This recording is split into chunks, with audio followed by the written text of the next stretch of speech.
Welcome back to another stream. First stream of 2026. Glad to be back. Was taken down by the good old fashioned flu. Had me down for a few weeks and finally decided to give it a shot. Finally feel good enough to get back here on stream and not be hacking up along and sounding like shit for my viewers. So, welcome.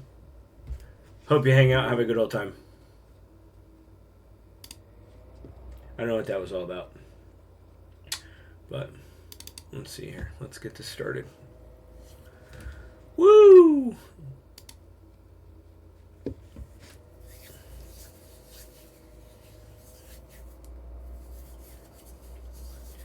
For whatever reason, I can't figure out how to get out of this screen without doing it beforehand. So you guys get to see my load up.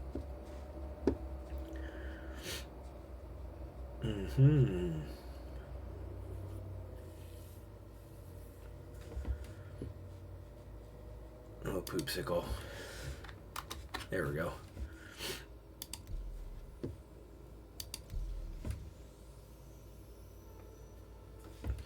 So, don't judge me on this because I am literally brand new at this. I've played like 2 times before this, and it's like just for a couple hours here and there, just to kind of... The first one was literally to learn keybinds and set things up and set up my character because that took a while. And so now I'm just kind of hanging out. I did my first 2 missions. A little terrifying. Space and me. I'm like... Side mission, or side note, one of my biggest fears in life is being sucked out into space. So luckily I'm here on planet Earth. No chances of that, but for whatever reason, when I'm gaming, it still comes through like that. So we'll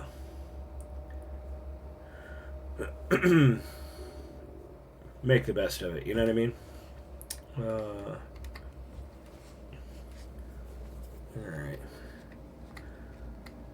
So, I need to go buy a new ship. Also, I was lucky enough to find some sweet people on the server that just gifted me a bunch of money. So I have a ton of money. I haven't done anything, so... yeah, but...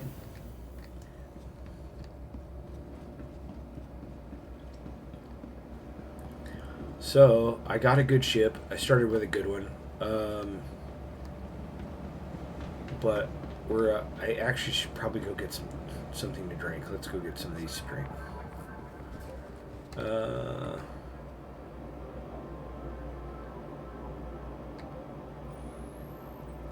Bing.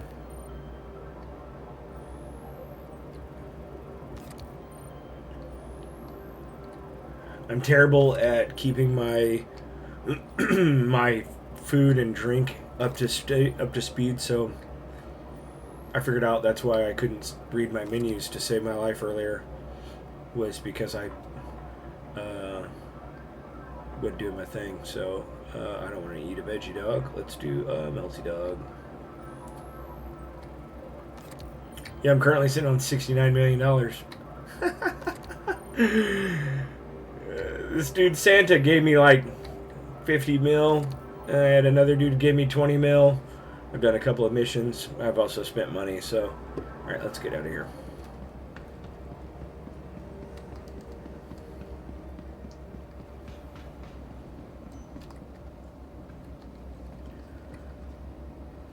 Tucci! Appreciate that Prime sub, my dude. Good looking out. Eric, you ever play this game?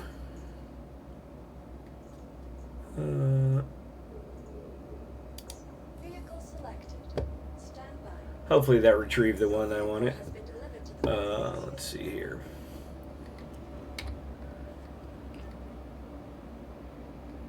I have also heard lots about it, and finally I was like, man, I'm fucking gonna get it. I'm gonna try it out.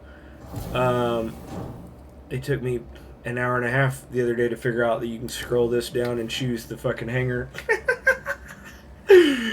Dude, I was around this first area. I couldn't figure out how to get out of it forever. And then I get shit like this. Check this out. It's not supposed to be doing that. Not supposed to be doing that. So let's go back.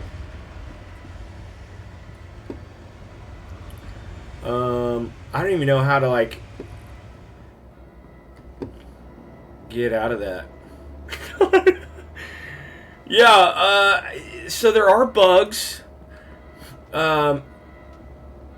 Let's see if I can get in it just for shits and grins. See if it does anything. I mean, what's the worst that could happen? If it kills us, it, you know.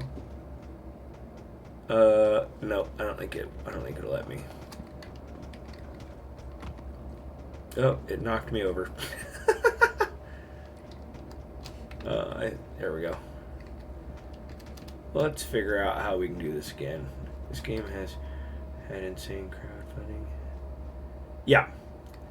No, it's. I think it's been in development for like 10 years, and it's. I mean, clearly you can still see the bugs. I've dealt with quite a bit of bugs myself, so. Let's see if we can store it. Hopefully, when we call it back, it won't be doing that.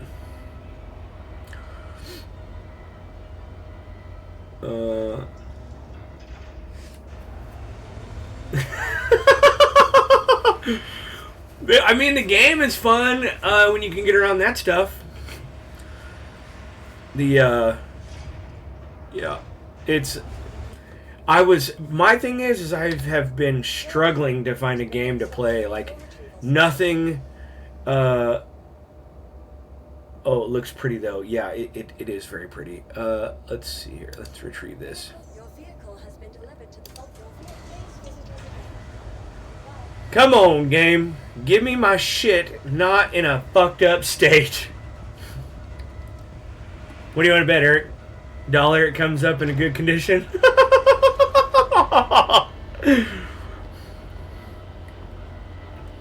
Oh, look at that. There we go.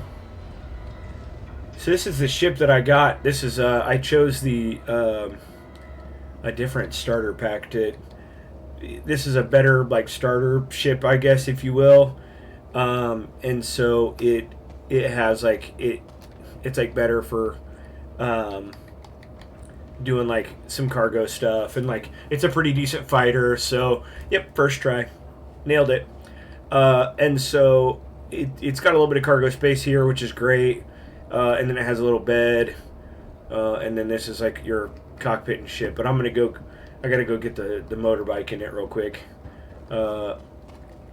Actually, I'm probably just gonna wait because I gotta take the other shit back here to store it, so it's fucking at my home base. But this is my speeder. I don't even want to try and get on it because it's laid over. I fucking flipped it over earlier, and yeah, exactly. Better for slaying the poontang. It's one of those things where like I flopped over on it earlier, and I couldn't figure out how to get it back upright. So actually, you know what? Fuck it. Let's sit on it and see if we can't get it over there. Oh yeah, see what I mean? Just fucking laid over. We'll just leave it here. I'll call another one when we get back, but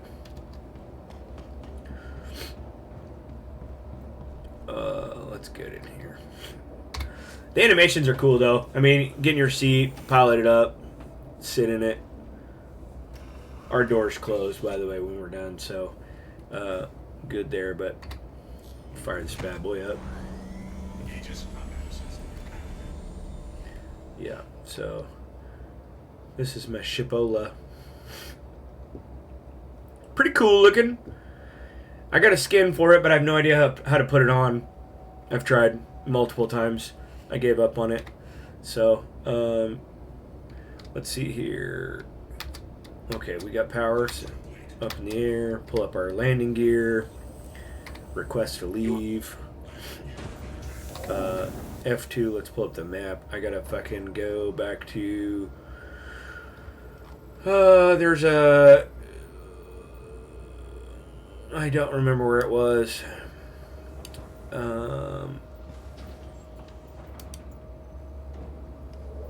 Where did I go last time?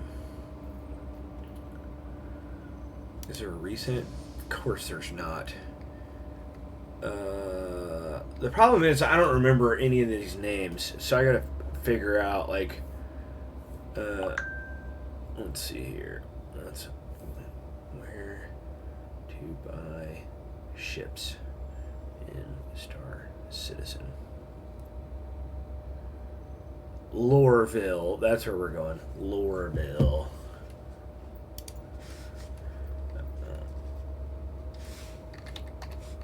Loreville.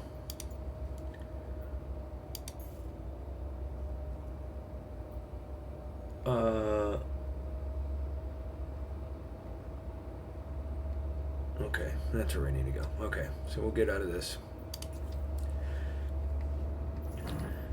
Oh, shitbags. I feel like we picked up our fucking landing gear, but I don't know. We'll find out. We'll find out. You know, thank you. You know. Let's see here. I haven't quite figured out why it does that fucking blackout looking deal.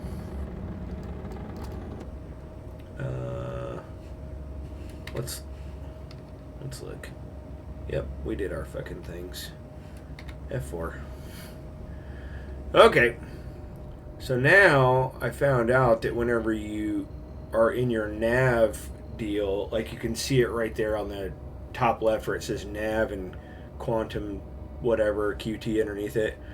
You have to let it power up, and then Figment, what's up, brother? Gear is up. I appreciate you. And you gotta hold it and go. It's taken me a while to figure this thing out. High G causes red and blackouts. Okay, good to know. I had no idea why. I just was like, oh, maybe it's a load screen or whatever. But because it's happened before. Whenever I'm getting to a planet and I'll be coming in, not going any kind of fast or anything, just cruising in, and it's like, oh, I don't know.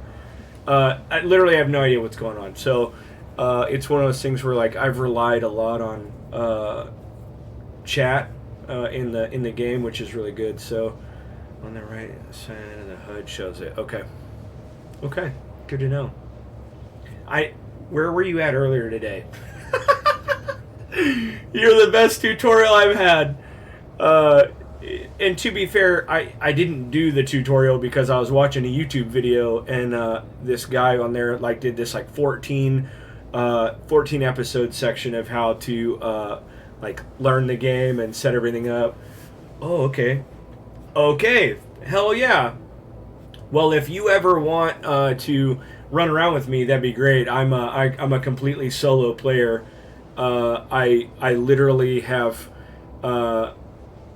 I have no friends interested in playing the game. Everybody's playing something different, and so I found that I've been seeing a lot lately, like on some of the stuff, like on YouTube and guys on Twitch, where they say that it's definitely more geared towards people playing together. You can still do a good amount of stuff solo, but it's like more fun, I guess, to do other stuff with other players. Okay, good to know. You're welcome. You're welcome to join. I'm literally gonna go buy a ship. That's what I was in the process of doing. I was looking for. I was watching some YouTube vids on what's a good medium cargo ship to just kind of that you could still solo with, and I narrowed it down basically to. Okay, let me figure out how to do this and get this over here. Let's see.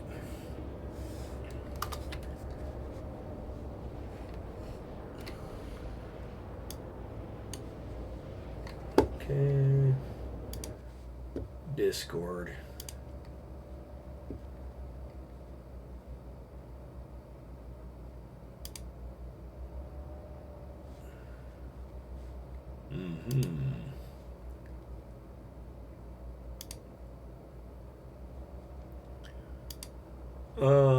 Let's see. Okay. Let's do this over here. Jeep Man, okay.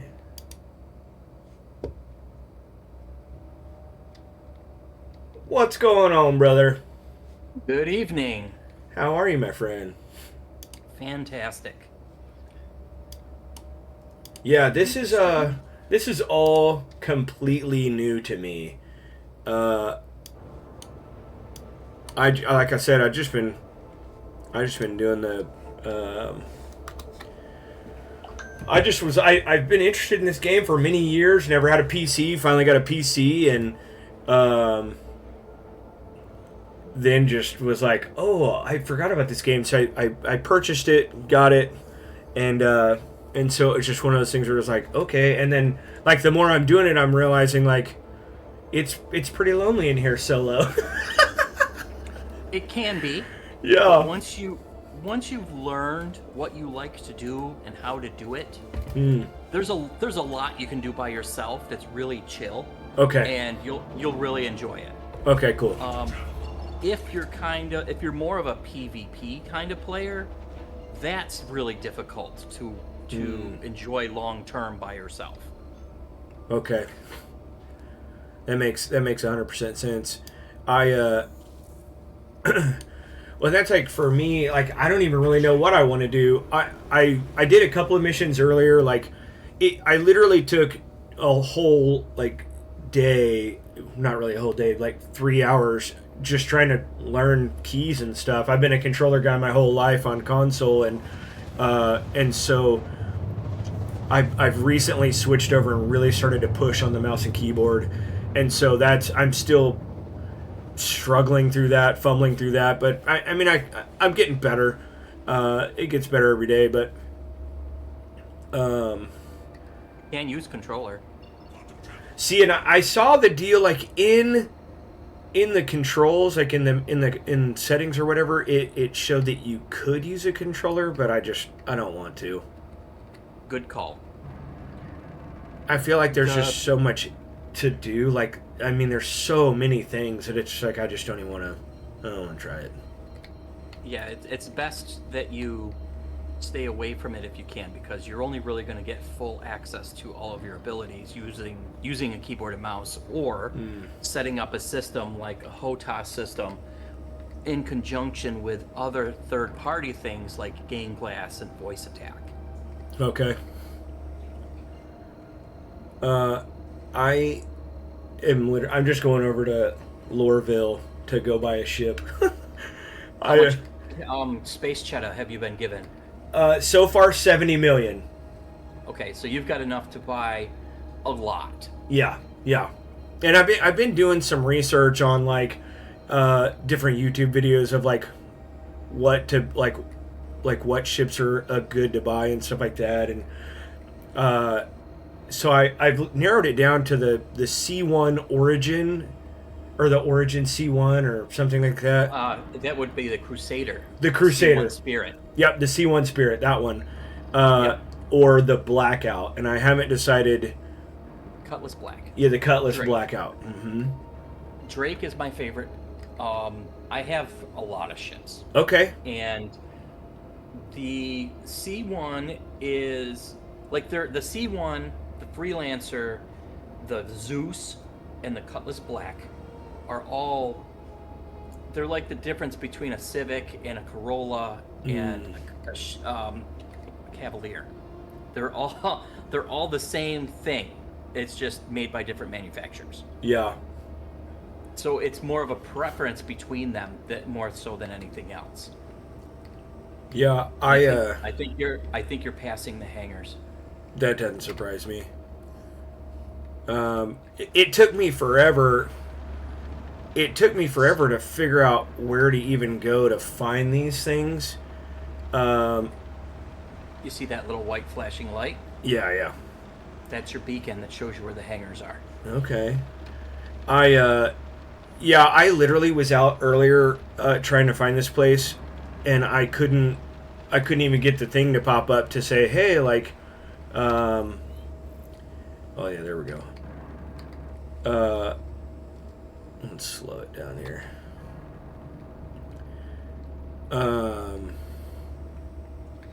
switching flight modes from nav to standard cruise mode will also cut your speed capability in half, And as well as bring your shields out. you hold B for that? Yes. Yep. The whole lore behind it is your power plant in your ship isn't got enough power to supply all your shields and your thrusters and your guns all at the same time. Oh.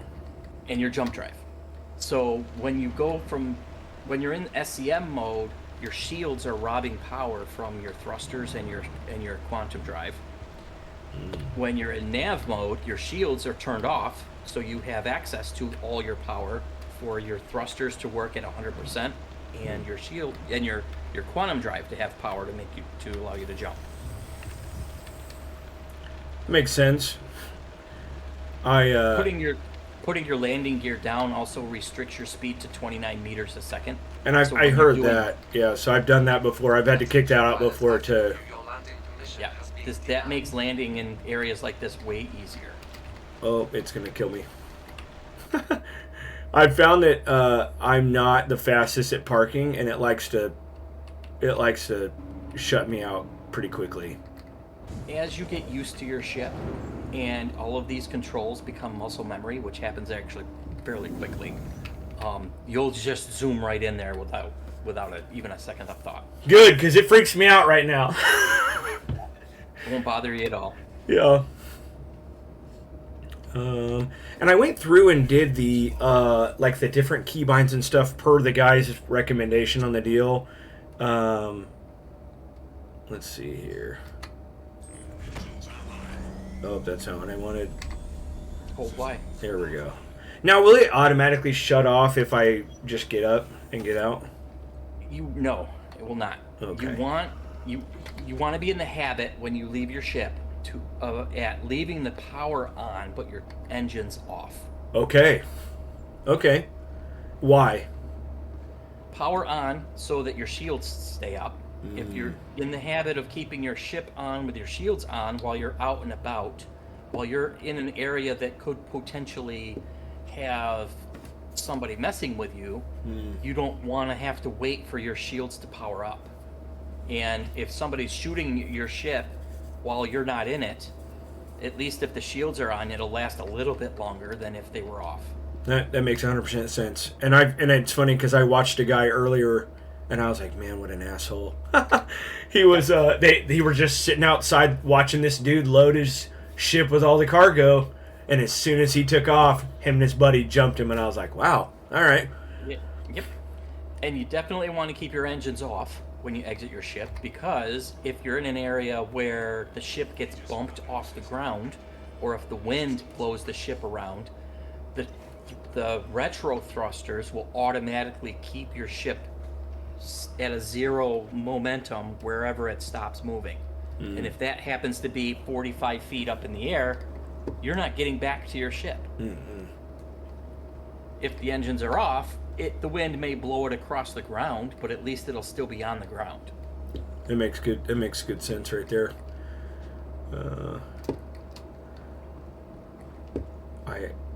Let's go see. Big yellow wall. Yeah, I found a speed like a little hover bike. I got one of those just so I could have it to help with mobility and getting around and stuff. But I haven't used it. It's actually currently laid over at my at my current hangar, and I couldn't figure out how to get it back upright, so I just left it. Well, if is it a pulse? Yeah. Mm-hmm. Yeah, it'll lay on its side. When you get on it and turn it on, it'll level itself out. Okay. I did not know that. It's funny because the first time I tried to side strafe it, it did a barrel roll on the ground. It was pretty exciting. Spacebar and left control will adjust how high off the ground it hovers. Okay. So just like the ship then. Yep. Okay. And scroll wheel will adjust your walking speed. I did not know that.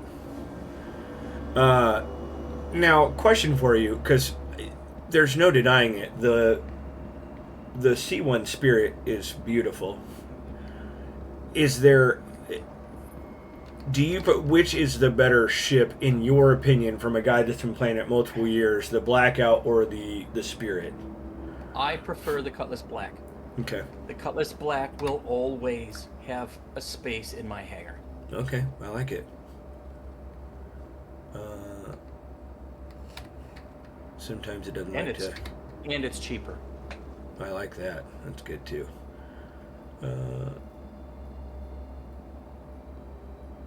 Drake, Click the right? D on the left. Yep. Yeah.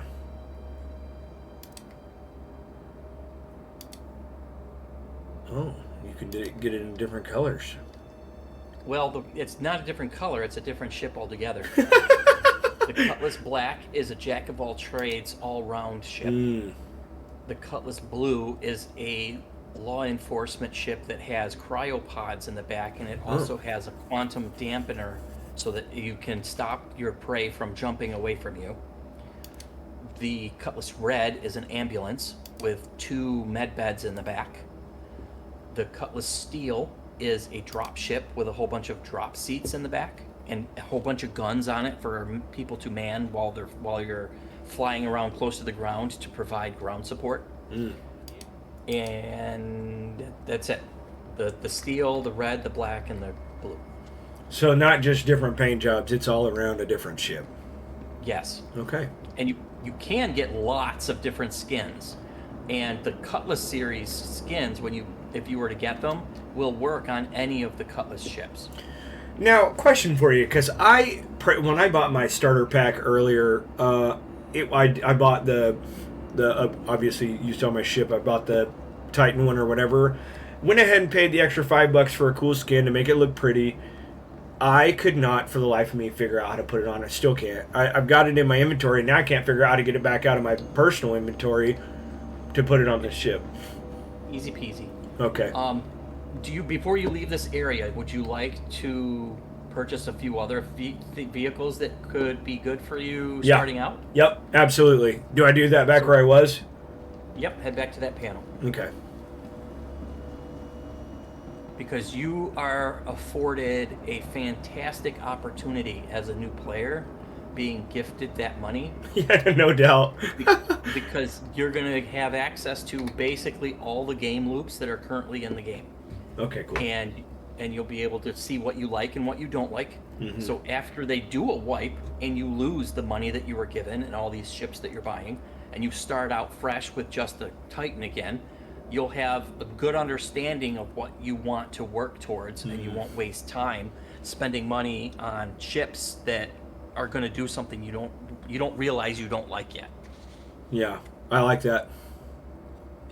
So go back to Drake and get a Drake Vulture.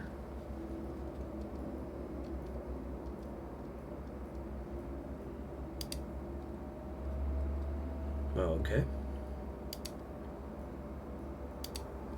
And go to Misk, which is the one that's under Mirai. Oh, I didn't even know there was more down there. Oh, yeah. And get the Misk Prospector. Where's the Misk? That one right there. It's Mushimi or okay, Musashi. Okay. Gotcha. And get which one? The Prospector. Prospector.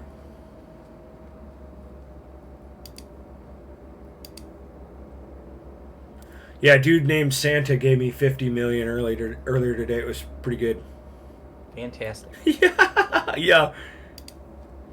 And how much is the Star Lancer TAC?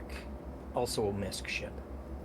I think it's close to the bottom. Let's see here.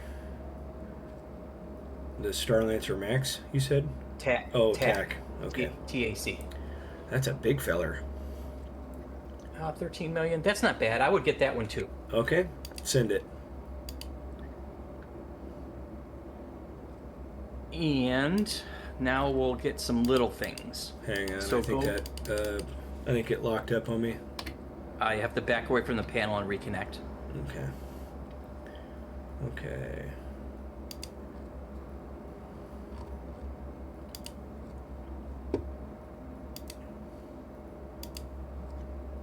All right. Maybe.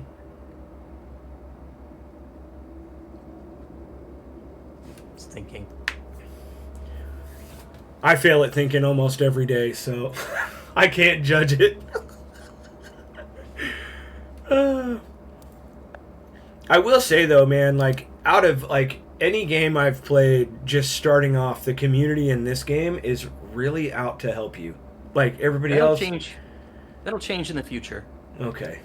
Yeah. Right now, it's the community is primarily old guys like us because of the way that you gain access to it, and the fact that there's not really anything in the game that people can easily use to take advantage of other players. As the game gets closer to finishing and more of the younger crowd get involved, there would be more of the toxicity bleeding into it, just like any other MMO or big game. Yeah, that's true. I mean, I literally just came from Arc Raiders, and it was pretty great in the beginning, and then it became completely cancer. So I just like, I'm out. Yep.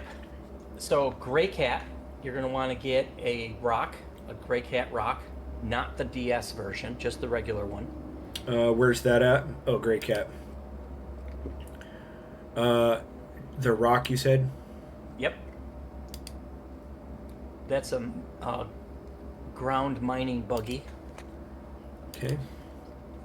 So you want to buy one of those. You're going to want to go to Argo and get the ATLS and the ATLS Geo.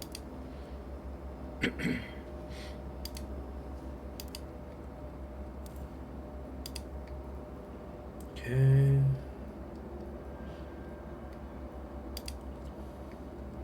What's the difference in those two? The ATLS is a tractor beam and the Geo is a mining outfit. And I think you got big gunship, you got a little gunship, you got a big cargo holder, you got a little cargo hauler, you got a mining ship, you've got a mining ground buggy, you've got mining hand mining, you've got the single man salvage ship,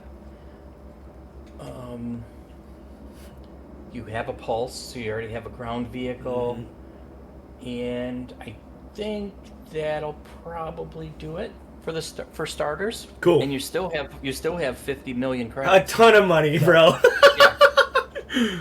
Yo. No. I did find out firsthand earlier that these two little kiosks are quite popular. If you come in here and because I was like, I didn't realize how many options there were, so I was just taking my time looking at things, and this isn't the only place that sells ships either. Yeah, I had a guy come up and like get in my face and like flash me with his flashlight a few times.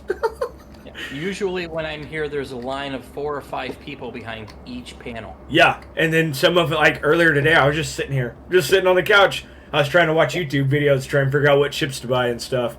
Couldn't figure it out. Decided I was going to take a break, and then I was like, all right, well, I'm going to get back to it. So then I jumped on, and luckily you found me.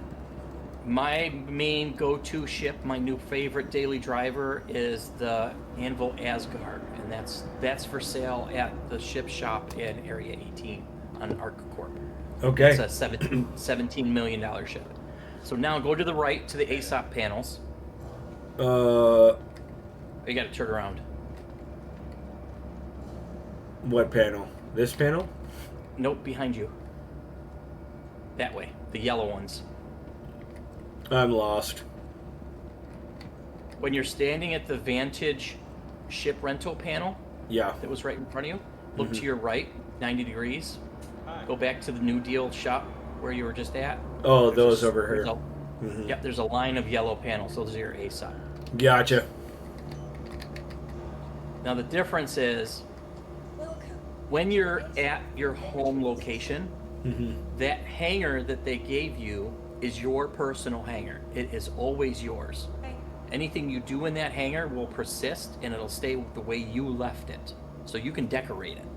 Okay. Um, I when noticed you that when I go, left my speeder laid over on its side. yes. When you get a hangar someplace else, that hangar is temporarily assigned to you, and after you leave it, like 15 minutes after you leave that area, it's cleared away and given to someone else. Okay. When you're assigned a personal hangar at your home city, the size of that hangar matches the largest ship that you own. Okay. So if you've got a small ship, you're only going to get a small personal hangar. Yeah. When you want to call in a ship that's larger than the hangar that you have to call it in from an ASOP terminal that's in the lobby. Okay. You can't Makes use sense. the one that's in the small hangar because your large ship will not show up in the list. Yeah. Because it's not available for you to call it in a small hangar. Yeah. So call in your Cutlass Black. Now the black is going to the black requires a medium hangar. Okay. And there has been a bug that if you call in a ship and it needs a medium and it says that it's delivered in a small, you're going to want to, okay, you should be good because it said medium. You're going to want to go Where back did you into see the that? panel. Right there on the screen it said delivered to your medium hangar. Okay. So now go that way that you're facing to the elevators to hangars. Okay. If you look at the sign on the ceiling, it shows you. I think we went too far. Can we go right here? Yep. All right. And do you want to join me in game, or you just feel like coaching? I can coach for right now. Okay. Let's see how you're doing, because I would literally just be walking behind you and telling you to push all these buttons. Just like I am now. That's fair. And see, now you have a small and a medium hangar on. I see that. Dude, I'll tell you what, man. It took me a very long time yesterday to figure out that you can hold the F key and look at the panel and use your mouse wheel to go up and down. I was like, I have no idea where my hangar is. I can see the little icon saying Talk to Me Goose's hangar is down at the bottom, down here. For the life of me, couldn't figure out how to get to it. Mm-hmm. This bad boy is sexy. If you hit F12, you'll toggle the in-game chat on and off as well. Mm-hmm. I like that. If you wanted to, if that gets a little bit spicy or people are being, it does get spicy. There, you can turn it off. I tend to turn it off often because I see people arguing about the stupidest stuff, and it gets like, why am I looking at this? Yeah. Yep.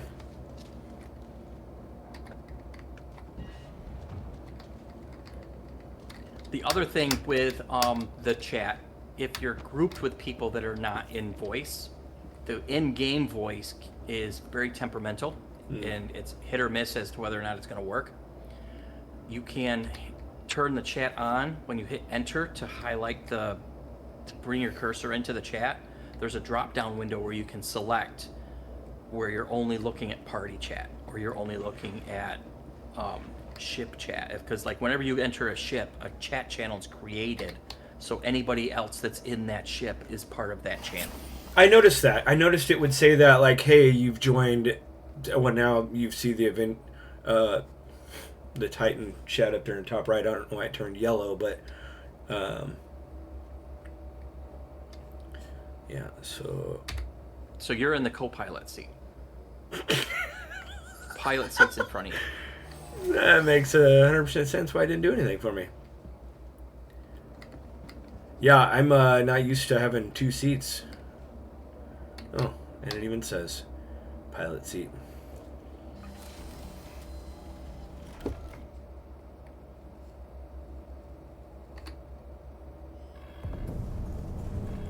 That's so cool. Now, in your opinion, is there anything better to like look at on these screens? I know that you can change some of them or whatever. Is there something better to look at than what it currently is? Not really. Okay. You've got your ship's current condition and shields up in the top left, which is an AR display on your helmet. That's if you weren't wearing your helmet, you would not have that. Okay. And your ready to scan is the information that shows up when you use your scanner to scan something. Your repair shows the damage to your ship. And how do you scan something? Click your mouse wheel to toggle through the different modes, and where it says SCM gun, as you click the mouse wheel, you'll see the different modes change. You've got gun, missile, and scan when you're in SCM mode, and in nav mode you have QT, flight, and scan. Okay. And while you're in scan mode, holding left click while your cursor is on something that can be scanned, you'll see a little progress bar pop up. And after you've completed the scan, the information will populate on that left screen where it says ready to scan. And That's it'll literally crazy. tell you everything about a ship, like who owns it, what components are in it, what's in its cargo bay, all of that stuff. That's so nutty. Like, and that's the thing is, I was watching a guy earlier do some scanning. It would send out this wide open scan while he's in his ship, and it looked cool. And I couldn't figure out how to do mine. And to be fair, I didn't even know you could do the click on the mouse wheel to change the different deals. I just was literally staying in the nav or the regular one or whatever it was. Yep. And just so you know, when you're in these different modes, certain controls are not available to you. So in scan mode, you cannot use your scroll wheel to adjust your speed limiter, because your scroll wheel then becomes a range adjuster for your scanner. Things like that. Okay. So if you're wondering why you're pushing a button and what you're expecting to happen isn't happening, take a glance to see what mode you're in. You might not be in the mode you think you are, and it's causing your controls to change. Okay. Now, here I am in the clicking on the mouse wheel is not allowing me to change the mode again. Is there a reason for that, or did I do something wrong? When you push down on and you click the mouse wheel, Yeah. it's not switching out of scan mode. Uh-uh.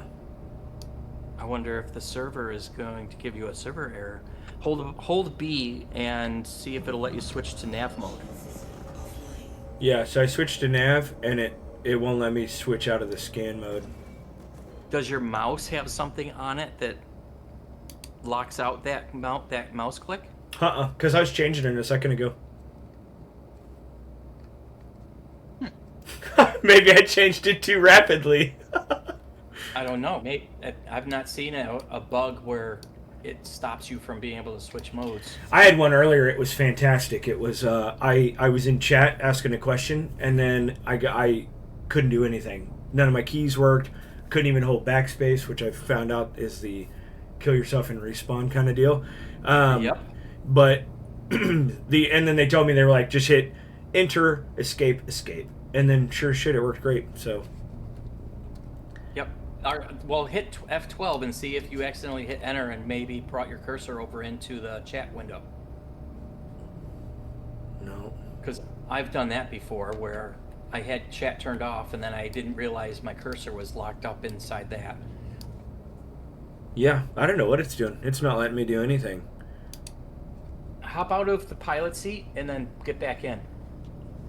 That's also a fix for some bugs. Okay.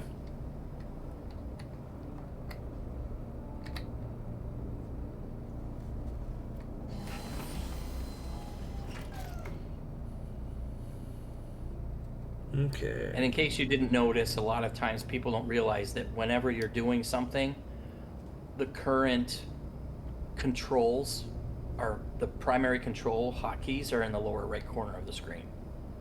I did notice that. I'm not the best at remembering it. Like, especially like in the heat of the moment, I may panic, key poke, trying to figure it out. But eventually, I get it figured out.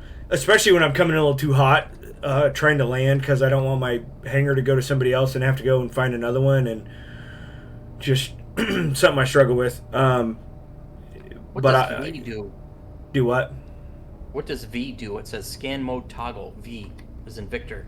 Oh, okay.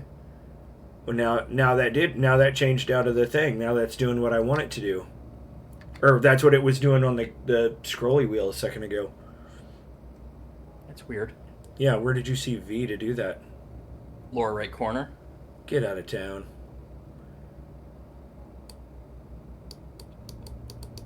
And see, now it's doing it. Now my scrolly wheel is back to working. yeah, that's weird. I wonder what happened that caused it to lock up like that. I don't either. But it's weird because it does show the toggle as being V. I don't know. So your landing gear icon is that little red icon on the left side of your speed bar. Oh, I see it right above the plus sign. Yeah, that's your landing gear. That's how you knew, you cheater. Yep, I could see it was up because that icon was gone. Yeah, sometimes I'm just like, and then like I have to figure out, I have to remember that I can push Z to do a free look around and stuff without making my ship turn upside down. But yeah, I'm glad that there's an icon for it. Yep. The power management window, that's your engineering. You see how it says output 2 of 18? Yeah. That means that you have 2 chunks of power available that's not allocated to anything from your power supply. And it saves your setting per mode. So in nav QT mode, you don't need your guns because your shields are down. So you can leave your guns at just one tick. Okay. You don't have to turn them off completely, just because Okay. if you turn them off completely, you will also lose access to your countermeasures. So if you get a missile shot at you while you're in nav mode, your countermeasures won't activate when you hit the button. So you definitely want to keep them on just with one tick box. Good call out. You can increase your thruster power because you're trying to go fast. You're doing nav. You're trying to maneuver, and the higher your thruster power is, the faster your boost will regenerate. Okay, and then Scroll wheel will scroll to the right. Oh, there we go. Other systems. Okay, that was my next question. You knew it too, didn't you? Yep. Mm-hmm. So you got your shields, which are off because you're in nav mode. Okay. And you have your scanner, your radar. And then after that, you have your tractor beam that's on the back of the ship. And then you have coolers and life support. Okay. It's a lot of stuff. Yep.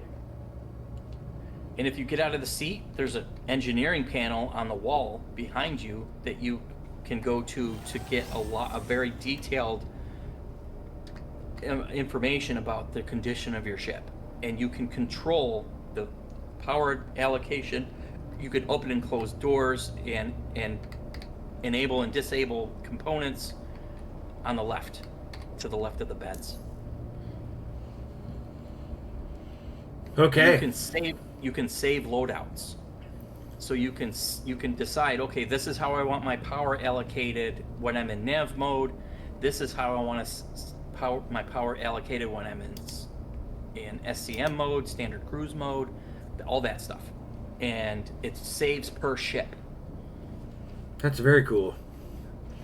That's cool that you can do that because of how much information is needed in the literally, my wheels are starting to smoke inside my brain just trying to accept all this knowledge that you're giving me here, and I just a lot of information, a lot of knowledge. Yep. But it's not stuff that you have to deal with often, but you should be aware of it. Yeah, no, for sure. But I like that. I like that it's like a loadout system that you can save to not have to think about it every single time. So that's good to know. Because you see the tabs on the left, you have your configure tab and you have your presets tab. Oh yeah, and sure enough. And at the very bottom left, it says current configuration is default. So as you save your presets, you can name them. Get out of town. I like that. So, do you want to run through any of these just to help me change some of them that you think are beneficial to have or keep on the rig so that I better set up? Well, You don't have to get too in depth right now. Okay. But because it's primarily its default settings are pretty good. Okay. The only thing you really want to mess with is if you have a huge amount of excess power that's just doing nothing, throw it in your guns if you're in gun mode, or throw it in your shields when you're in gun mode. Throw it in the thrusters when you're in travel mode. What's the point in not having it available to you if it's just sitting there doing nothing? No, I agree. I agree. And So then you've got on go your ahead. left your power sources. You got 2 power plants. So you've got those 2 boxes on the left that are lit up are available. You can add those 2 boxes to 2 empty boxes on your thruster bar, which is the one to the right of the guns. So just click on those 2 boxes above the thruster. I like it. I just totally thought about this. I should totally just share you my screen in Discord so you can see things in real time and not delayed. You can if you want to. Okay, hold on. Let's do that because I know that would help a lot. If your bandwidth and your PC can handle it. I think we got it. If it doesn't, we'll find out together.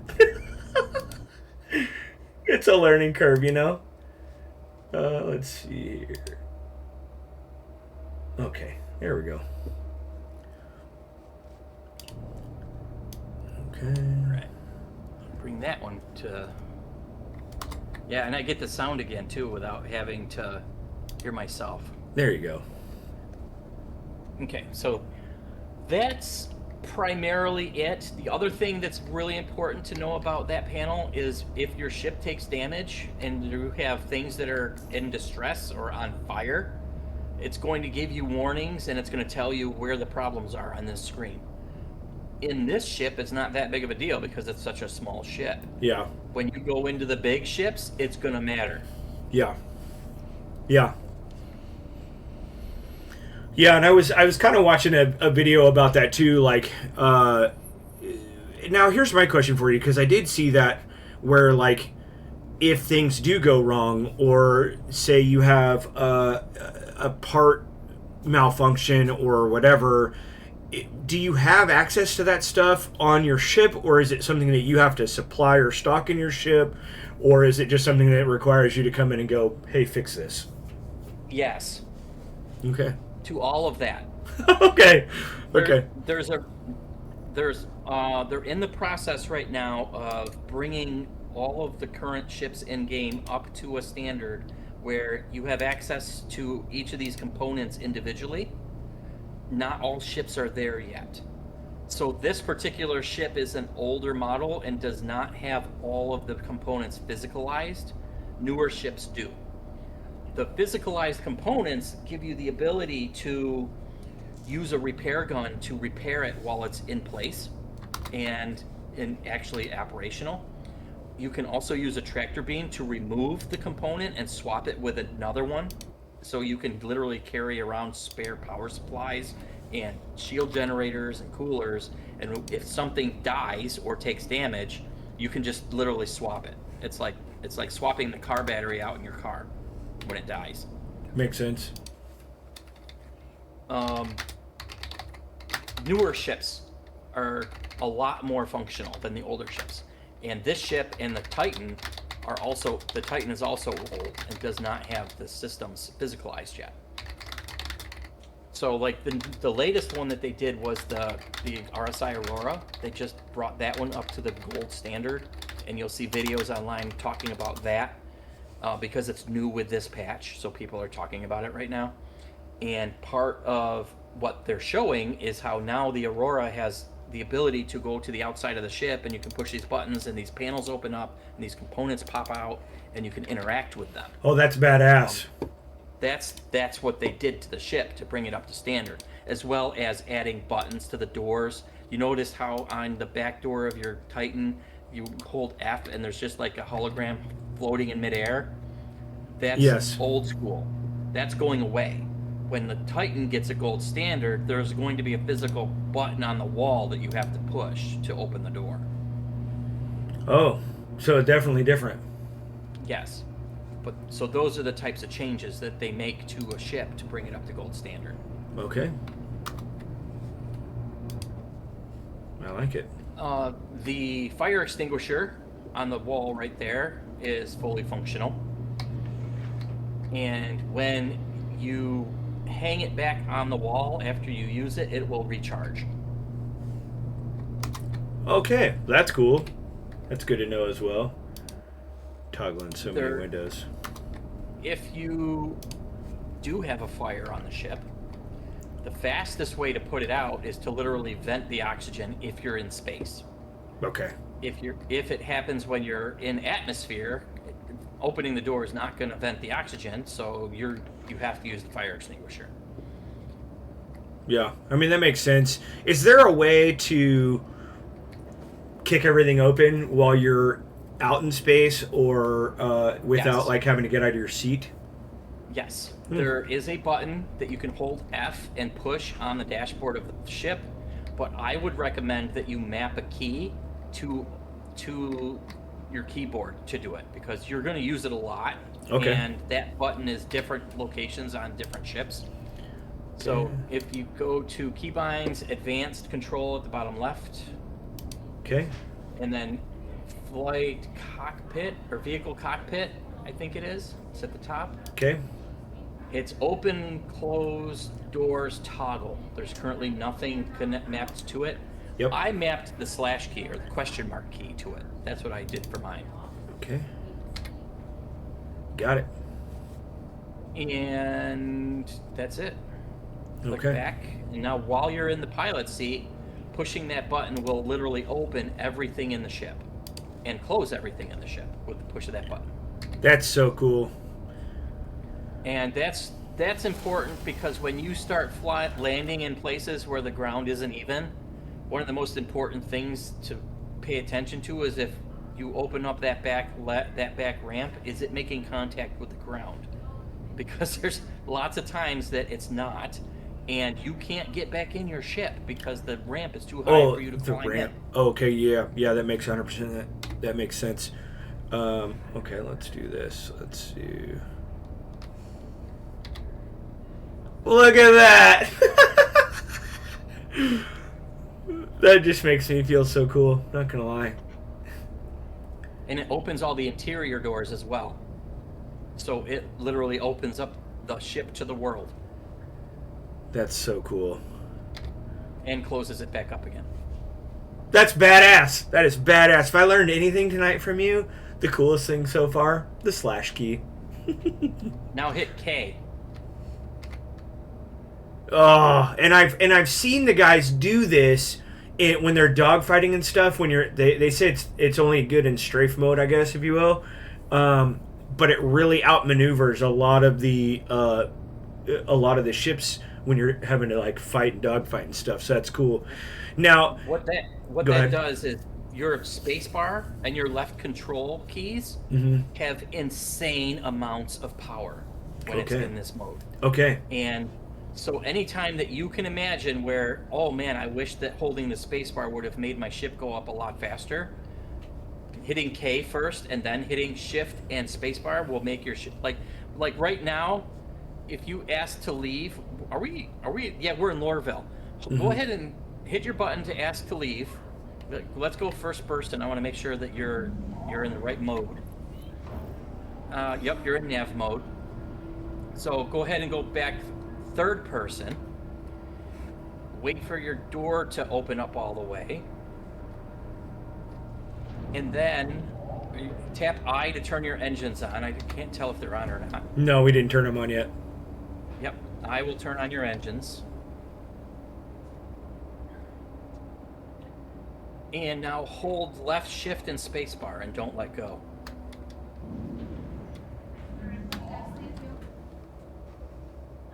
And if you're not going up, then your engines aren't on. we didn't have any engines then.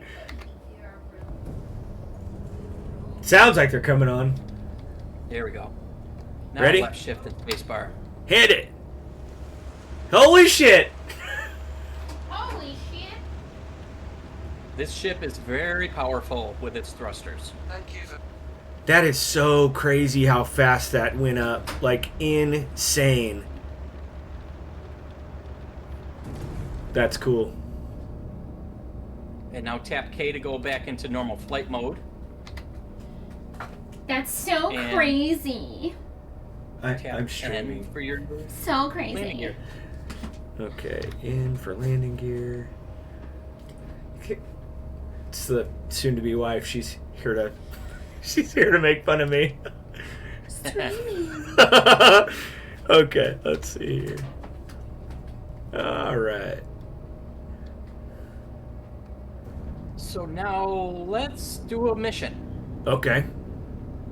Go up to about 9,000 meters, which you're just about there now. Okay, so you see how it just turned to green online at the top? Yeah. That means that you're high enough to use your jump drive.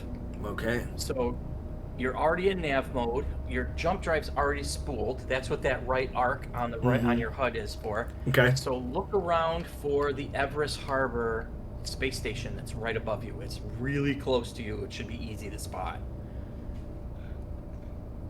Oh, that's down.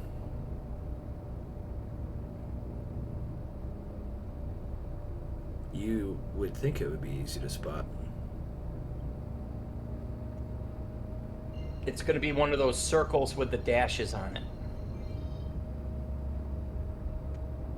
Everest is. Harbor. Okay.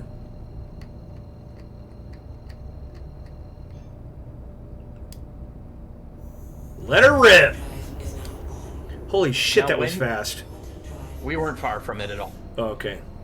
Now, when you're flying towards a giant hunk of metal floating in space, do not aim directly at the giant hunk of floating metal. I saw that. I saw that on there too. Fine, They well. you want your thing to be off to the side of it or whatever.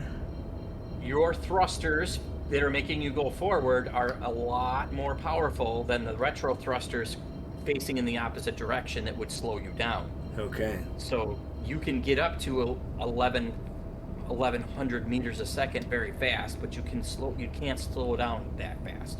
That's fair. The fastest way to slow down is to switch modes from nav mode to SCM mode. That basically cuts your speed in half almost instantly. The other way to very quickly reduce your speed is to lower your landing gear. That will drop your speed down to almost nothing in the blink of an eye. Yeah. And I've had to do that before. It did save my ass. Yep. Let's go ahead and hit our request.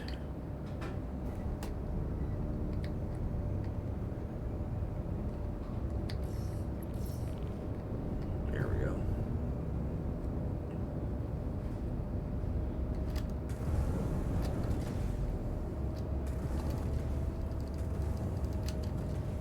I'm always paranoid that they're gonna like give my hangar away.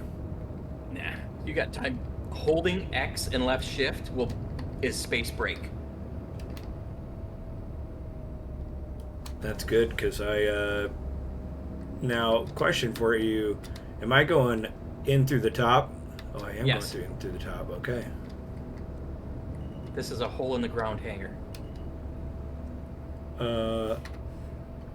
Just nose down into it. Point your nose straight at the ground and fly in, and then once your nose is about to touch the ground, use your left control to level out. Left control to level out.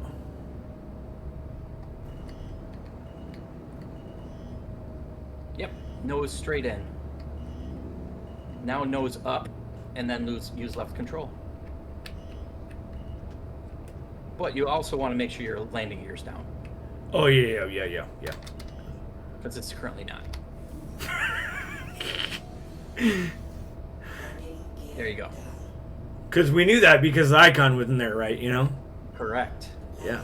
Landing complete. And That then tap Y, turn off your engines, and hold Y to get out of the seat. that was a lot less stressful with you on the coaching staff there. Still stressful to say the least. Once you realize there's not a whole lot to it, and you're not forgetting something or not missing something, it's not stressful. Okay. Yeah, that was my that was my biggest thing. Like, I just feel like it's gonna like explode immediately, and I'm like, oh crap, and I've realized that it's not. So you actually landed in a pretty good location because almost a good location. If you had shifted off to the left a little bit, you would have been better. But we're only going to have to move a few boxes, so it's not a big deal. Okay. Do you currently have a tractor beam? I do have a tractor beam. Fantastic. So hit F1 to bring up your mobi-glass. This guy, right? Yep. Okay. F1. And then hit contracts at the bottom. And click on hauling. And the one that's for, you got Red Wind Line Haul, Covalex Independent Contractors, and Ling Family Hauling. You're going to want to do the Covalex one. Okay. Any particular reason why? Because it wants you to pick boxes up from here and deliver them to a location on the ground right below where we're at. Oh. So there's really no travel time involved. I like it. So now that you've selected it, you want to track it, which you just did, and then you can click. You can close this, and you can go to the Freight Manager panel that's right there in front of you. You're going to want to send the elevator down using that arrow button in the lower left corner.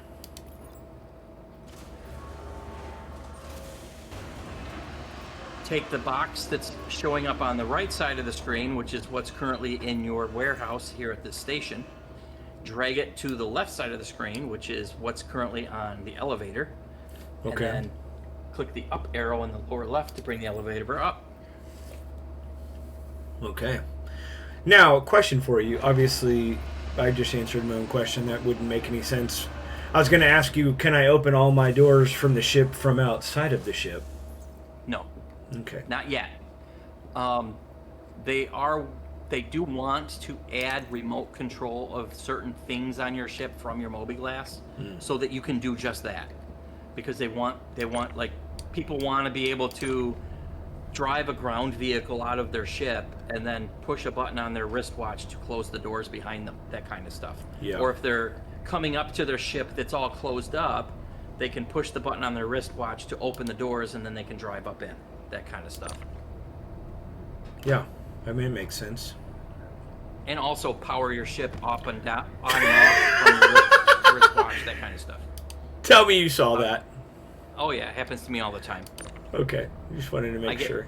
I get impatient and I slam that scroll wheel like crazy and smack myself in the head with boxes all the time. Okay.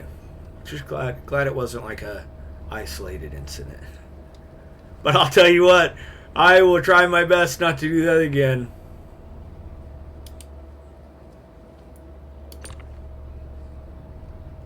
Now these missions are the first missions for these respective industries or peoples. So they're kind of like job interviews. Okay. The first mission that you do for them shows them whether or not you can handle the work. After you've successfully completed it, they will offer you a lot more missions. Your reputation for these individuals will go up as you complete the missions they give you, and you go up in ranks. They give you more missions that are worth more experience and more money, and that are harder and further, and will take you to locations that could potentially be dangerous. This one is a no danger, super easy. Take these 6 boxes from A to B and show us that you know how to move boxes. Yeah. If you hop up into the ship, and you'll see there's a shadow that shows you where the box will snap to when you let go of it. Oh yeah. That's called the on the grid or whatever. Correct. Yep, that's the cargo grid. And you can stack them as well. Okay, I like that. Okay. And this particular ship has room for 46 SCU of cargo, and you only need to move 6. So you got lots of room for what you're picking up. Okay, cool. Your Titan has room for 8 SCU of cargo. Okay.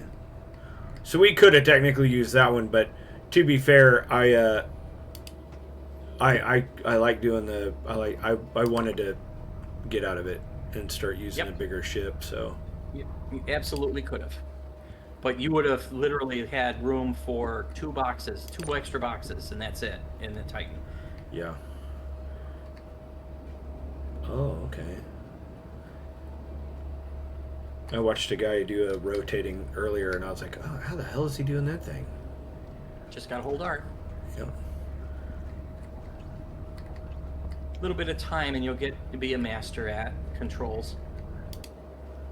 Yeah. And doing this type of gameplay, like cargo hauling, isn't for everybody. A lot of people are not down with the whole manual labor type of gameplay. They want to just get in and shoot people. Yeah. Or they want to just get in and fly a ship, and that's it. That's what they care about. I'm a worker. I'm not a fighter. I'm not into combat so much. I can do it, but that's not what I really enjoy. Yeah. Well, and for me, like I honestly don't know what I want to do to the point where it's just like, it, like I'm a shooter. I'm pretty decent at shooting. I like flying stuff. I want to get good at flying. I've seen some people a long time ago, like on TikTok and stuff, where they do like the racing and stuff, where they've got the full on two joysticks and stuff, and that's cool as hell. I doubt I'll ever get to that level, but it's still Hold cool. R to put away your multi-tool. There we go. Now, even if you do want to get into the combat aspect, I still highly recommend that you do a lot of cargo missions at the beginning, because it teaches you how to fly your ship, Yeah. how to navigate the system, how to use this tool first. Yeah. Before you throw into the mix, how do I use my guns and how do I avoid getting shot? Learn Yeah. how to fly the thing first. Yeah. Yeah, I will tell you that the idea of like parking my ship out in space and getting out of my ship makes my skin crawl. So the least of good. that I have to do, the better. Well, we get to do that right now. Great. So go ahead and ask to leave. Tap I to turn on your engines. You are clear to launch. And you're in a queue, so you have to wait until the person that's ahead of you leaves, and then the doors will open for you. Okay. When it's your turn, the message will pop up at the top of the screen, hangar request complete, and then you should hear the doors open. Okay. The reason for that is, you notice how when you get in an elevator, you can see the icon of like your ship moving as the elevator is taking you from point A to point B? Yeah. Your hangar is exactly like an elevator. And when you get into the hangar and the door closes, you and all of your hangar and everything in it moves away from the station out into video game limbo land, away from everything else, so that you can stay in your hangar indefinitely and not be in anybody's way.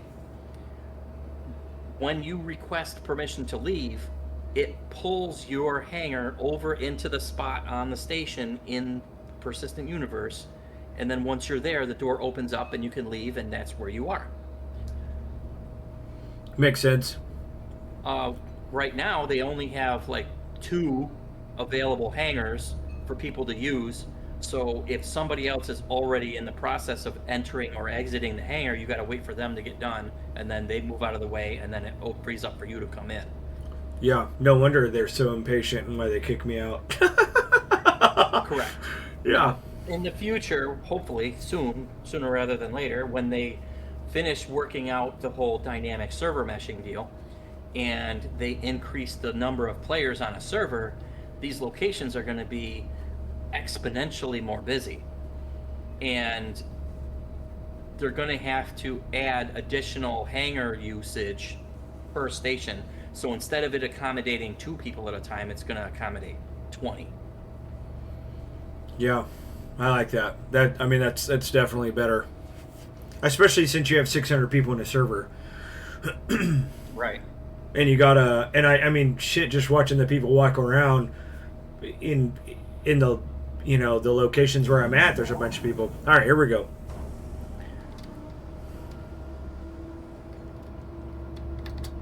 Yeah, when they get the dynamic server meshing working appropriately, then they should have the ability to increase the player counts like a lot to the thousands, many thousands of players per server. I think ideally they want to get to a point where there is only one server per region. Like they can't really get away from not having regions because of the ping technology, like server technology and internet technology just isn't at a point right now where you can effectively do an FPS game with a low enough ping where people are connecting to the Australian server from North America and have a good ping for FPS. Yeah. So now you want to get a little bit of distance away from the station so that you're not too close to the big flying hunk of metal. Yes. You'll see that there's a little yellow icon in the lower right corner of your screen indicating where your mission location is.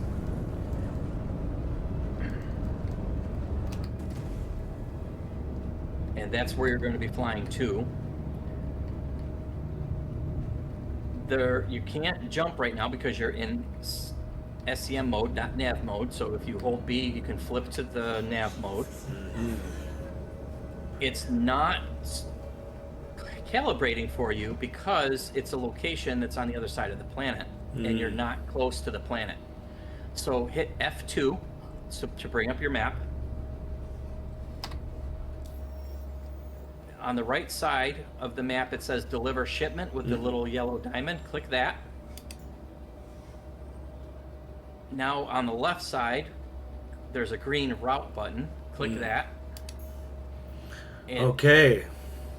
Now it should show a yellow line indicating the route or the path or whatever. Yes, that you have it set, but I don't think it's going to work for you because it should show you. It should show you your destination on the right if it were set, but it's not being set. So instead of that, using that, click the View Contract button on the right to open the contracts. And our delivery location, it says to Sakura-san Magnolia Work Center. So go to the bottom and click the map icon again. And scroll back a couple clicks to get to the system. Top left corner in the search bar, type in Sakura. And there it is. You got Sakura-san Goldenrod and Sakura-san Magnolia. We want the Magnolia one. I'm glad you remembered because I didn't. So I'm super ADHD, just so you know ahead of time. Yep. So there's the destination. Click route now and see if it'll do it for you. It's still not doing it. So I think it might be because of where we're located close to the station. Type in the search, Hurston. And then select that. And click route. Still not working. That's weird. It gave me like a red ring around here around the thing when I clicked it. Yeah, because that's the planet that we're right above. Okay, so maybe it's because we're so close to it. Shouldn't be though. Hit F2 and go ahead and close the map. Let's just jump to a location where it will let us jump to. Look around for an icon that's not red.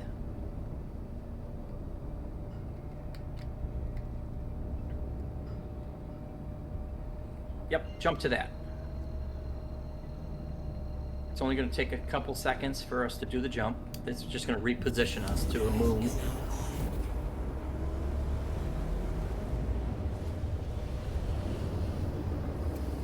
And we're there. Quick and easy. Okay, now let's try that whole process again since we're in a different spot. Hit F2 and try clicking the deliver icon, the deliver button. Deliver shipment.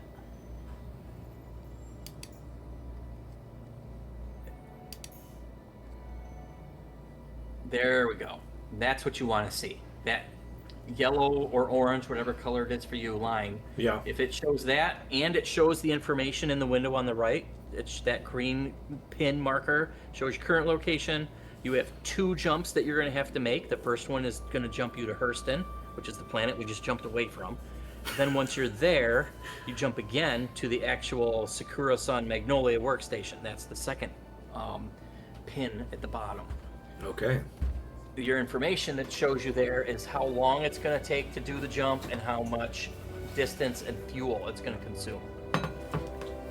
Okay. So it's going to be 12 seconds for you to go from where we are to where we're going. I like it. So you're done in this window. You can hit F2 or you can hit the X and you can close this. And now you can do your 2 jumps. When you have a destination set on the map, the only icon you're going to see available to you is the one that you need to jump to. It's so refreshing. All the other stuff is gone. Yeah, because I mean, even then, just a second ago, before we did the map thing, you could see that it was really jumbled, a bunch of stuff right there in front of it. So that's really refreshing that's not there. The yellow one. Oh yeah.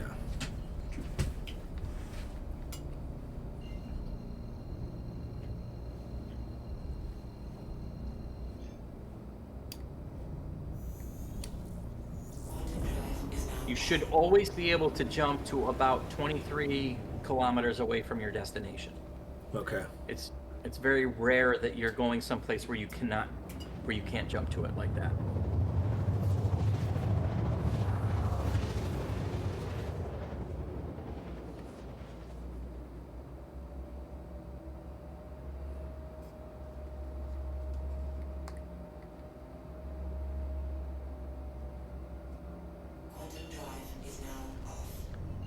Now, if you hit the tab button, you'll ping your scanner and it'll highlight the ground momentarily so that you can see the ground in the dark. Put your crosshair slightly above the destination you're going to, because the ground will come up to meet you faster than your destination if you're flying down faster than you're flying forward. Makes sense. You're only 11,000 meters off the ground, but you're 22 miles away from your destination. Makes sense.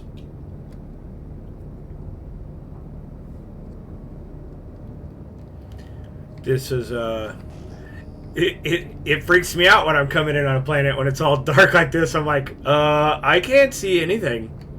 Well, thankfully they're adding night vision to the ships on this upcoming patch that's coming out next week. That's fantastic. Also, if you go third person, it's a lot brighter and it's easier to see.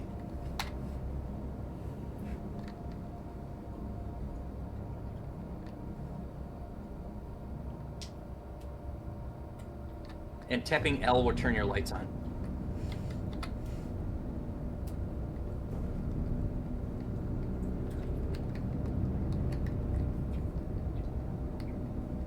And what was you said shift and X is my brakes? Yes. Well, X is your brake, but when you're using left shift for your booster, that booster will boost the power of all thrusters, not just the ones that make you go forward. Okay. That makes sense.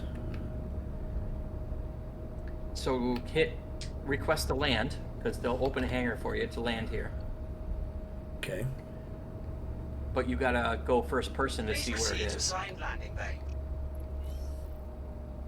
Okay, there we are. And go ahead and switch modes to SCM mode to bring your shields on. It'll slow you down so you're not so powerful flying around. And if you bump into something, your shields will help protect you from blowing up a little bit. Yeah. It's a big hangar that you're gonna fly down into. Landing gear down.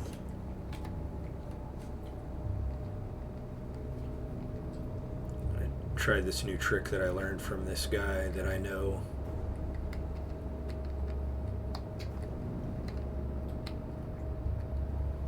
Now there's a big cargo elevator on both sides of this hangar. So the best thing to do is position your ship so the ass of it is facing that hangar, that elevator. I like that idea. And that's that big one over there, the freight elevator. I can use that.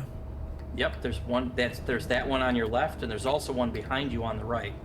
Okay. So whichever one you choose.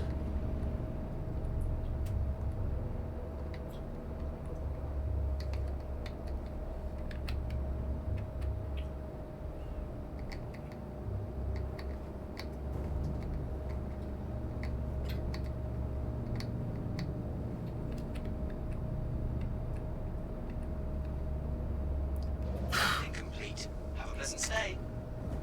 And then kick off the motors. Leave Don't- everything on. Don't forget you have a button to open your doors now too. Oh my man! Look at that. Look at us go. And now hold on. That's so cool.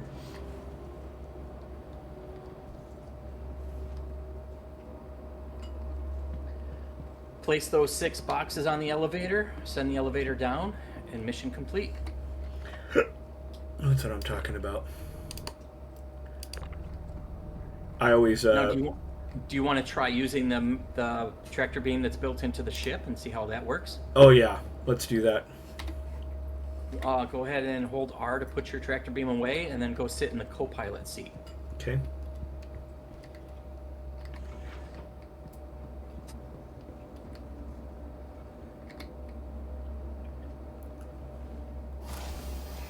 Now we're going to make sure that it's turned on first, which obviously the station is turned on because your MFDs are powered up.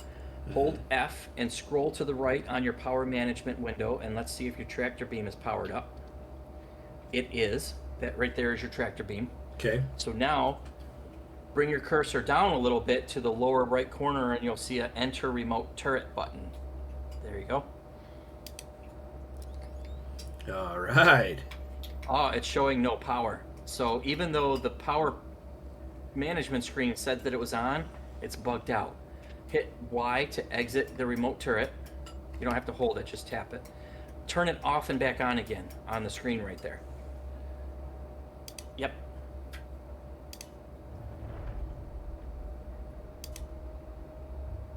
Now try enter remote turret. Okay. Still showing no power. Okay, It go doesn't back. like us. Go back to it. Hit Y. Click the box that's above the icon, and make that go off. Is it not letting you? Scroll. You have 3 units of power available, so it's not like you're overpowering the power plant. What is going on with that? Why is that not working? Turn the whole ship, the power, hit, yeah, power out the station and power it back on. Oh, that's what it was. Okay, so the station wasn't powered up. Even though the bug was that your MFDs were powered on, even though the station was not powered on. Now Okay. enter remote turret.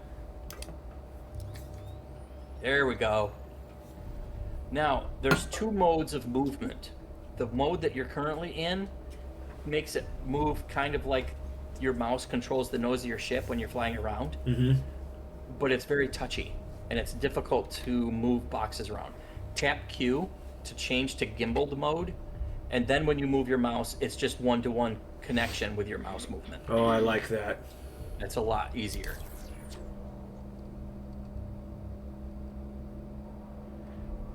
And just move the boxes onto the elevator.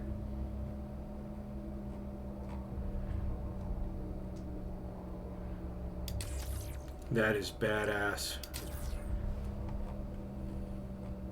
It's not often you need to use this, but it's good for you to know how. Yeah. Well, and that's my thing. I mean, like, how many, this thing seems to have a more powerful, tractor beam on it too, so than the It one does. I Yep. handheld, so. Because, I mean, if you think about it, if you're playing with a few buddies and you're swooping in to rescue some people that are, like, on the ground, if they're unconscious, you can use a tractor beam to pick up players that are unconscious. I didn't know that. So you could have like a buddy flying the ship while you're in the co-pilot seat using this, and he swoops over another buddy that's unconscious on the ground while you use the tractor beam to pick him up and pull him into the ship while you're flying. That's so cool.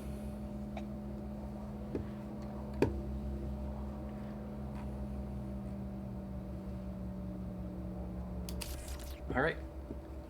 Now just hold Y to get out of the seat and go send the elevator down to complete the mission. I love the animations of this game. Like, it's it's a very good looking game. Oh god, yeah. It's a wallpaper generator. Yeah, 100%.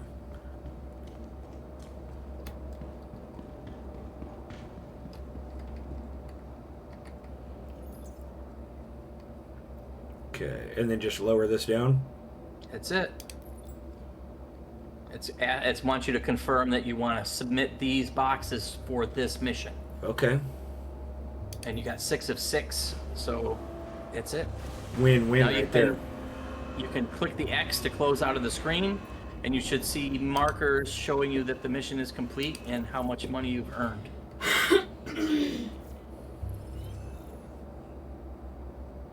Okay. 50K. 50,250 credits Mm-hmm. for moving 6 boxes. That's good. Hit F1 and go into your contracts Okay. and click on hauling, or actually click on offers first at the top because it's going to default you to history. Now when you click on hauling, you got more. There's more hauling missions. These are the 2 regular ones that you had access to before, but if you scroll down on the list, there's additional hauling. You got stellar, planetary. Planetary are missions like what you just did, where it's all within Hurston. Stellar are missions that are all within the Stanton system. Okay. Interstellar are missions that require you to pick up boxes in Stanton and take them to another system, like Nyx or Pyro. Yeah. I've heard Pyro's kind of the Wild West. It's lawless, but that just means that players have the ability to mess with you if they want to, and they don't get in trouble for it. Doesn't necessarily mean they're going to. Yeah. I've found that I've been having a lot of fun and a lot of luck working out of Pyro and not having anybody mess with me. So I wouldn't be afraid of it. Just be prepared that it's possible people could mess with you, and don't be mad if it happens. Yeah.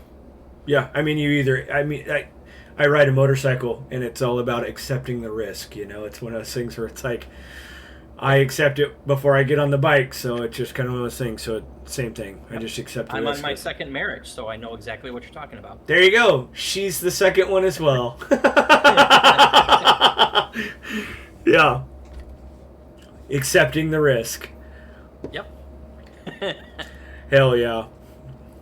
So is it better to do these 2 small ones here where it's like just to kind of get our application done? I personally prefer sticking to 1 rep. Okay. And work it up first. So if you click the rep icon at the bottom, you'll see all of the reps that you've earned so far, which is only Kovalex and the Hakro agency. What did you do? Did you do a mission for them? So I did it was like I went and did a pack. I picked up a package. Okay. And delivered it. And then I also went, in my first one that I ever did, I had to go to a shipwreck out in the middle of space and had to get out of my ship and swim around in space for a little bit and find a dude and examine him, which also took me a while to do, and I couldn't figure it out. And then I was in the wrong place, or I wasn't in the wrong place, but I wasn't doing it the right way. And so it was just like, I figured it out eventually, but yeah. So I very much appreciate you walking me through this stuff, because now I like the game even more, because there's only so much you can do in a game this big and this complex when you're just kind of blindly fumbling through it. Correct. There are no levels. There's no skill ups. The only progression in the game is earning money so that you can gain access to bigger and better ships and equipment and guns and armor and things like that, and your reputation. That's how you progress. Click on the Kovalex one at the top, and you'll see your rep with Kovalex, which is just finished filling out trainee. So the next time you do a Kovalex mission, it's you probably have access to the rookie ones right now. So if you click on contracts and then click on, all right, you're already in offers, scroll down to planetary. And scroll down once you expand it. Here we are. You got 22 Kovalex rookie missions available to you. Wow. That's when good. When you click on each one, it'll tell you how much SCU they want you to move, where you got to pick it up, where you got to deliver it. You need to pay attention to those three things. How much of it do I have to pick up? Where do I get it? Where do I take it? You got to know your ship. Your ship, this particular ship, has 46 SCU of cargo space and has the ability to accommodate basically any kind of container that they're going to give it to you in. When you start getting into the larger capacity missions, where you're in the hundreds of SCU, there's potential that they could be giving it to you in like 32 SCU boxes. Okay. This ship's not big enough to handle a 32 SCU box. Yeah. Did we buy a big ship for that? No. Okay. Yes. I think the TAC has room for a 32 SCU box. Okay.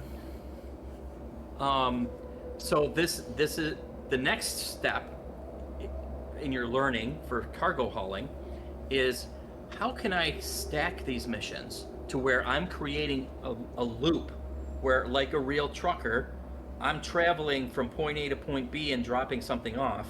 I'm picking something up at point B and dropping it off at point C, and then picking something up at point C and driving back to point A.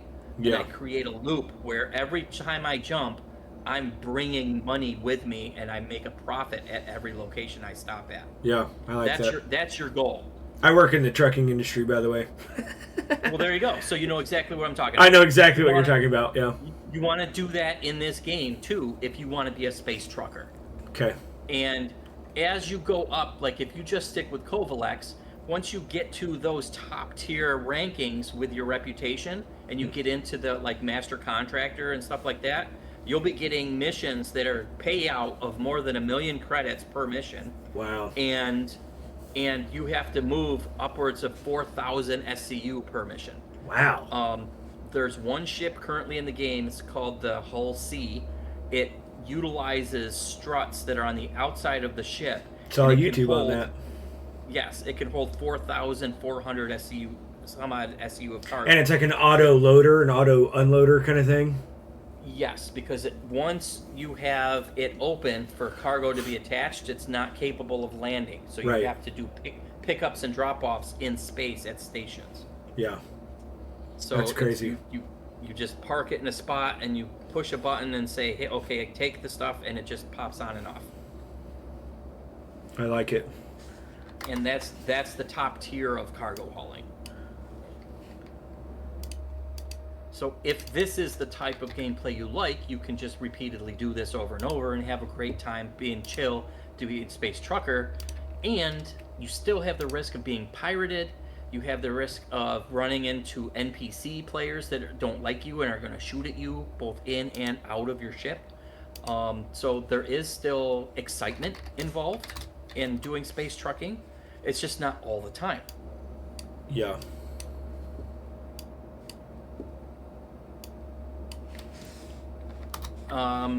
If you want, you can go swap out your ship. You can go back down to Lorville, since that's where all your ships currently are. And you can swap the Cutlass Black out for a different ship now and try something else to see what else you have available to you. My recommendation as a new player is to get a taste of everything. See what you like and what you don't like so that you can at least see what it's about. And then you know when you decide, okay, I really was enjoying this, I want to get more into that, you know that you're spending your time doing something that you like and not missing out on something because you don't even know it's there yet. No, I 100% agree. I think it's very smart. You can do a little bit of salvaging to see what that's like. You can do a little bit of mining to see what that's like. And there's 3 different types of mining. There's ship mining with the prospector. There's ground mining that's like medium sized. It's a little smaller. Because you can do ship mining both on the ground, on moons and planets, and you can also do ship mining out in space. Ground mining that's a smaller tier from the ship mining on the ground would be the Gray Cat Rock. And then hand mining is with the Atlas Geo and your multi-tool with a mining attachment. Okay. I don't think I have the mining attachment. Okay. So if go ahead and take off and fly down to Lorville, and we'll take a look at some of the other ships that you bought. Okay. You are clear to launch. Launch complete. You need to get a recording on your cardo to say you're clear to launch on your bike. That's badass. And it's funny because I used to do the video recording on my motorbike. I actually have a TikTok, and I have like 7,700 followers on TikTok for my motorcycle stuff. There's a line of motorcycles in the game that they're bringing in called the Ranger, Please visit again. Really? but they're not yet in game. Made by Tumbril. Okay. I swear I hit N to pull my landing gear up. Well, tap K to rotate your engines, and then there it goes. Oh, okay. Might have just been a bug. Okay. Or was delaying. Yep, it's up. Now you have to be sitting in the pilot seat to be able to set a route on the map. Okay.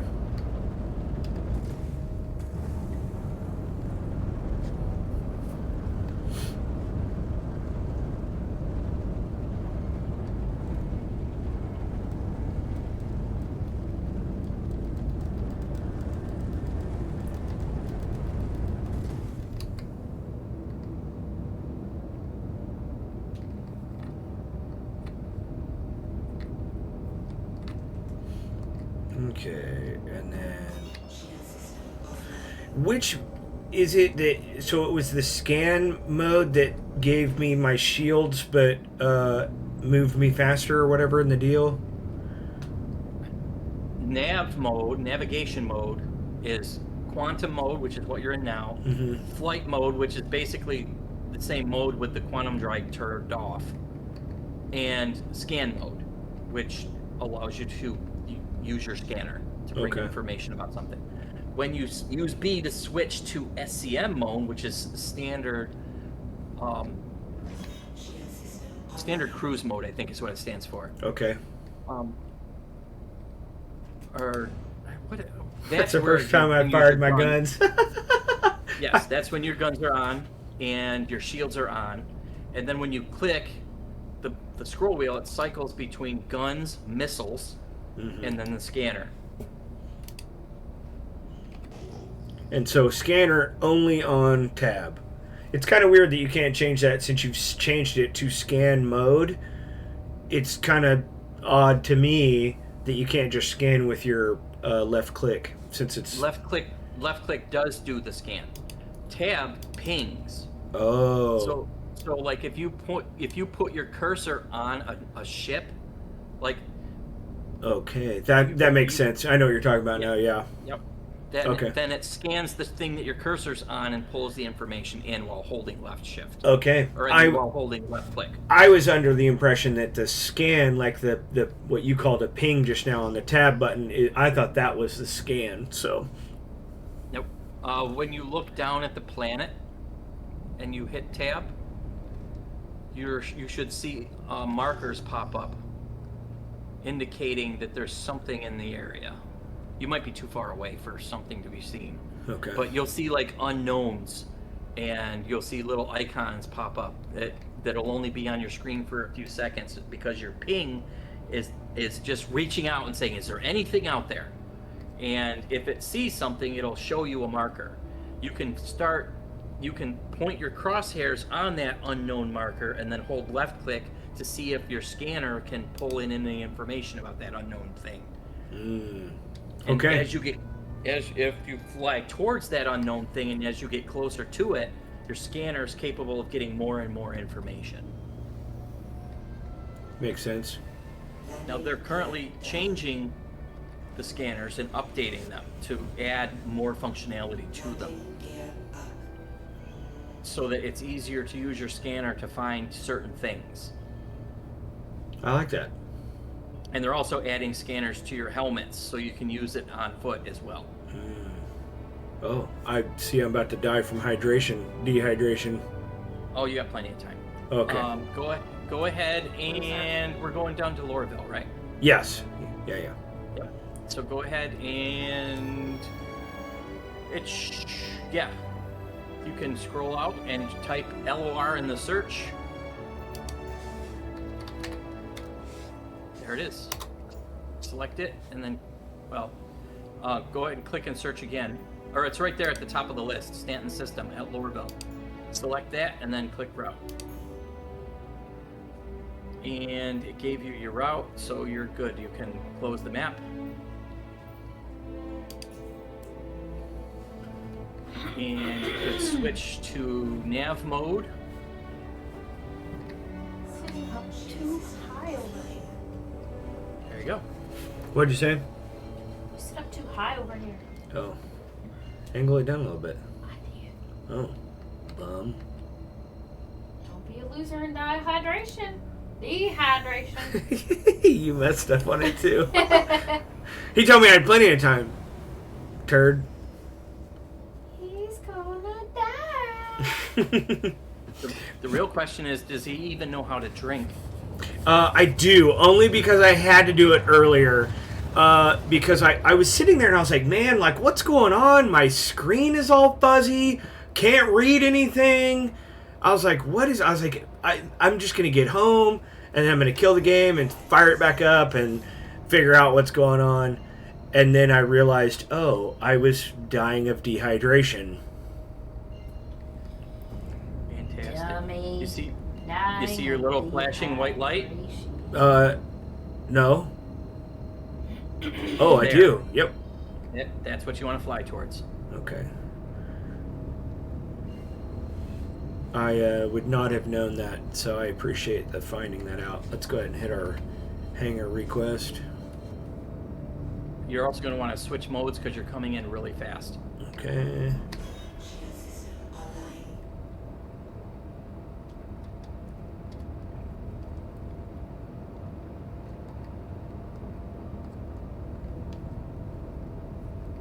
You should be right above the hangars right now. Oh, I see it. Yeah.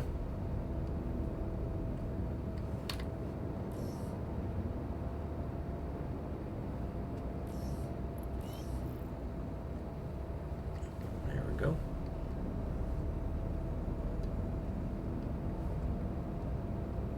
My neighbor's dog is Goose.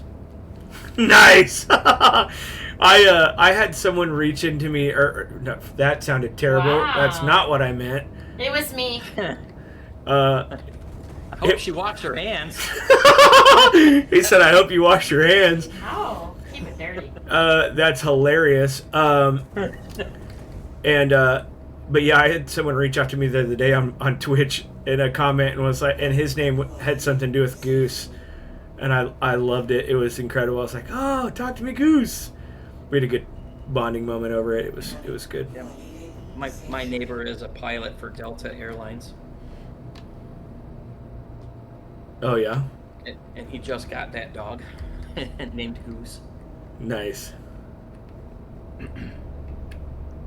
That landing thing is gonna be my new best friend.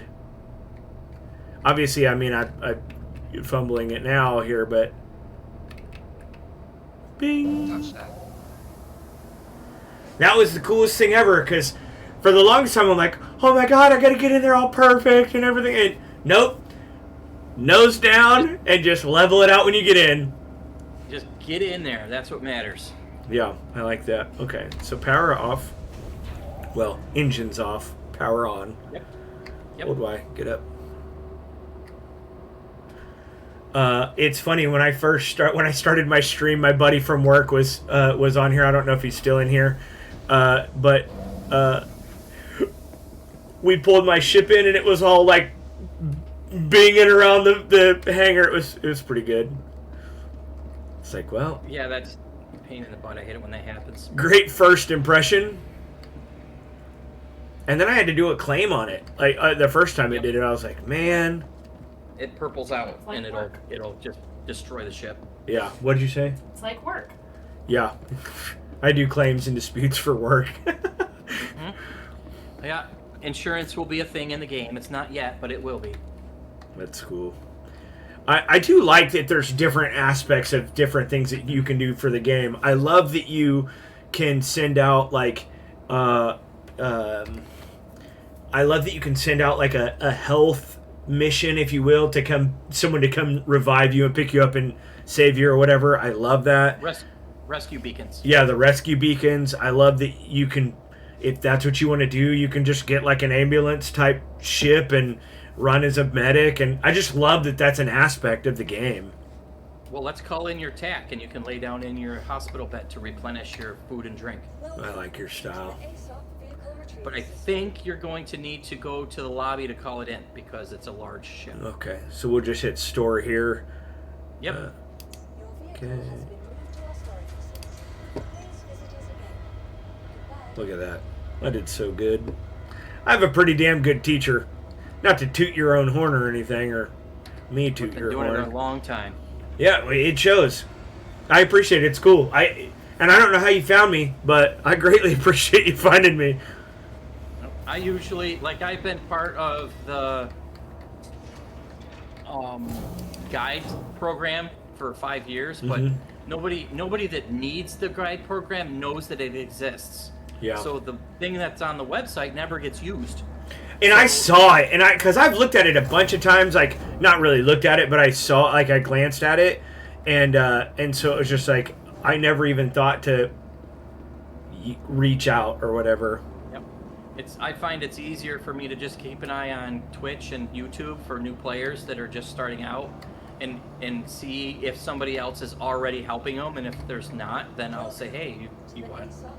I can help if you need it. Hell yeah. Yeah, no, I very much appreciate it. This one right here, this Star Lancer. Yep. And I don't know if it's actually a medium hangar. Go back into the panel and check again to see if it says that it's on the pad. Okay. Things are getting pretty desperate in the UAE. Nope, that's what I thought. Go ahead and click retrieve again. It should be a large hangar. Yep, there it goes, large hangar. Where do you see large hangar? Oh, right down here on the icon. Yep, Right there. yep. Goodbye. Goodbye. I saw this ship earlier and I was like, okay, that's cool. And then it was like, Origin.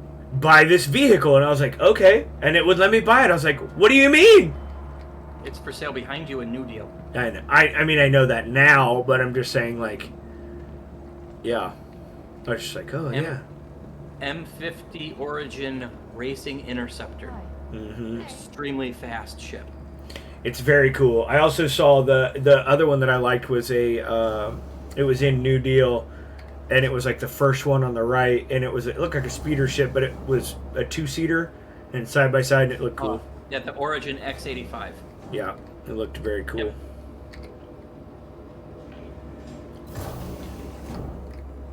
Let's take this ship to Area 18, and you can get the ship that I use as my daily driver now. I like it. Let's go spend some money. And also, Area 18 has all the alien ships for sale. Nice. Also, if you can help me find some cool armor and cool guns and stuff to buy, that'd be cool too. Yep. Okay. Golly, look at that fucking behemoth.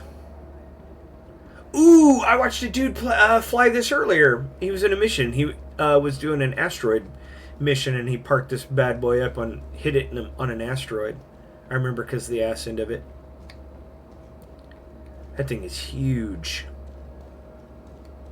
That's what she said.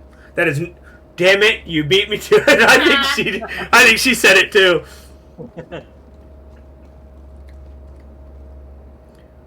How in the hell do you get in this thing? Look for the icons. There will be icons pointing out where the buttons are to enter the ship. Oh, I imagine this is probably one of them. Yep. Oh, it has an elevator? This is big time.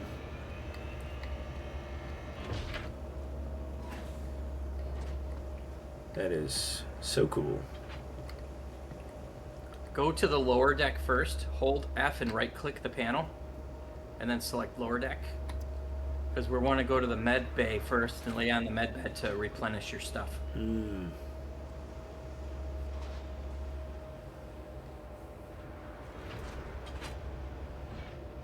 I was wondering if it was going to auto shut the door.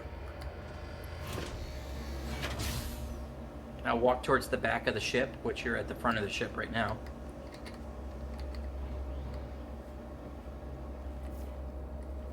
It's got a lot of seats on it. Those are the two side turrets.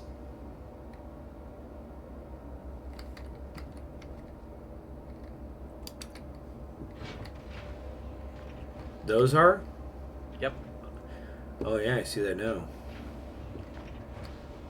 Holy These cow. are- This is drop ship area, drop seats, and those doors open up on either side with guns to support the people that are getting in and out of the ship. That is nutty.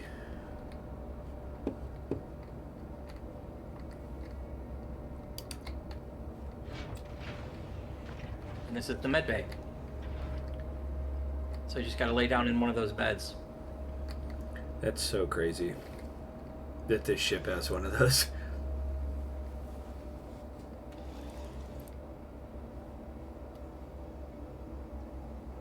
All you have to do is lay down in it and it'll replenish your food, drink, and health. If you had an actual injury, you would use the medical care on the screen above you to treat your injuries. Yeah. You Now- also have the ability to set your respawn point on this ship, and other people that are in your party could also do that. Since you own the ship, you have access to the admin, so you can boot people off of the list of people that have set their respawn here. Okay, that's cool. I was wondering because I haven't seen the admin section before. When I go to the med bay at like any of the ports and everything, you have regeneration, you have medical care and stuff like that. So I've kind of tootled around looking through that and stuff. But Yep, because the med gel that is used to regenerate or to repair injuries and respawn is expensive.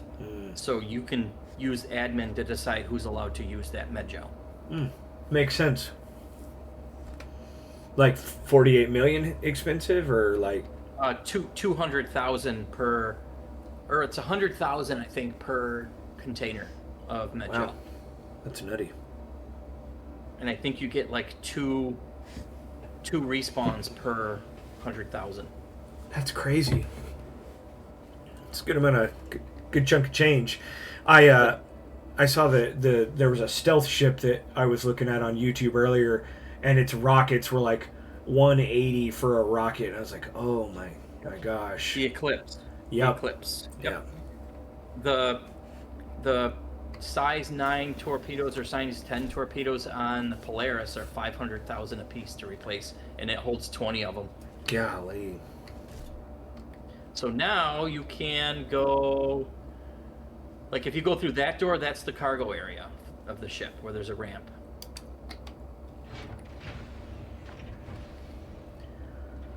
It's a big cargo hold. Do you want So to put you any can- vehicles or anything in here? You can. You could put the ROC in here. You could put a lot of stuff in here. If it fits, it sits. I like it. Old cat joke. So the next question is, what would you like to try out? Like, would you like to try salvaging? Or would you like to try mining? Or would you like to try some other type of mission? I don't know. Dealer's choice. Let's do some salvaging because it's fairly easy to teach. Okay. So let's go do ahead it. and turn around and open the rear ramp and exit this ship, and we'll call in the Drake Vulture.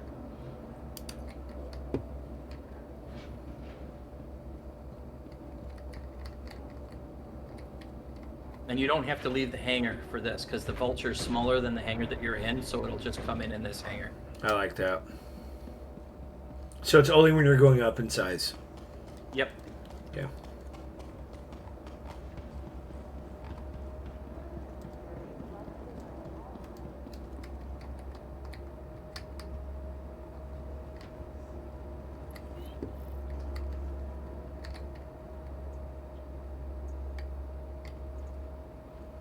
You said the Vulture?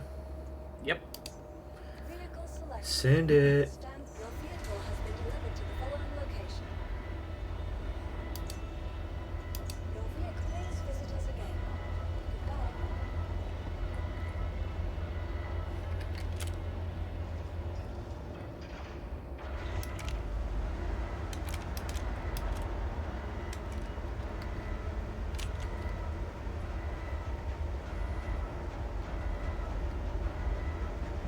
Don't forget your helmets off.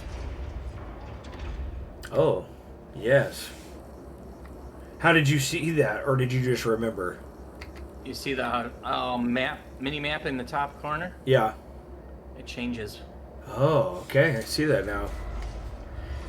Yeah, that would have been bad. We would have got out of the ship and died. Yep. And right now, because of engineering, there's a lot of ships that have like atmosphere holes where you'll suffocate, even though technically you're in a spot where you should have atmosphere. Mm, So you want to make sure you run around with your helmet on all the time. yeah, Only take it off when you need to now, until they get all those bugs worked out. yeah.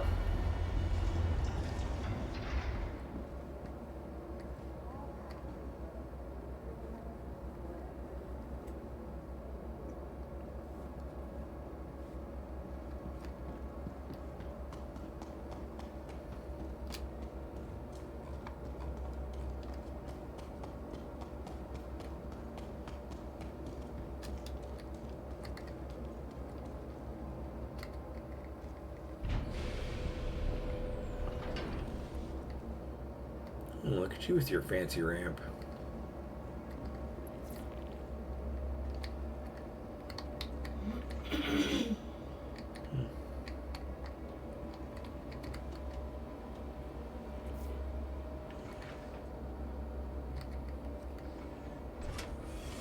Soup locker. Oh, okay. I was like, is that where I'm supposed to go? Oh, nice. And these are my components. Yep. It's cool that it's all inside. And easy to get to. Got a little bed. And a fire extinguisher. Just in case you're smoking bed. Yep.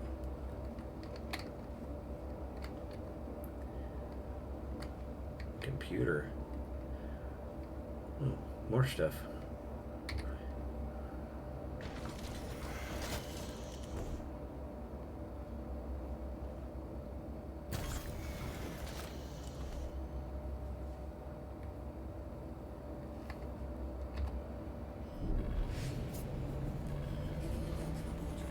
I like the different layouts of screens and cockpits and stuff. I think it's cool. Yep. Every ship is different. Mm-hmm. Love that. So now go ahead and hit F1 to open your Mobiglass and click on contracts Okay. and go to salvage. You only got one option.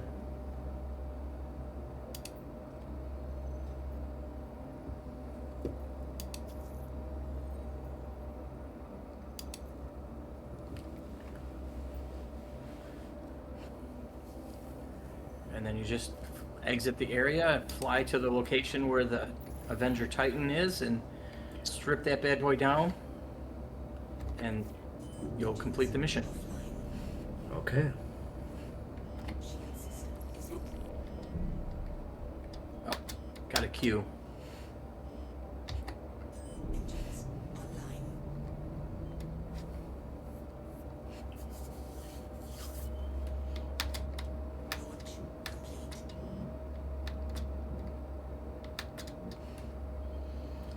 I like that the landing gear and like the center HUD, if you will, is the same or similar. I haven't seen any yet that are different, but I like that they're uniformly the same, so that you don't have to like look for it, and be like, oh, is this up or is this down or what's this doing? Yep. Or, Yeah, the advanced HUD is the same on every ship, but yeah. like as you said, the layout of all of the MFDs, and when you get into the alien ships, and those ones are wild looking.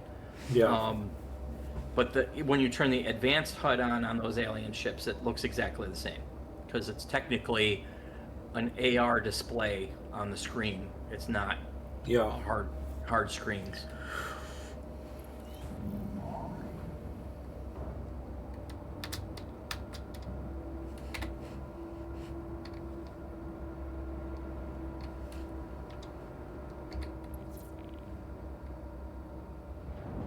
What did that do?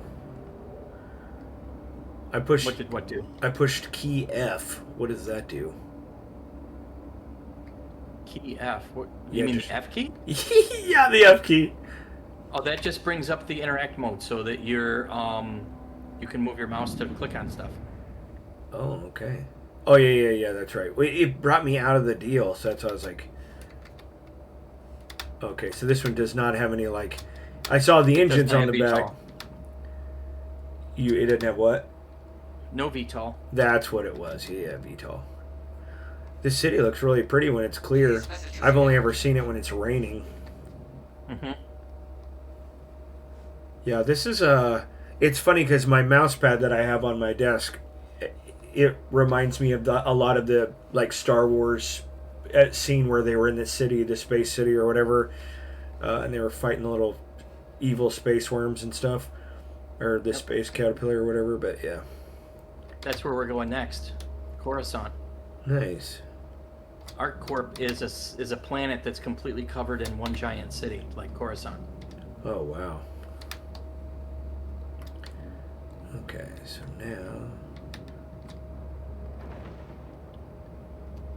now just fly straight up until you get to an altitude where you can use your jump drive, which you could switch over to nav mode so you can increase your speed.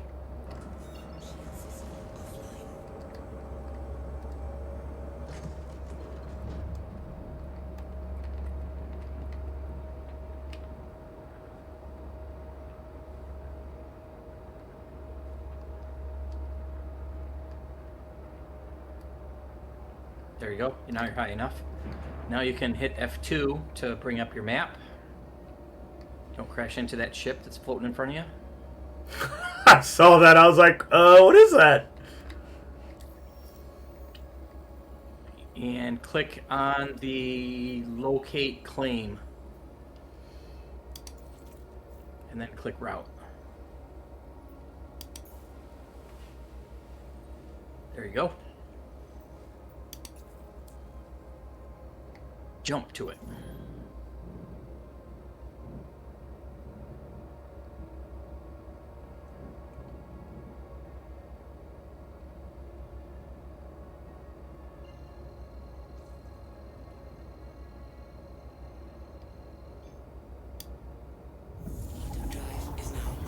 Yeah, that was quick.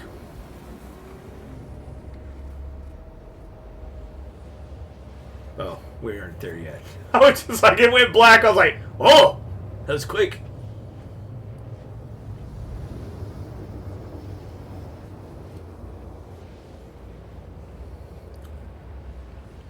What's the MM mean?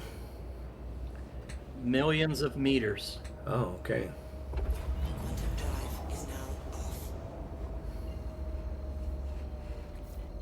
Now, switch modes to SCM mode, and you should see the icon pointing you to the ship that you need to salvage. Those little. It's the yellow icon that looks like your mission icon, Oh. mission marker. What are those little white icons? Other things that you can interact with, Oh, okay. like other ships that are in the area or things that you can scan. Don't fly straight at it; you'll crash into it.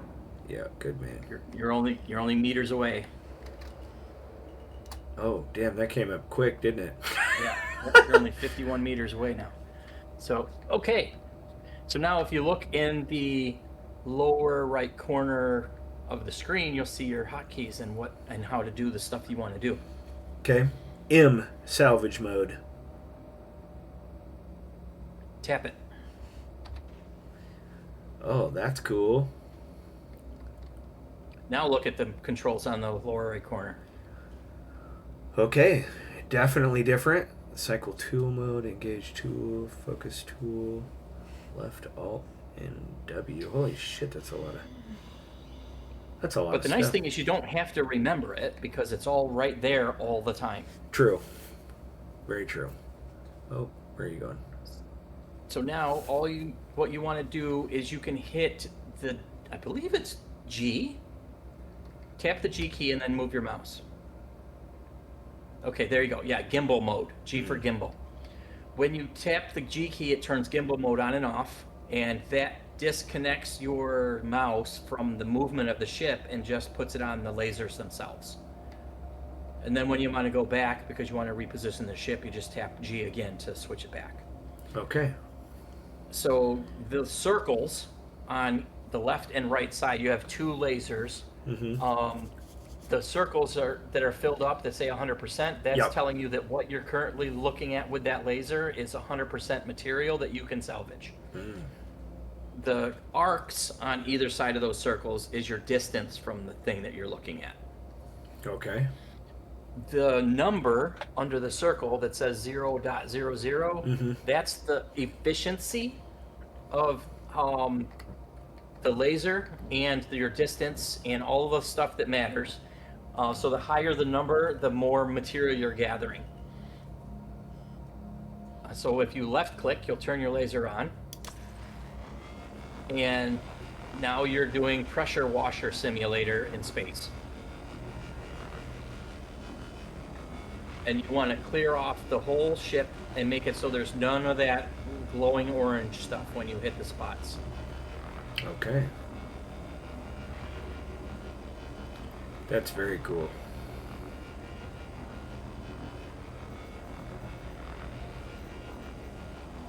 Is there like I don't know, like a trick to doing it like more effectively? Like, would it be better if I scooted in a little closer, or? That I'll let you figure out through trial and error and figure out what works best for you. Be careful though, because the front of this ship is deceiving, and it's really easy to bump into what you're looking at because the front of your ship is pretty far away from where you're sitting. Okay. So the depth perception is a little off. Yeah. At the top of your screen, where you see the toggles where it says cinch scraper module, a braid scraper module, Yeah. and then on the left it says cinch scraper module, ready grip tractor beam. You can right click to toggle between different modules that you have on the lasers. The left one is a tractor beam, which when you turn it on will literally grab the ship in front of you so that you can manipulate it, spin it around, kind of like what you did with the boxes when you were moving them with your tractor beam. Okay. And then you hold R to rotate it or whatever. Exactly. A braid module on the right is a different spread where it'll hit a larger area, but it's less efficient, so you'll get less material. You'll scrape it faster, but you'll have less stuff to sell for money.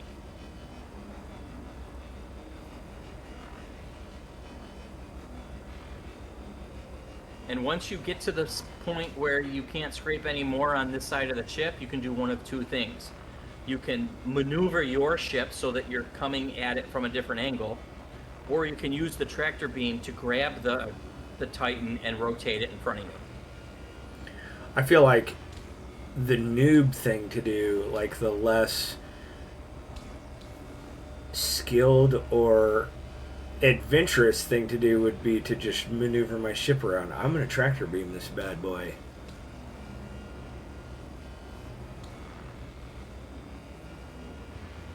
Does this ever run out of power of your lasers? No. Okay, well, that's good because I keep missing. But your lasers can get damaged to where they don't function without being repaired or replaced, but they pull power from your power plant in your ship. And if you were to turn it off in your power management screen, the lasers are obviously not going to work. That's fair.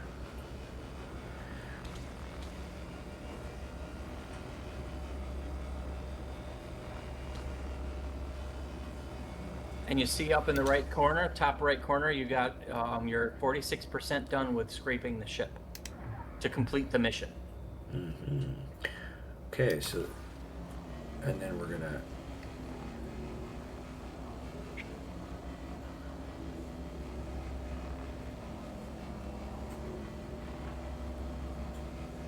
That's cool that it's like doing that, like I'm able to rotate it and grind it at the same time. Yep. Now, obviously, it's not doing the. It's not as effective because you're only one laser beaming, but Right. It's easier. It's better to just position the ship the way you want it, and then switch back to the dual lasers, and then just move them around the surface.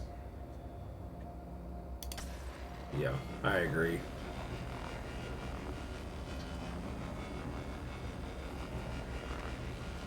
See, for me, like, I'm so afraid of heights and falling and shit like that, that, like, for me, it's like, I know that we're up here really high, really high, so I have to tell myself, we're in a ship, we're safe, it's good, it's a video game.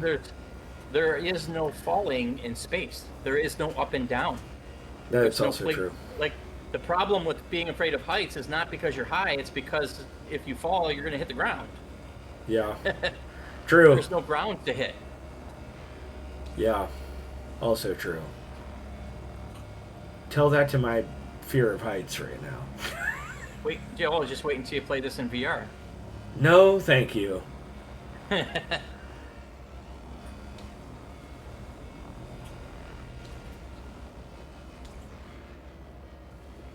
Why were my lasers going all cockeyed and stuff? Maybe you were hitting a button that was doing the spacing. Mm-mm. Left Alt and right click will allow you to manipulate the spacing of the two lasers. Left alt and what? Right click, and the scroll wheel will adjust the spacing as well. Mm.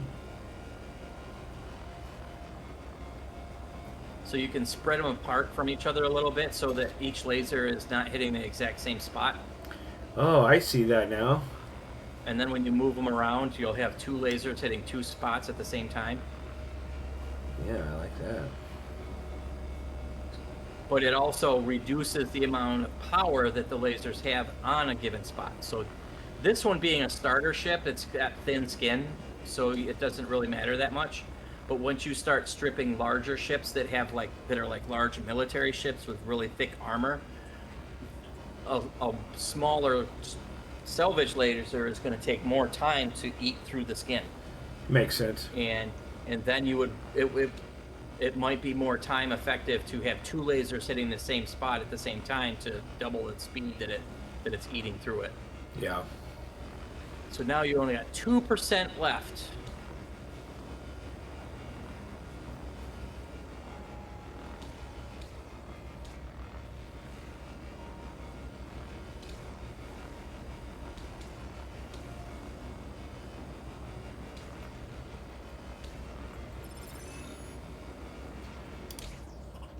Now, the scraping is done. You also have the ability to break down the superstructure and suck it up into the ship as construction material. The material you got when you scrape is recycled material. Okay. So when you look at the controls in the lower right, you want to switch the tools to the fracture mode, which is left Alt W. Okay. And you'll see there's when you turn it on by clicking left click, you'll see a countdown start up in the center there. And what it's going to do is going to break the ship up into large chunks. Do I need to back away from it? Nope.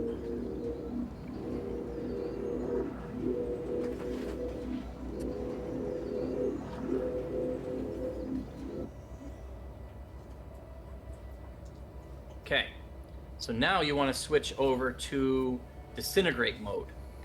So I think you just right click. Yes. And now when you left click, you'll turn disintegrate mode on and off. But you'll see there's a percentage number there. See, it says negative 16%. Yeah. You want to position your ship so that you get that percentage to be as high as possible Oh, shit. without bumping into it. That's what happened when I turned my gimbal on, bro.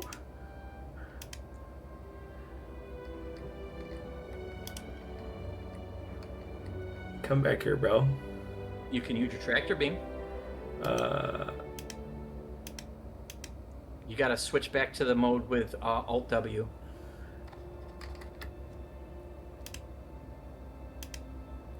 Alt Is it Alt W. W? Alt A. There we go. Alt A. There it is. Yep. And then right click to switch to the tractor beam. You might have to get closer to grab it. Might be far enough away now that it won't reach.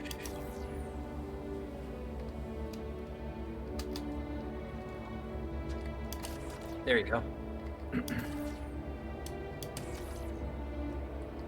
Not work. There we go. Yeah, you were like 140 meters away from it. That's why. I was like, Bring it. I was panic mode, bro. Panic mode. Yeah. Bring it close to you, get it to stop, and then you can switch back.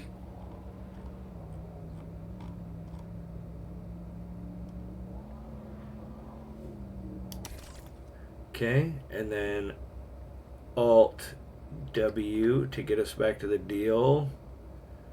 You want it on disintegrate, Disintegrate. and then position your ship as the best place possible to get that percentage up.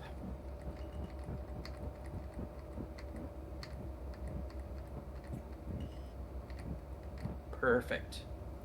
Now left click to turn on the disintegrator. That maximizes the amount of material you get from it. And it also speeds up how quickly it disintegrates.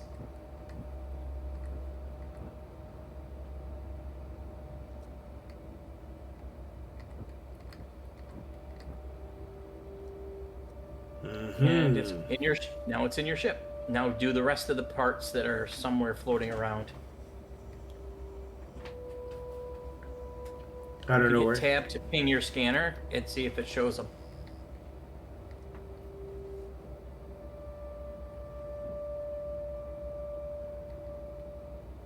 Out to your right, maybe? You see the distance to those unknown signatures? Yeah. That's 14 miles away, so we definitely know that's not it. What are those things with the little white arrows?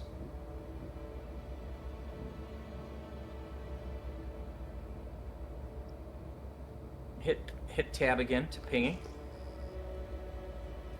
Okay, so click your mouse wheel to switch to scanner. Click your mouse wheel again. And again. That's missile. Missile. Scan, there you go. Now hold left click. Now you might need to get closer to it for the scan to actually function, because you can only be, it won't work if you're too far away.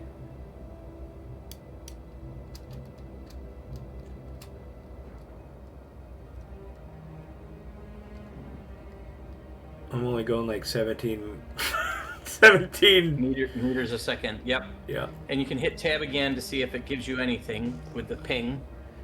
And no, it just highlights. It's not telling you anything else. So yeah, you got to put your cursor on it like you were, and Hold left click to scan. I don't feel like we went that far away from it. Like, No, we weren't. I'm curious as to what it is. you may go. Oh, what is that? 15 miles away, 20 miles away. Those ones are close. It's not even giving you a distance, so they're really, really close. Fly towards it slowly. You can tap left shift a little bit to do short bursts to get a little bit of speed, but not go super fast. Oh wait, no, you're getting close now, I think.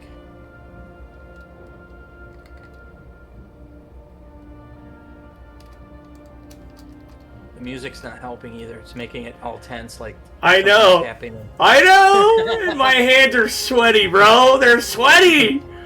And there's nothing. It's probably a rock. Yeah. It's probably a rock that you would mine with a prospector. It's probably what it is. Fly towards it. I am Not flying straight towards at it. Fly off to the side of it. Switch modes to nav mode. Now fly towards it a little quicker. There isn't anything that's gonna kill you out here. It's just I don't want you to crash into it if it's something solid. It's not letting me change my speed. Oh, because your speed limiter is scrolled down. Hold left alt and scroll up. Yeah, that's what I was doing. It's not doing anything for me. Oh, because you're in scan mode. Okay. That's one of the features that won't work while you're in scan mode. There you go. Here we go. Because the scroll wheel changes to your scanner range when you're in scan mode. So it won't adjust your speed limiter anymore. That's better. What the hell is that? Is it a ship? It is a ship. It's a Crusader Hercules. That's a big ship.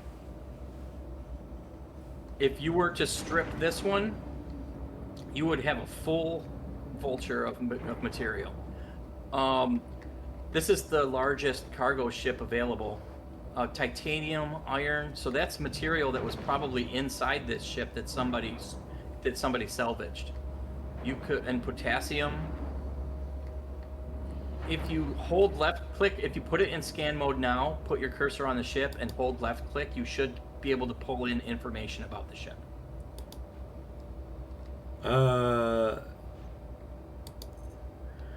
Okay, you said left click. Yep, and hold it. Holding. Not doing anything. There it goes.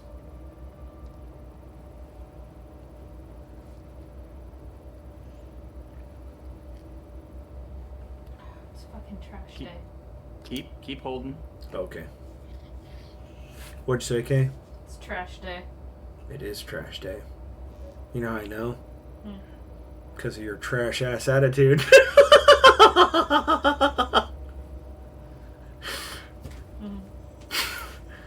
There it is.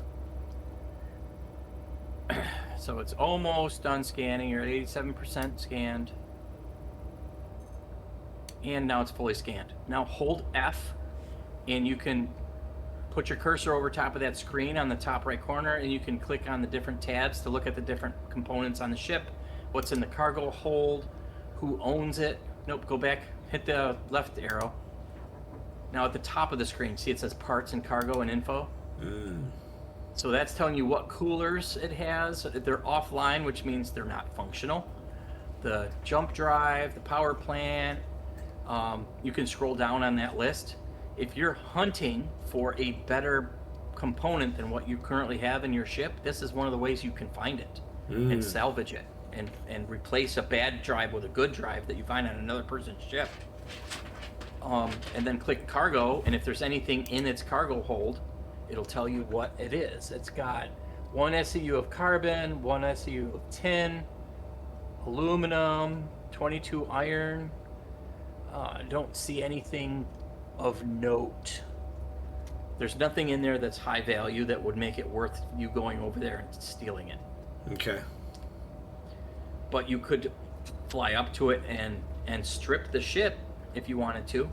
Now, is this somebody's ship? Like, are they going to be mad because they are going to come When you back?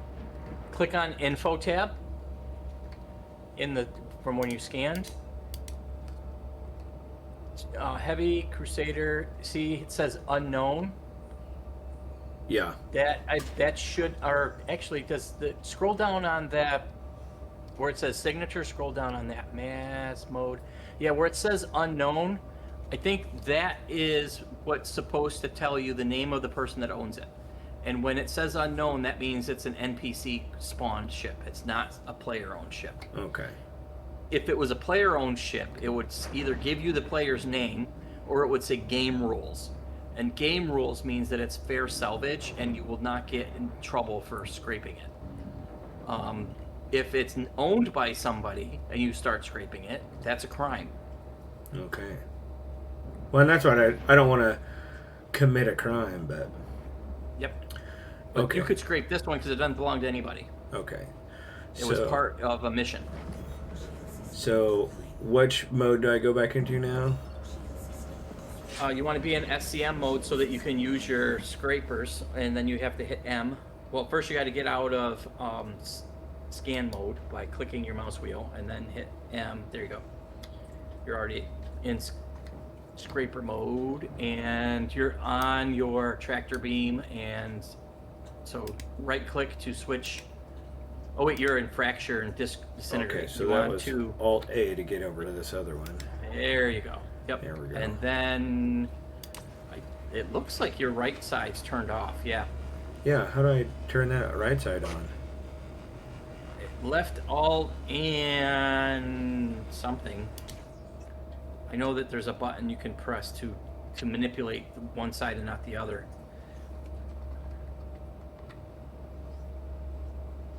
Focus tool left, focus tool left and right, focus tool right. Left, Alt, and D. And then left, Alt, S is both of them.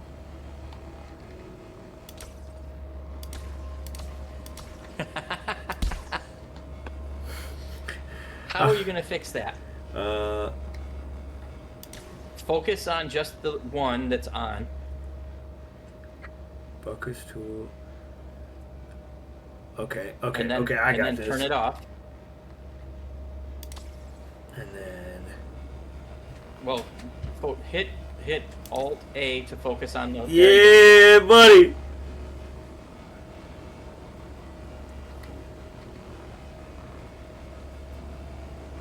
Now G will switch to gimbal mode again.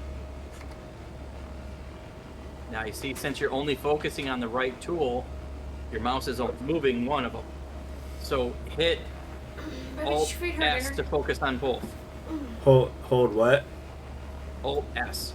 Alt S. Yep, and that'll switch to focusing on both of them. Okay. And now when you move, both of them move. I did not give her pills. She didn't have any, or she had food in her bowl, but yeah. That's what my dog's barking at me. I think he wants to eat. Are you hungry? Mine, Yep. ours is just recently diagnosed with Cushing's, so she has this undying urge to drink water at all times of the day. Like, never can get enough water. That's my diabetic cat. Yeah. All right, let me get him some food. I'll be right back. Yeah, you're good. I'll be here.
I keep hitting the left click button.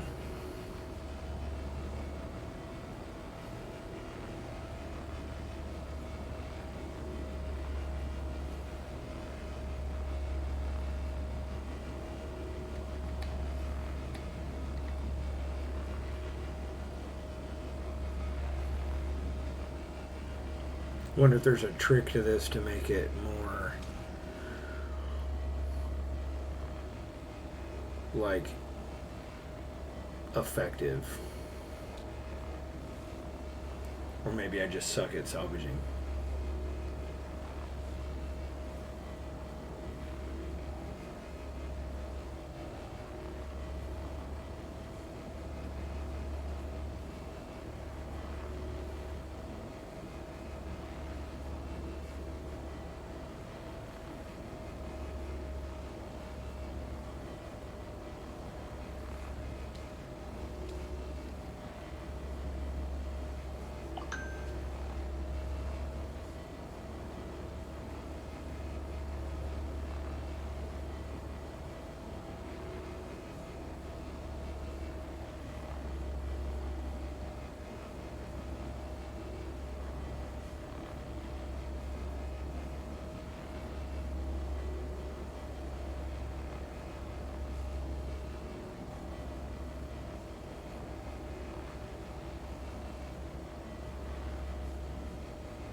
Now you see where it says depot in the lower right corner, 7.6 of 13. I figured that was my carrying ability or capacity.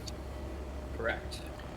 When it gets to 13, shut off your laser, get out of the seat, and then go down into the cargo area and eject the boxes that are in the depot, Why? so that you have room for more stuff in the depot. Oh, okay. Or we pack up our shit and go get and do something different. I don't know if salvaging is my thing. It's not bad. Maybe I'm just not as effective as I... Oh no, it's fine. You're just learning how the mechanics work. Yeah. And if you get into it, you'll see that there's different types of scraper heads that you can get that have different efficiencies and different Okay. sizes and ranges and stuff like that to manipulate how good you are at it. Oh, okay. That makes me feel better. There's a lot of different ways you can get salvage material that you can hunt for. That's not just those missions. There's other ways you can do it. And there's also going to be new aspects of salvage that they're going to be adding that include siphoning liquids and gases, and also stripping the weapons and components out of ships and things like that too. That's very cool.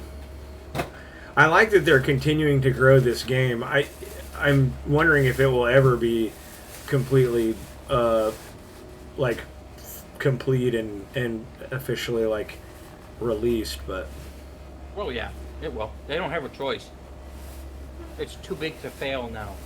I saw that on something on Facebook the other day. It said that Star Citizen had earned already, I think, $1 billion in funding. Yep. That's nutty. Over the course of 14 years. Well, yeah. But I mean, still, that's almost $100 million a year. Yep. That's pretty good. I think it was 155 million is what they made last year. That's nuts. I'm happy to do my part. I've enjoyed it so much so far. I will tell you that I was not 100% sure on if I liked it or not, and when I was doing it today, because I'll just, again, like we talked about earlier, it's just I didn't really have any guidance on it, and I was just kind of like, oh, what do I do here? What do I do now? Like, but I mean, as you and I have been sitting here talking and going on this stream, I've had 2 people hit me up wanting to play, which is cool because I just was like, I would like to play with friends of mine, but none of them have any desire to play, and I'm like, all right, well, fuck me, Maybe. I guess. Maybe once they see what you're capable of doing in the game, they might change their mind. Also true. Because if you've watched some videos of people doing like the Hathor missions and the ASD areas with like the giant irradiated worm and stuff like that, and they see that there's a lot of FPS type gameplay, Yeah, they might change their mind. yeah.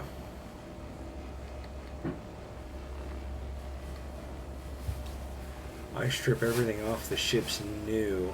I make more money off the stuff in the ships. Oh, that's cool. Well, that's because they recently nerfed the cost or the prices you get from the recycled material. But they're also in the process of getting ready to add crafting to the game, which will bring a demand for these materials that doesn't currently exist in the game.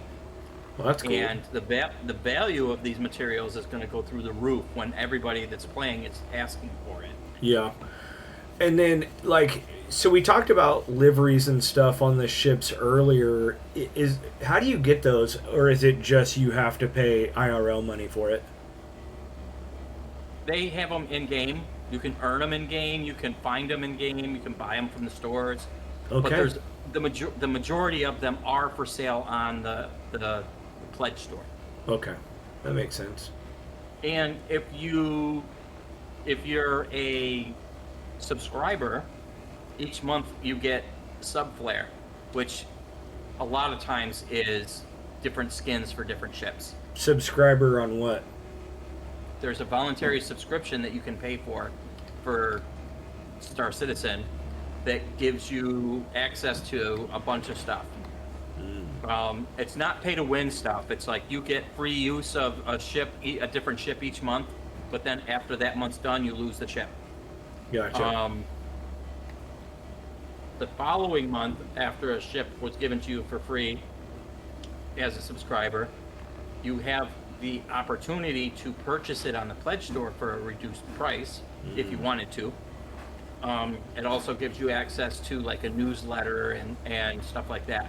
And Gotcha. the sub flare can be weapons and armor and ship skins, all sorts of different things. That's cool. And how much does that cost? $10 a month. Gotcha. And your depot is full, so you're not getting any more material. So go ahead and hop out of the seat and go back to the cargo area. Okay. Yes, Honeybear. The trash is ready for you. You are the sweetest. I will take it out. I'll take it out when I'm done for the evening.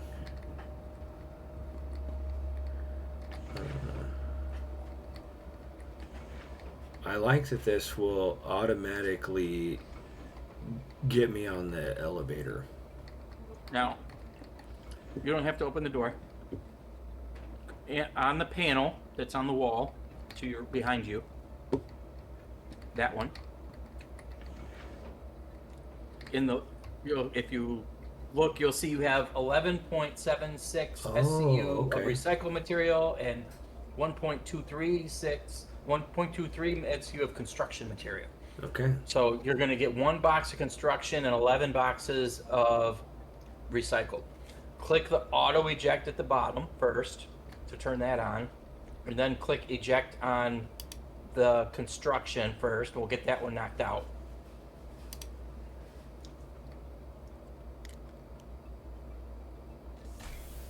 And then pull out your tractor beam and move the box that spits out off the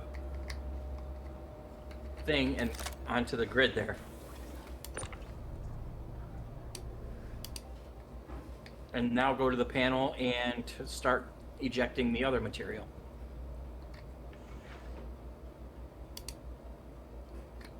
There you go. Now it'll automatically spit out the second box after the first box is done.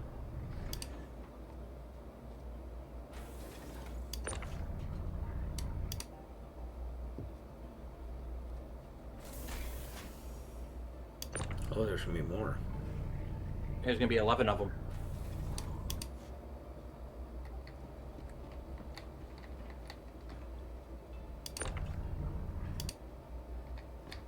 This cargo grid will hold 12 boxes, but there's room for a lot more. You can get like 26 SCU in here. Oh, okay, that's cool. Now you're gonna have to start it again because that box was in the way. That makes sense. Where are you located, by the way, if you don't mind me asking? South Florida. South Florida, bro. That's epic. We're Christine and I are getting married this year, end of August, and we will. We're talking about doing where we're planning on doing the Bahamas for our honeymoon. So we actually got engaged in Panama City Beach. I'm just north of Tampa. Okay, hell yeah. Big fan of Florida. I love Governor DeSantis too. Me too.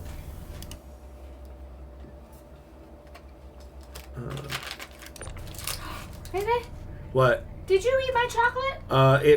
The way I see it is, it's kind of a tax. You know, you left it in here long enough that it. Baby, I left it in here from yesterday. No. It was much longer. No.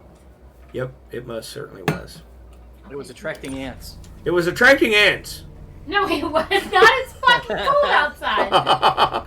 We're gearing up for fucking winter apocalypse this weekend, so. There are no ants. I think our high temperature for the next like 3 days is going to be like 0. 8 maybe. That was funny because it was 80 today here. Yeah. Oh, come on. Yep, there you go. I moved away from the snow to come when I came down here. Oh, really? Yep. Hell yeah. Yeah, I don't like snow, but it is what it is. Where's this guy at?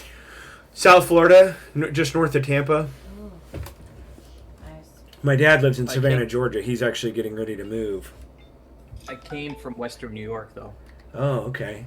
I was wondering where the northern accent kind of came from. Is that it? I thought we had That's it. more coming. Nope, there was 12 boxes total. Oh. Oh, okay. Okay, yep. And we did it top and bottom. Okay, so now we can go back and do more stuff.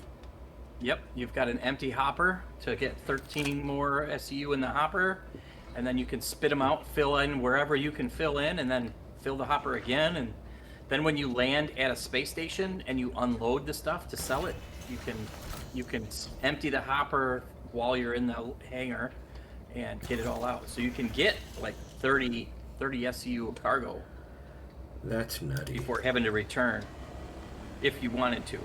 Golly, and you're right. That depot is just like wide open now.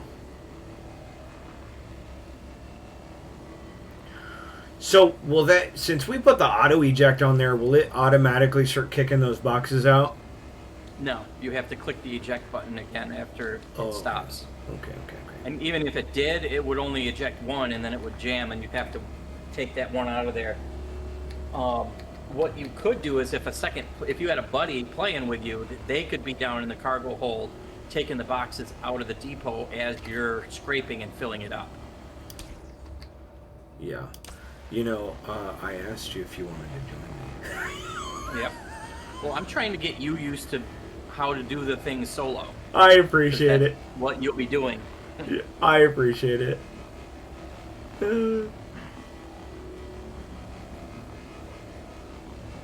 It's very cool that you will sit here and watch me do this and help me go through it. I greatly appreciate it.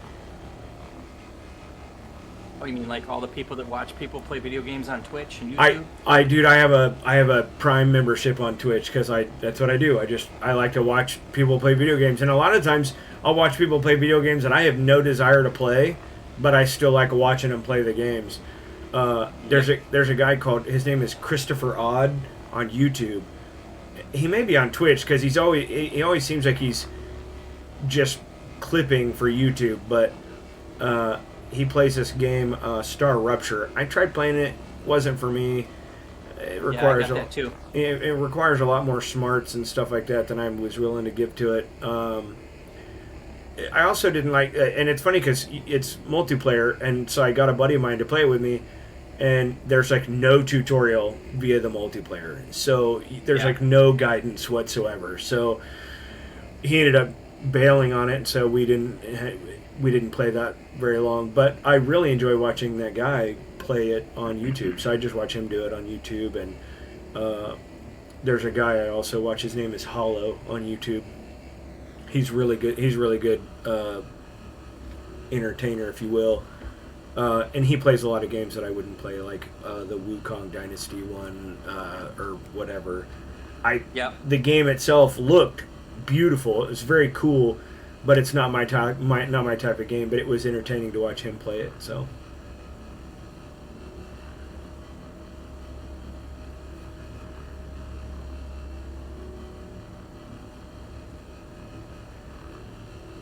This game is going to have crafting, base building, farming, herding, all kinds of stuff. That's badass. And that's like my thing. Like, I love building. I love building shit, Yep. dude. I play a lot of Ark Survival Ascended. I host this cluster for Ark. I've never played the PvP side of it. I've never played anything other than just. I don't do PvP at all. Okay, see, me either. Well, I will totally play with you. My dad and I play, and he plays on console because, like I said, we've been console guys forever. But he has zero desire to play on his PC. My server is crossplay though, so Okay, console that's players cool. can play on it too. See, and we couldn't figure out how to do it to get it to work where I could play on my PC and him play on his console. We just couldn't get it to work. But I build nutty bases. Like, I love it. Like, we did, I forgot where it was. I think it was on the center. The center, maybe. And on the main river that runs through the island, that center island, I built a base that went from shore to shore across the river with a giant swim in under like aquarium or whatever for all of our water tames, and then a big hole in the floor or whatever, and then did a full like greenhouse roof across the top or on one corner for our greenhouse, and big open hangar door on one side for our air tames to fly in. It was nutty. And I even had a big garage for the Quetzal because it's too big, but I love that game. I've been playing Ark as long as I've been playing this, actually. That's awesome. Maybe Yeah. a little bit longer. Yeah, we like Ark Survival Ascended. I also play Valheim with my fiance and my dad.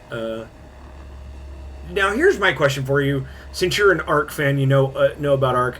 We ran into an issue where we would, when we join our buddy's server, you couldn't get too far away from the host server or whatever, server host.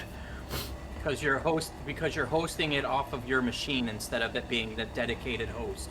Okay. I pay Nitrado to host a server for me so that it's persistent. It's always up, even if I'm not on. Okay. How much does that usually run? It's like $15. Well, that's not bad. And is that just per month? Yeah. Dude, that's not And if bad you at pay, all. if you pay like for 3 months, it's like $8 a month. If you pay for like 3 months in a That's chunk. awesome. See, and that was our thing, like, because we just couldn't do any of the cool shit, like, because anytime you would go remotely near a cave entrance, it would spawn you on top of the other person, and it would almost be like you were glitched, like some of those dinosaurs would glitch out or whatever when they spawn in. Yep. It was maddening. Yep. The tether's terrible. Yeah, nutty. That happens when you host it from your machine. Okay, that makes 100% sense. Because I was just like, this is terrible. Like, so we would just run around, tame stuff, build stuff, or whatever. But we couldn't do the caves, so we couldn't do any of the, any of the stuff to do like And I've never done a boss fight on a server. I just go in, tame stuff, build stuff, run around. That's what I do.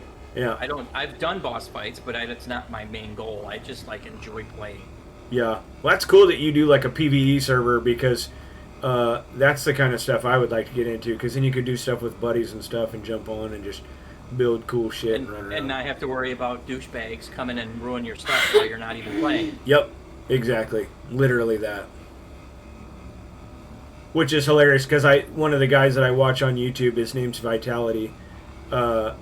He does PvP. He's good at it, but he's not a huge dick. He's just, I mean, he's there and plays PvP in a PvP server. So, I mean, it just is what it is. But and then there's a younger guy I watch, Granty. I watch him, and he does like 100 days in a server or whatever, and but he does like full on boss stuff and stuff like that. He's really good. He's entertaining. I like watching him. Right now, I've got the server's hosting a Lost Island, Lost Colony map. Okay. It's the new one that just came out. Yep. And I'm going to spin up a second one and cluster it with, I'm thinking Ragnarok. Because Lost Colony is cool with what it has, but it's missing a lot of stuff that I like in Ark. Like, it's all cold, snow, yeah, I don't dreary. like it. It's like it's not like as Western fun for New York me. in winter. Yeah. And I'm like, I don't want to just look at this all the time. I want options when I'm playing. Yeah. So I'm going to cluster a Ragnarok server to it so that I can bounce back and forth between the two maps. See, and I've never been able to do that because I've never played on like a computer online server type deal. So I've never gotten to experience, moving from one map to the other. Well, if you play on mine, you'll be able to, even if you're on a console. Well, that's badass. Well, I obviously have a PC, so I'd rather play it on PC. But the cool thing is then I could get my dad to play it because he's on console. Yep. And even if you don't own the Lost Colony map, you can still play on the Ragnarok one, and then later on, if you do get the DLC, it'll be available for you to go over to it and do the stuff there. I'm pretty sure I own Lost Colony. Thralls. On Lost Colony, you contain thralls. See, and I saw Granty he had thralls and stuff like that. It was cool. What I didn't like about doing Lost Colony, we even ended up having to do a admin code because I couldn't get it to unlock the Snow Owl saddle. It drove me batshit crazy, bro. Oh, really? Yeah. That's weird. It is very weird, but. Okay, let's see here. Alright, that's good enough for me. So jump back to the station, and you can sell the material that you have. Okay, so we're gonna do Hobie. How do I know what, You gotta turn off the salvage mode. How do I do that again? M as in Mary. M. Or have you ever watched the show Archer? Yep. M as in Mancy? Who says that? I love Archer, man. That's a good shit for me. Okay, so that's off. We're in SCM, so we have our shield, but we want to be in nav mode. Yep. Okay.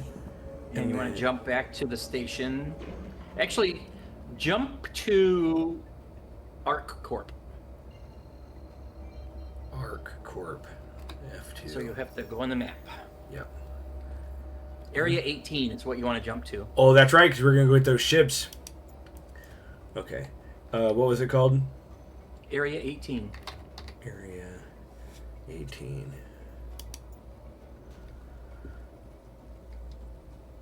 I've never been here either, so this is new news. New news! Okay. So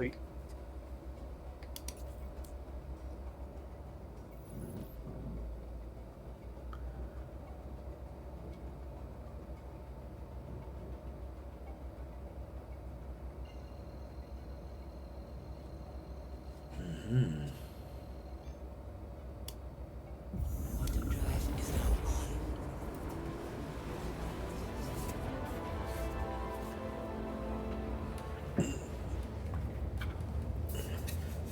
So you were a snowbird, huh? Kinda. We've been living in Florida for 10 years, Okay. but we just bought a house up in Tennessee so that we can get out of Florida during the summers. Mm. That makes sense. And are you retired? Nope. Oh, okay. You just work remote, or what do you do? Yep. Hell yeah. I'm Transitioned to working remote so that we could do the snowbird thing to go up to Tennessee during the summertime. love that. Yeah. See, for me, I was remote for COVID. When COVID hit, I went remote full time. Was remote for like 3.5 years, and then the company I worked for, Yellow Freight. Don't know if you've heard of them or not. They went out of business, and so yeah, I was unemployed, and then my next job that I got, the one that I currently work for now, it's 100% on site. So it's just it's one of those things where it's like I would love the opportunity to go back being remote. Now, luckily, I have the ability and flexibility at my current job that if I want to take a week work remote, I can go travel and whatever, and not have to take PTO. I could just go work from my dad's house in Savannah, or he's getting ready to move to Santa Fe, New Mexico, so I could go work there for a week or whatever. So it's cool that I have the flexibility to do that now. But if I could end up being full-time remote, that would be the ideal. Yeah, everybody got spoiled because of the apocalypse. Mm-hmm. Yeah. It was dude, and it's funny because I think it was literally probably 3 years I never even left my house. I ordered my groceries. I had my groceries delivered. I never left the house. I didn't have to go like put gas in my car. I think I would fill it. I'd drive around and go see my parents or whatever. But it was one of those things where it was like I maybe filled up my tank of gas 3 times in a year. It feels different when you only leave the house because you choose to, not because you have to. Yeah. Yep.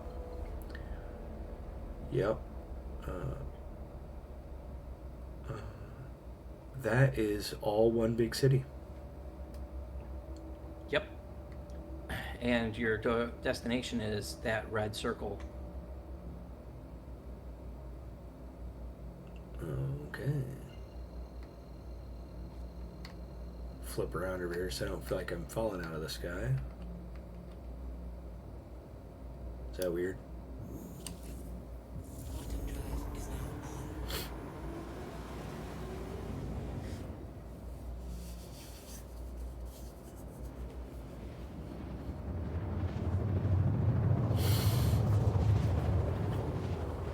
on. I played No Man's Sky for a long time too. I really liked that.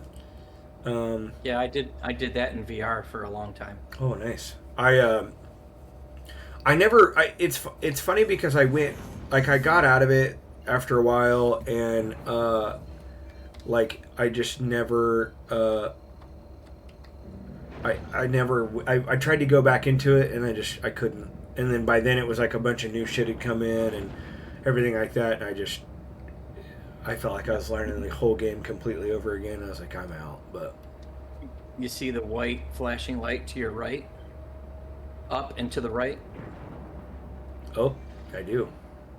That's your hangars. So do they all flash white like that? Yep. That's badass.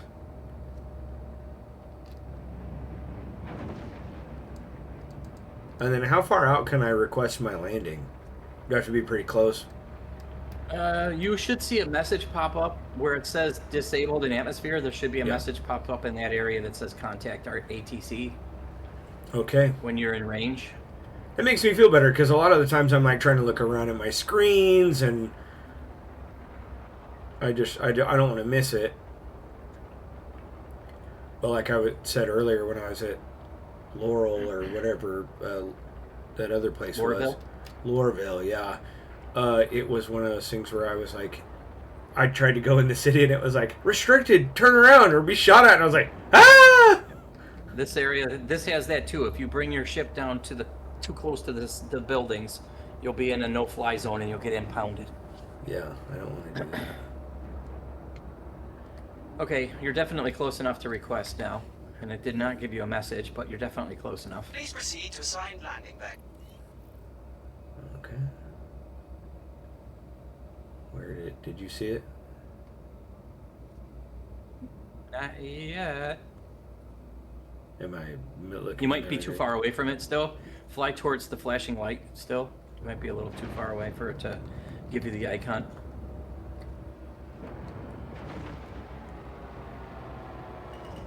Friendly fire. And another ship crashed into you. I was like, what the hell was that? Go ahead and switch modes, turn your shields on. Be good just in case. System online. Okay. Suppressing fire committed arms system violation against you. Yep, because he crashed into you. And there he goes in his clipper. Can we blast him out of the sky? Now, because you're an armistice, so we're not allowed to use our guns. Oh, okay. But you do have to find your hangar. I don't see it anywhere around. I don't see an icon directing you to where it is either. Should we hit F3 again? Go ahead. That request has already been granted. Is it to your right? Is it number 6 to your right? I see that one's open, but I don't see a name on it. Nope, looks like there's some ship in there. Fly forward towards the ground. And we'll see if getting further this way. See, this is weird. I can't see a reason why you would not see your hangars thing here. Leaving the safe zone.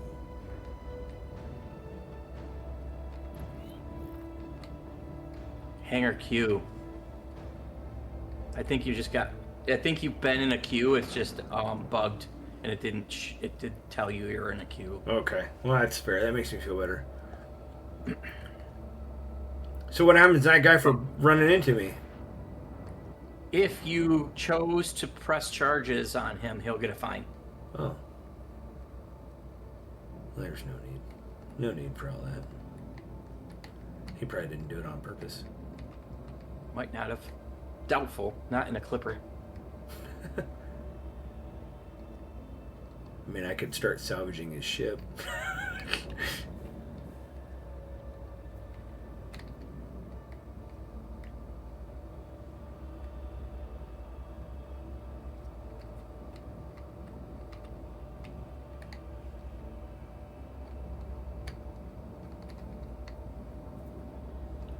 The hangar they gave you will probably be in this vicinity, so you can just hang out right where you're at until Okay. it gives you your hangar.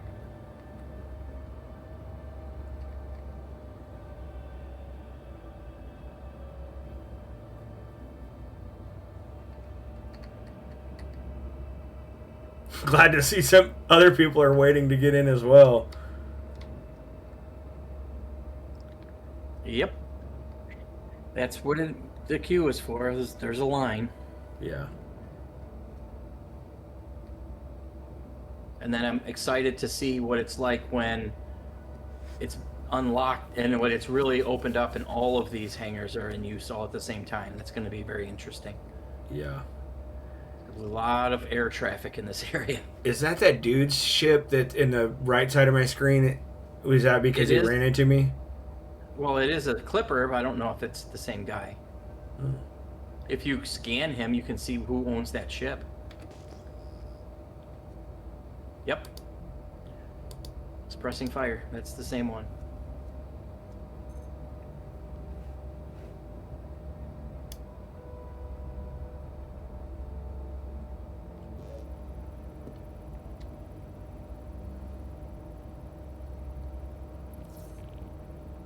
And there's your hangar.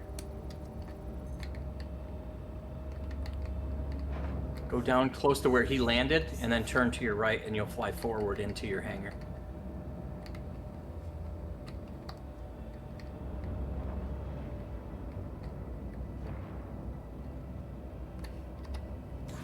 Initiated. Docking To your left. online. Landing gear There you go. down.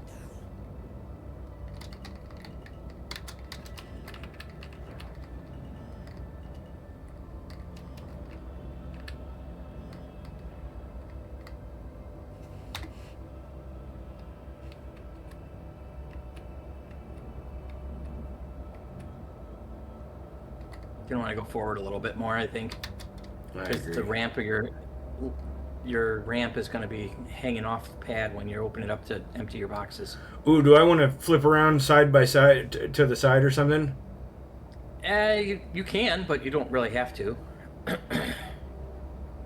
I wasn't sure if it was like Right there's easier. good. Okay.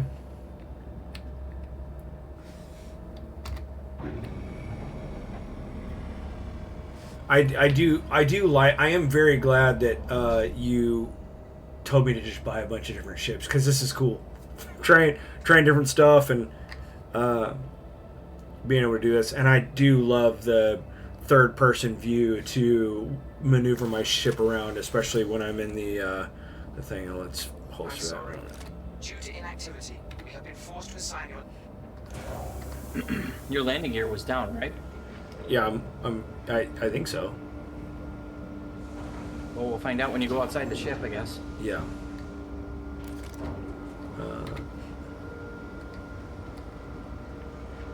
I mean, it wouldn't have let me get out of the ship. It wouldn't have allowed me to land, would it? Like without. Well, you technically, this. The reason I asked is because usually when you touch down, the doors will close and it registers that you landed. Because the doors didn't close and he said that they gave your space to another person, it made me think that maybe your gear wasn't down. You have to go out the ship the other door because you've got the ramp blocked from the inside Where's the other door? to the left of your pilot seat. Oh, okay.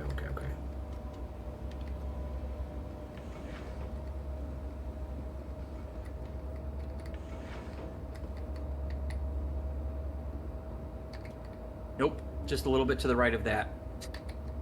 When you hold F, you'll see an open door. There you go. Oh, there it is.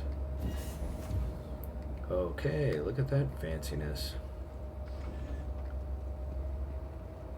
Well, let's go ahead and take a look. Yeah, baby, we're landed. All right, good. Yep, excellent. Now, take those boxes and put them on the lift. Okay.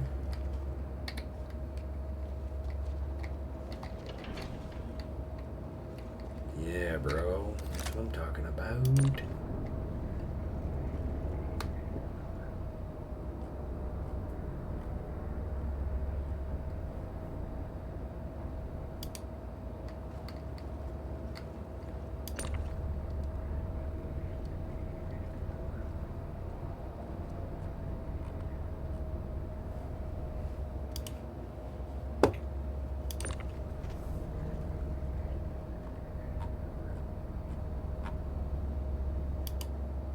I love that.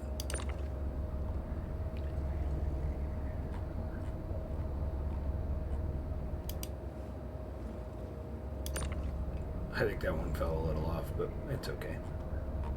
Doesn't matter. It's going to disappear once you hit the down arrow anyway. True.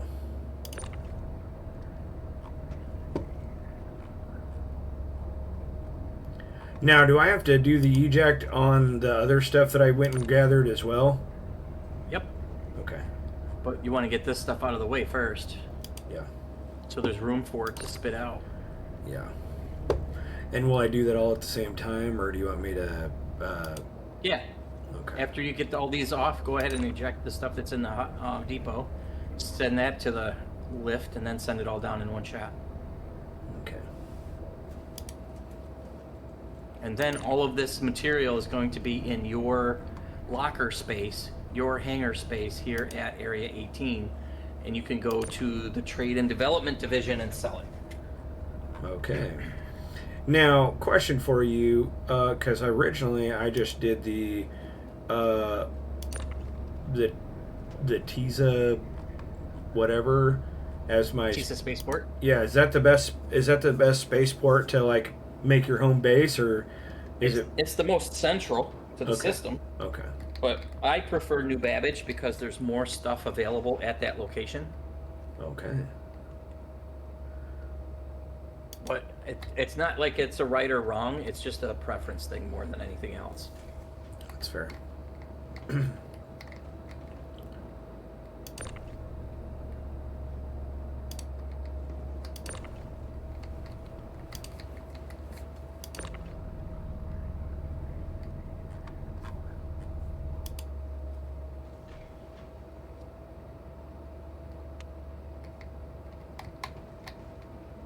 One thing that would be wrong would be to starting out in Pyro when you don't know how to play the game. That would suck. Yeah. No, I agree. Especially with the whole lawlessness of it. And Well, there's a lot less to do as well. Babes, you didn't see that. Not a girl. I didn't see nothing. You know what? I appreciate both of you.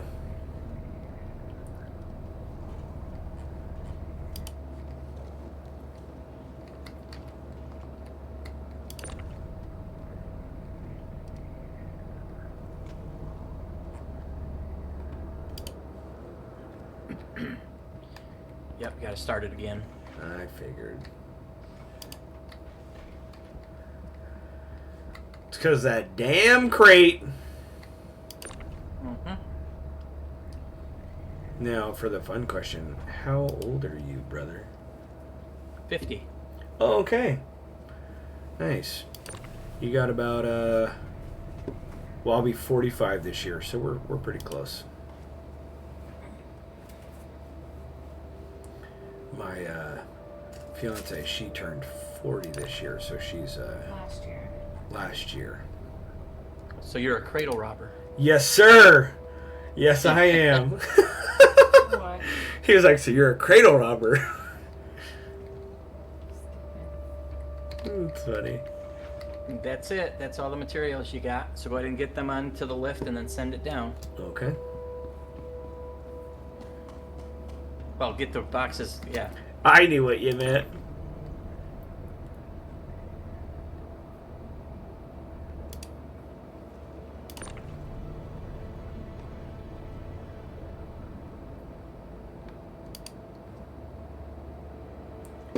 There's room on this elevator for 120 of these. Holy cow.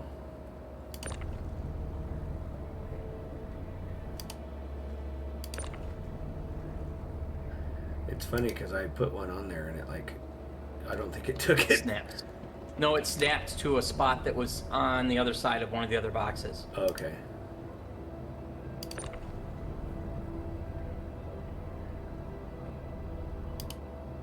Nailed it. Look at all that good stuff.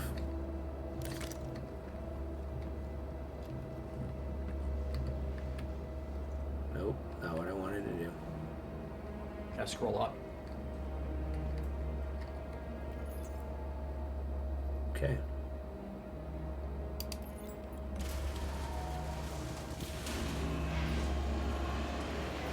That's very cool.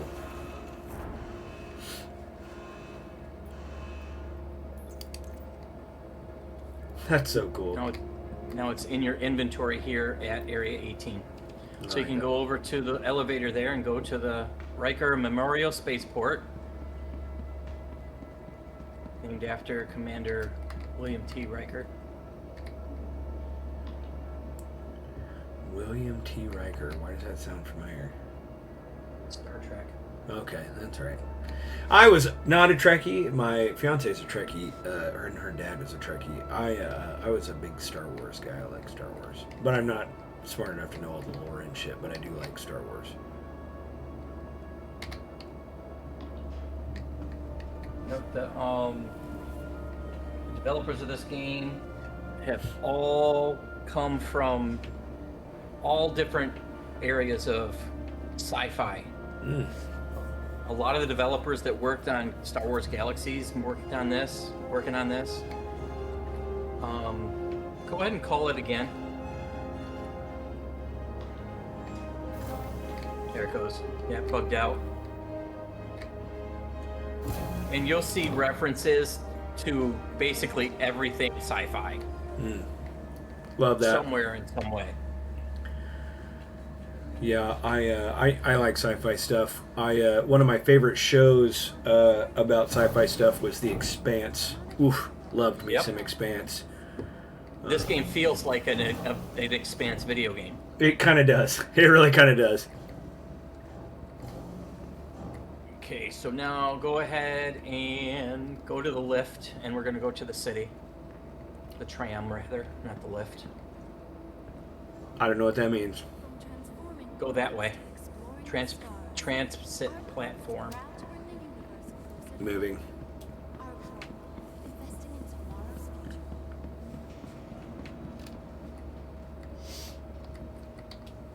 Around town. There you go. Mm-hmm.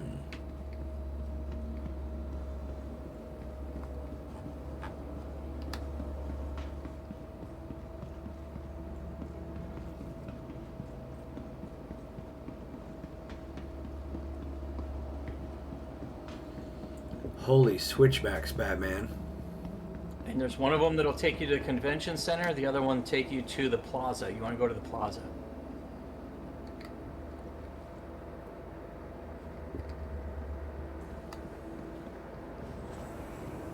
Why does everybody look like they're on edge? Because somebody with a crime stat has gone through here and it causes them to all freak out. And then they get bugged and stay that way. Okay.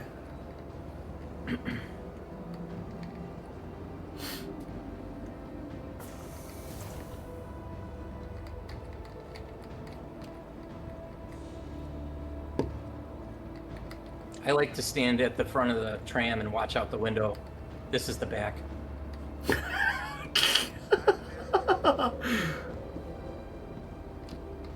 How do you know it's the back? Everything else is going the side of it. They're going obstructions. 7 years of playing. Okay, that's fair. It's going to go the other direction, and you're going to feel bad. Oh.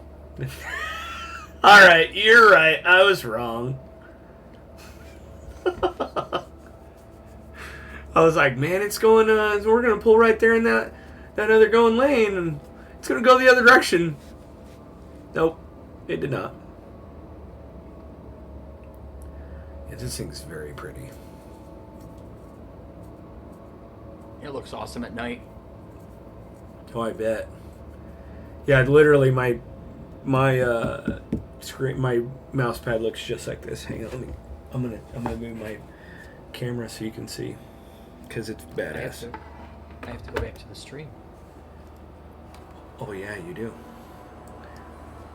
You tell me when you're ready, and I'll move it down there. I'm ready.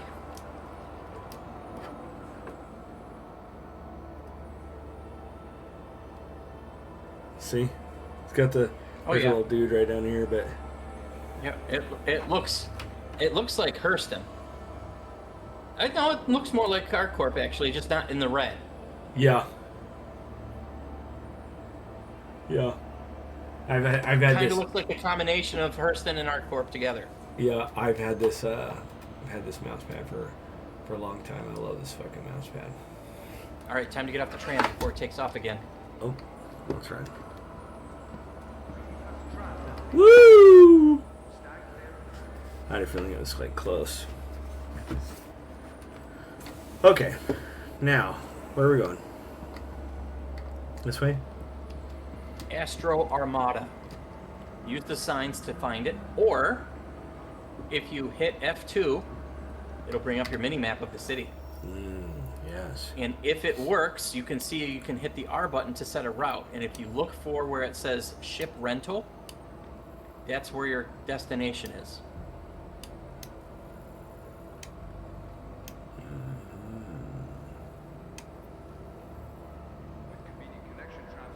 Ship parts. Ooh, weapons retailer. We need to go there too. Trade and development. That's where you're going to go to sell your stuff. Okay. What? You went to the second floor of one of the buildings. You got to go scroll back a little bit.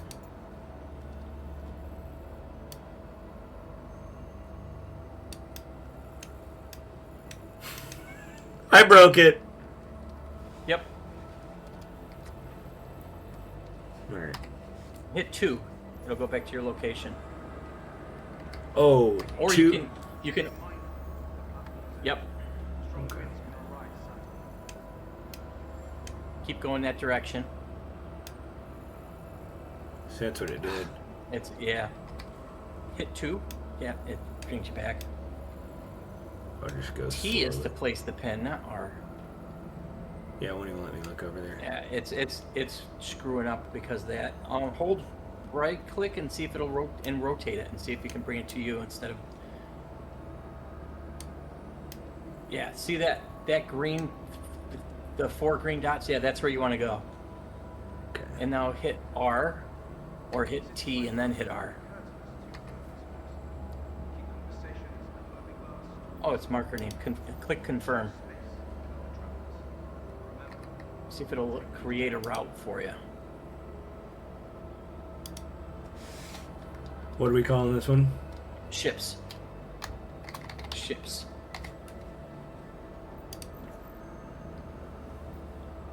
All right, now try hitting R. Select it, and click it, and hit R. It might not be working. I always struggle with this to get this working Okay. because it like lots of times the server is not working and it won't do it. But it's supposed to give you like a red line, like a GPS. That'd be cool. Like a red line on the Destination. actual map, or like in front of you. Yes, on the map. Oh, that's cool. But you can also use the yellow and black signs to indicate where the ship purchasing is. Yeah, like those signs where the little ones, that one's a bed, so that's the habitation that way. So turn around, go the other way. Okay. You'll see a picture of a ship with a price tag on it to indicate where the ship sales are. That's the hospital.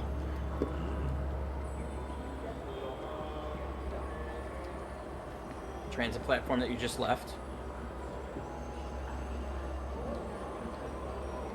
To the left. You see that? The bottom one, that's the sign telling you where the ship sales are. Okay. Find another one of those signs. I sees it.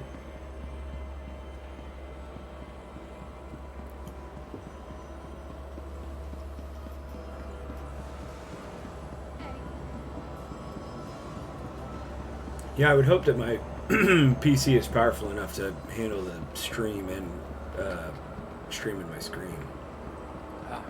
Astro Armada, it's up top. It's like when you look up to the right, you'll see the door.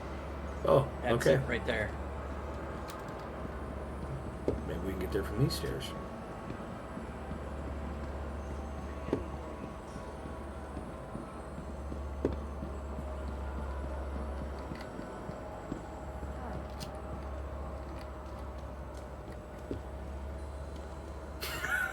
These guys are in here breakdancing.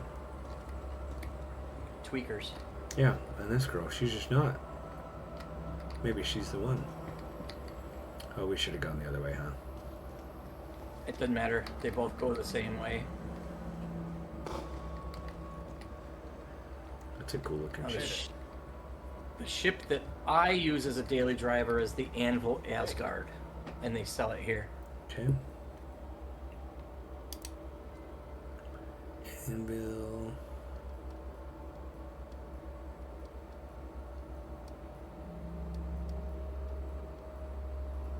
Got a lot of anvils. Oh, that thing's crazy looking. That's a big ass ship. It's not too much bigger than the Cutlass Black, Oh, okay. but it's big enough to carry any of the ground vehicles that are in the game, and it'll hold on the grid 180 SCU of cargo. But you can fit almost 300 SCU in there off grid. Mm-hmm. Okay. So that's a huge amount of SCU for doing those cargo missions. Yeah, no doubt. And you can look at the alien ships that are here too.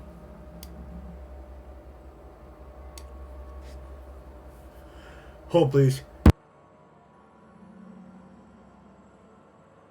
Okay, we're good. Had to fight that sneeze. Oh, that's a cool looking speeder. That's a speed bike. That's an alien speeder, the Nox. Yep. Those 3 vehicles are all alien. The Apoa. Oh, that's crazy looking. That's nuts. How do you like this thing for a speeder? The Nox is fast. That's not bad, but it's expensive for a ground vehicle. Does it have guns on it or no? I believe it does. I think it has a size 1. Okay. Do you like the Arai one or Mirai one that I got better?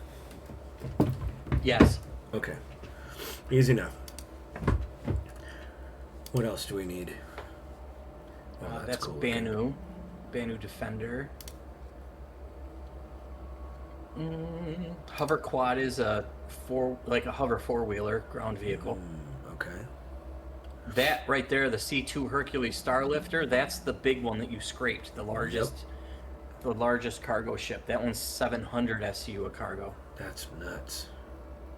Asperia is alien ships. Intrepid is a starter ship. That's real small. Oh, that's The crazy. Prowler is a drop ship. The Prowler utility is a stealth cargo ship. Oh, nice. Yeah, this one looks like the Klingon warship. Yep, that's the blade and the scythe and stuff. Those are Van Duel ships that are the big bad of the game. That's nuts. That's so cool. That one's also alien. There we go. Now we're talking. A golf cart. Yeah. With the wheels on the inside. Yep.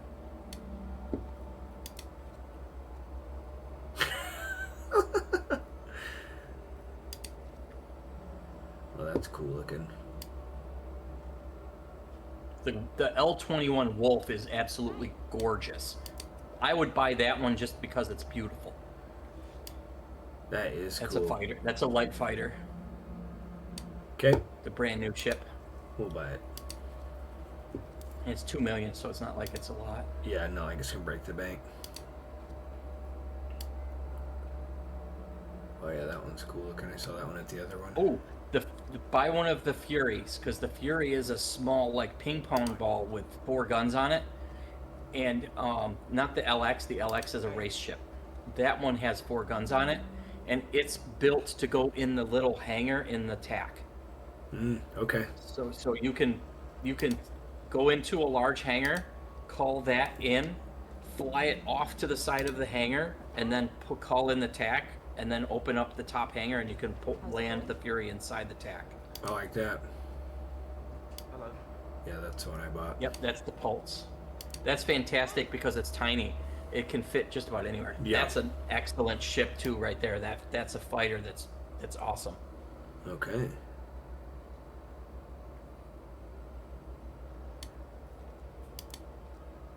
That's a heavy fighter. Okay.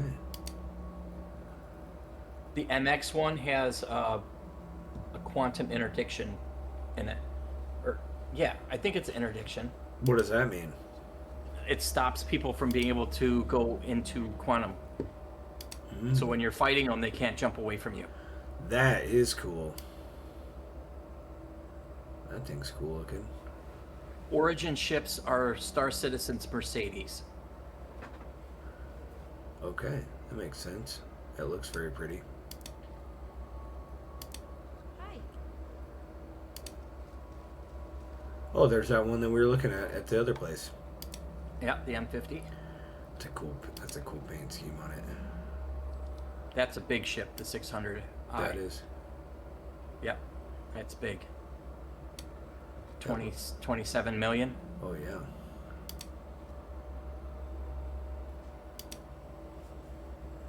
That's a starter ship. That's tiny. Okay. Why do they look like they're incomplete on here? Just the graphics rendering is bugged on these panels.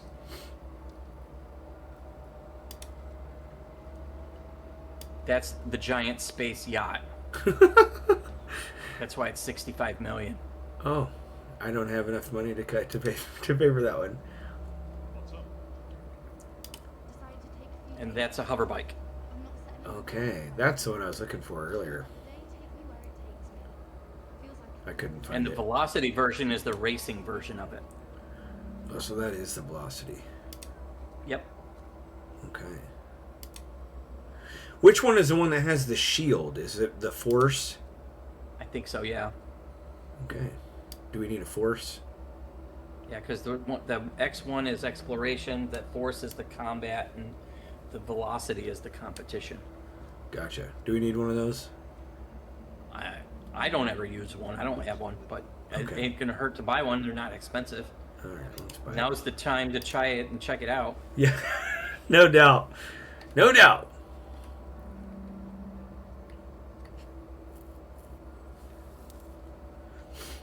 Okay. We've bought all of our ships. This one's got a lot more panels. That's nice. Yeah, 4 of them.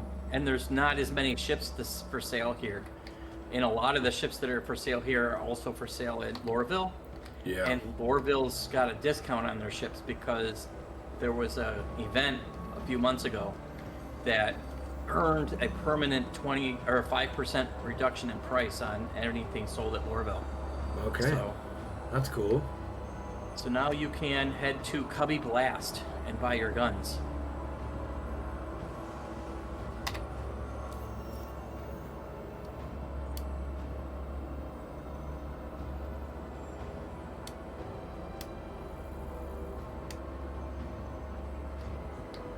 There it is.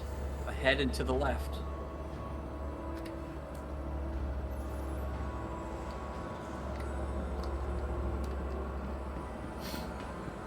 We are on it.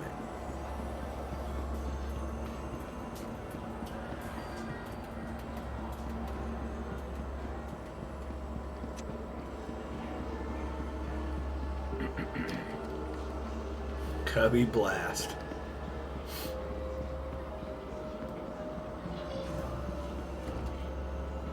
See, I want some cool armor like that guy had. Something that looks good. They sell it here. Sweet. We're gonna have to upgrade our armor. Oh, yeah, there it is. Cause I've got this stuff here. Yep. So go to the panel. Okay. And you can select by first thing you want to do is in the search type in backpack.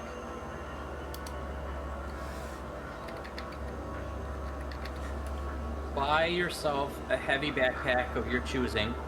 When you click on one, it'll bring up information about it on the right side. Find one that says heavy that you like. Okay. You have a good selection here. There's a lot of stuff for sale at this I think store. this is the one I currently have. Okay.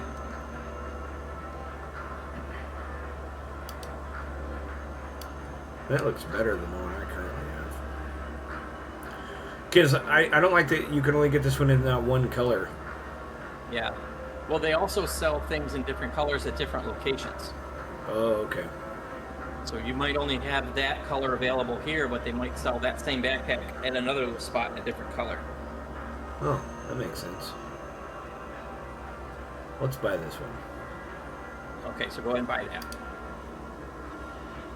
And now, do you have a backpack on you now? Yes. Okay, so at the top where it says choose destination, if you change that to you, no, the one to the left. There you go. There's your backpack right there. Select that. Now, whatever you purchase will go into your backpack when you click buy, if there's room for it. Okay. And so now you can clear search, and then you can use the choose category and select personal weapons, and it'll filter everything by guns. It also has the attachments and the clips and stuff like that too, but Okay. it's not no armor or anything else. And you can do subcategory if you want to select specific type of gun. See, I have an AR currently, and I like AR, so that's good. But actually, I've already got an AR, and I've got mags for it. Let's buy a good scope for it, or like a sight for it. Like, would this work? So you're on going to it? need to find out what size it can use. So go exit the panel and back away from it so that we can open your inventory and take a look at what gun you have. Okay.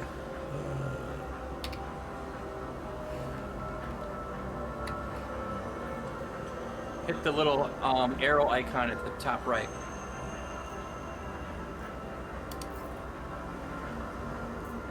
Now, that's why you needed to back away from the panel a little bit, because the camera is going to be looking at your junk.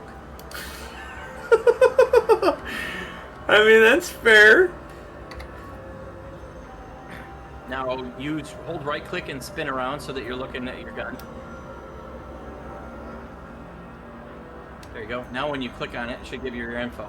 All right, magazine size 40, rate of fire 550, effective range.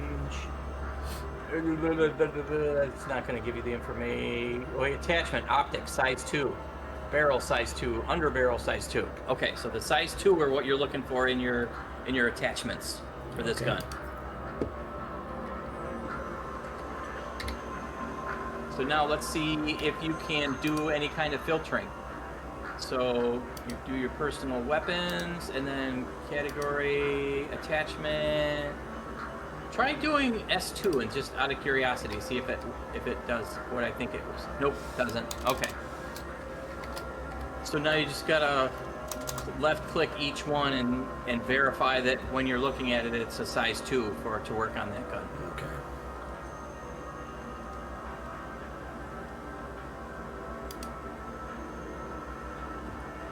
And a size 1 will also fit on a size 2. It can go down, but it cannot go up. Okay. So like a size 3 or a size 4 is a sniper scope. You can't put that on a pistol. Okay. But if you wanted to put a size 1 pistol sight on a sniper rifle, you can. I don't know why you'd want to, but you could. Okay.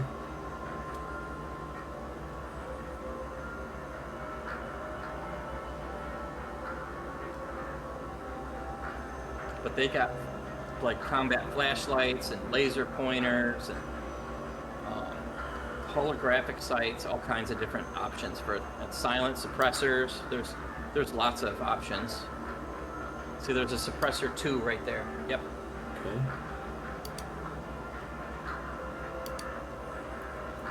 Okay, so now let's go ahead and get us a flashlight. So I think that would be beneficial, don't you? Could be. If you're going into caves, doing clearing out caves and stuff. Okay. You're gonna want to buy a bunch of drinks too while you're here. Yeah, I need help on figuring out where to buy that, because I just been buying like the sodas and shit from the fast food places. Yep. Yep. And if you haven't bought them, you can buy bed guns and stuff at the hospital. I bought a med gun. Okay, good. So the size 1 flashlight will work, right? It will, yes. Size 1 just means it'll fit on any gun. Okay. That's fair.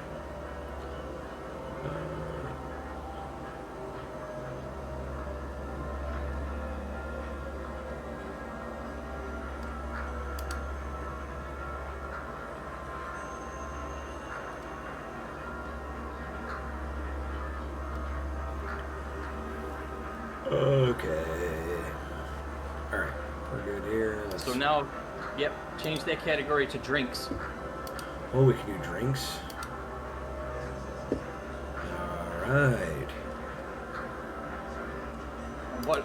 Scroll up, don't get water. There's better. Okay. That cruise lux will replenish both thirst and hunger.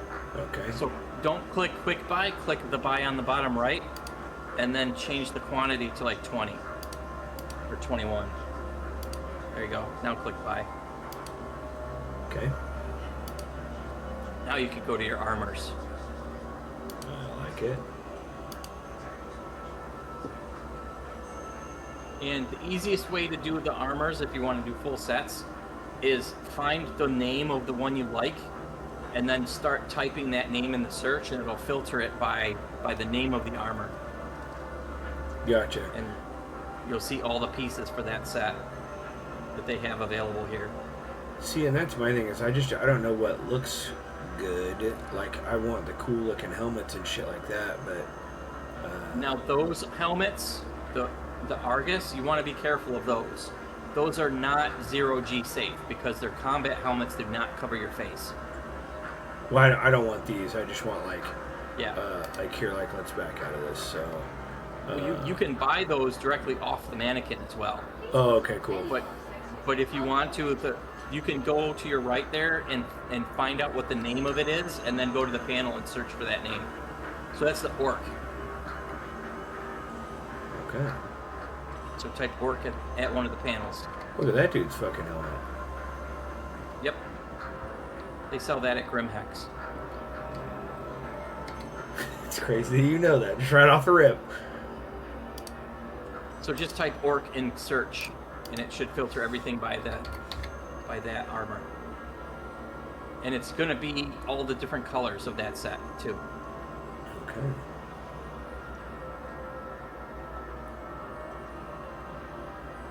And there's different sizes too. See, like orc MKV Yeah. and orc Imperial. So there's light, medium, and I think there's light, medium, and heavy orc. I didn't see any like difference. Click in one of them armor. and let's see what they say. Okay, so that's medium. Yep, all the MKVs are medium. I didn't see any different arms other than the MK5s. Are they all MKV? Yeah. Okay. So then the orc that they have here is all the medium set. So you gotta pick a color, and then buy buy each of the pieces. I personally like to run with light legs and light arms, and then heavy torso and heavy helmet, because it helps it gives me decent air ability to equip stuff. It gives me decent protection, but it doesn't make me super slow. I can still have a decent movement speed as well. So light arms, light legs. And then heavy torso, heavy helmet. Because I like the white.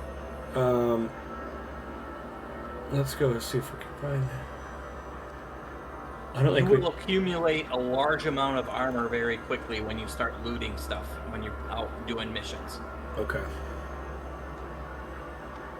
Because you can do missions where you're clearing bunkers, and then you can loot all the armor off of all the guys you kill. And there's also loot boxes, loot crates in the bunkers too that you can accumulate stuff. Okay.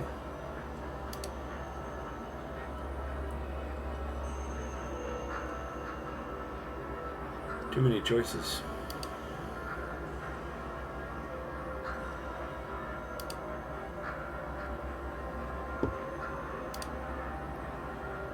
MK5 legs white. I think we just have to do the all MK5, MKV or whatever. Because I didn't see an option for a heavy chest piece. Okay. But I won't be able to run my heavy backpack on my heavy chest piece or my medium chest piece. You will not. You will need to have a heavy torso. Okay. So look to see what you'll have to clear the orc, and you find something that's heavy that's not an orc. But you probably should be able to find something that's white that'll match. Okay. Let's see here. Let's go ahead and buy the arms.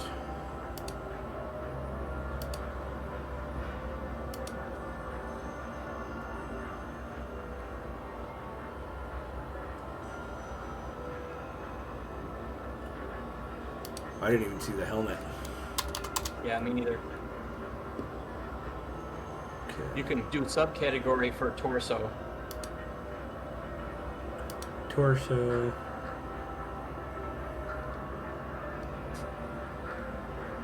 Here we go.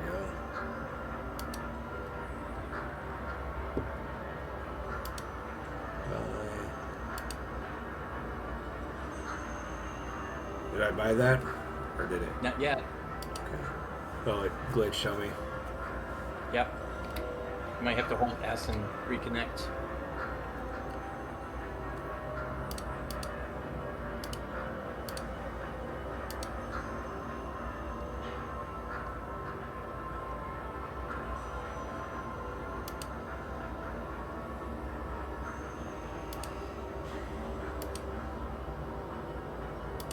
There we go.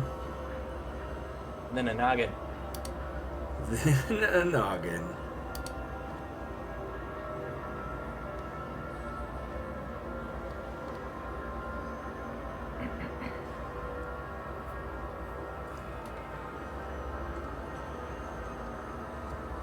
There's a white.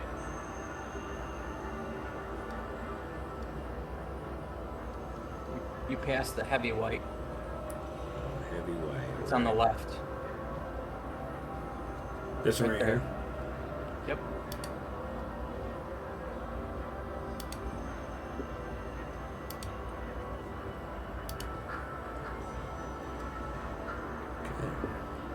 And now you need to go to a storage kiosk to gather all the stuff that you purchased. Okay. And if you exit the store, it's right there on the left. Welcome to Iron Wolf Tower. Area 80 is currently set to the business area. Please consult any That'd be cool. Suit. So cute. Where the fuck is the door? Oh, there we... Huh? There's only one. There we go. To your left is the... There you go. That guy's looking at it. Yes, it's nutty looking.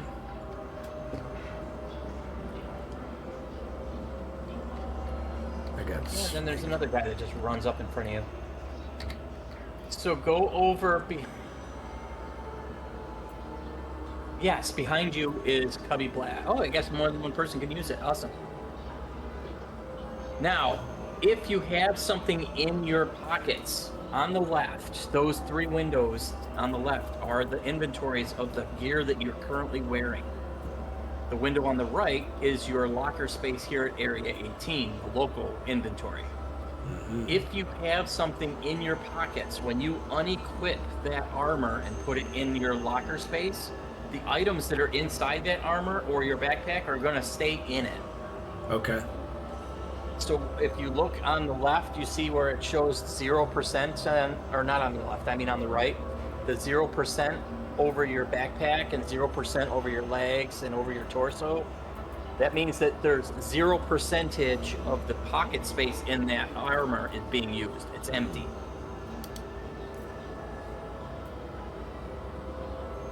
Yeah, that's all I've got. Okay, so now we'll drag that backpack off off your character to the right. And that'll take it off your character, and it shows 26% of your backpack is, or 2.6 or 26% of your backpack is used because there's stuff inside it. If you right-click that backpack, you can select open. And another window will, that's the contents of that backpack. That's my livery that I can't get off and put on my ship that I could never figure out. Yeah. So drag that livery into the local up top, because the way that you apply paints to a ship is you have to have the paint in your inventory at the location, and you have to have your ship stored at that location. Then you go into your Moby Glass and you click on vehicle, and then you can adjust the loadout of your vehicle, including the livery. Okay.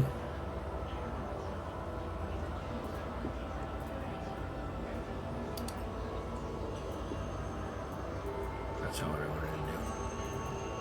Well, you can close the backpack now that you've emptied it by clicking the little X in the top right corner of the backpack window. And then you can drag the stuff over to your lock. Yeah, to the right. I knew what you meant. Yeah. Why are those things blue highlighted like this instead of like full pictures like this? It's a bug. Okay. Graphical bug. So now you can equip the new stuff that you bought by just double clicking it. Oh, okay. Woo!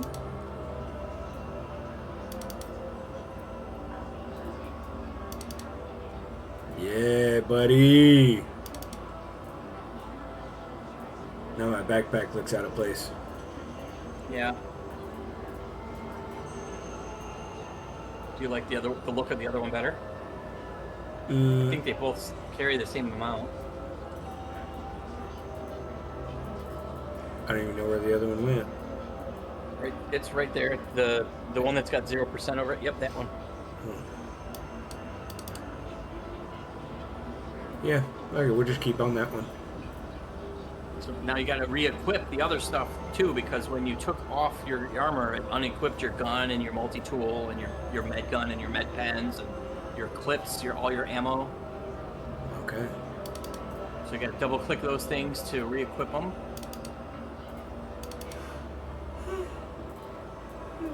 Now, if I double click the gun attachment, will it go onto the gun now? I think it will. If not, you can drag it to it. Okay, looks like that worked. Yep, that's working.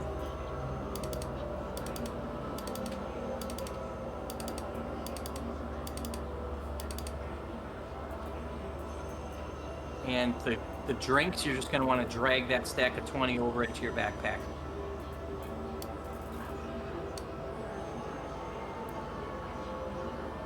Why didn't that work? It might just be bugging out on you. You might have to disconnect and reconnect.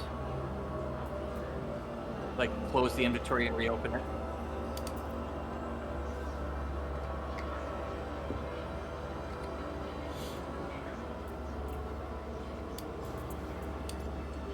Here we go. Yep.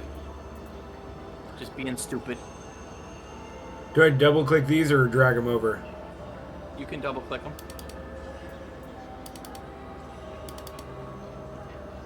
Okay. Do I need any of these drinks here? Nope. Okay. Don't need anything else that's in here. Okay, cool. So now you can go check out the new ships that you bought. There we go. That's what I want to do. Let's get a good look. Hold Z to move the camera. Yep. Yeah. Hell yeah, brother. My dad likes calling this playing dress up. Yep. I used to do that a lot on Destiny, man. I'd go there and change shaders and armor and all kinds of shit. This is the halves. You don't want to go this way. Oh, sorry. Turn right. Oh, the other right. Metric right. Yeah, go that way. Okay.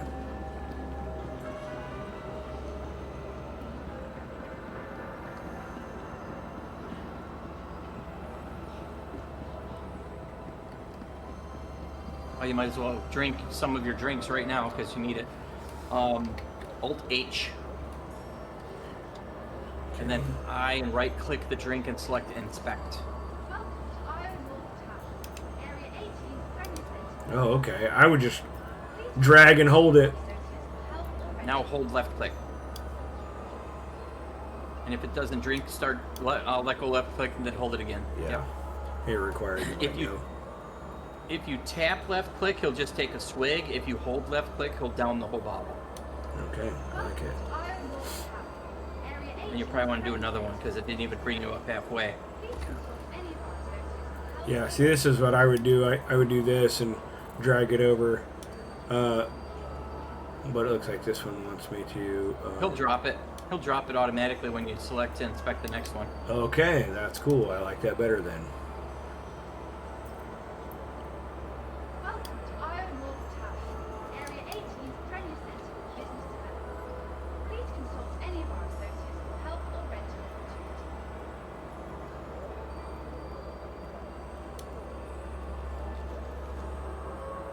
That's better.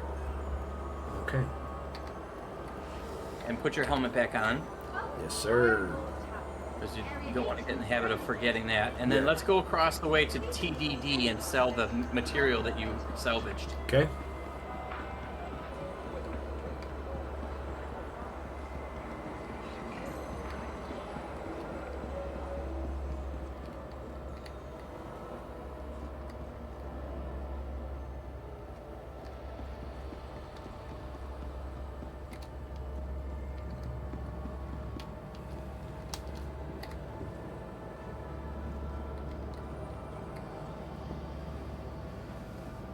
See the panels along the walls? I do now. I didn't until you said something.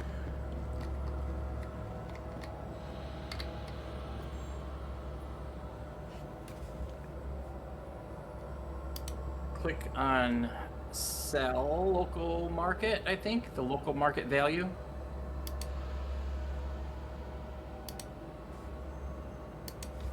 Yeah, click the local market value tab. It was bugged out on me. Ah, Hello? still bugged out. Okay. There we go. Sellable cargo. Click on the left side, we'll select location. And select area 18. You gotta scroll down. Yep, because we put it in your storage here. So there you got recycled material composite. You got 18 SCU of it you can sell. Yep, go ahead and click that, and you're going to get 91K. Not bad, considering we only paid $3,300 to do that mission. Yep. Now, a question for you. When you sell, like, large amounts of stuff, does it affect, like, the local economy like it did in No Man's Sky? It will. Okay. And yes, it's like temporarily, like there's only a certain amount of material that they want at any given time, and there's a tick that happens like a heartbeat, and each time that it heartbeats, the quantity that they have will go down, so you can sell more, and the stuff that they have in stock to sell for you to buy will go up each tick.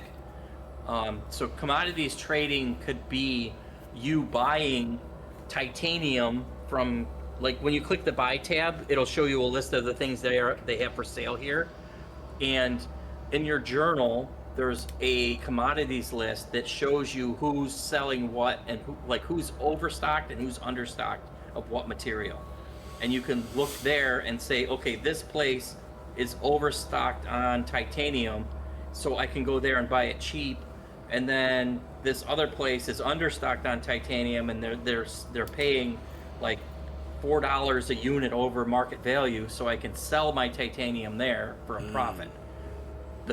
The risk on doing that type of cargo running is you put out the money to purchase the cargo, and you can lose it by getting pirated or crashing your ship, and you're out the money that you spent to buy the cargo. Makes sense.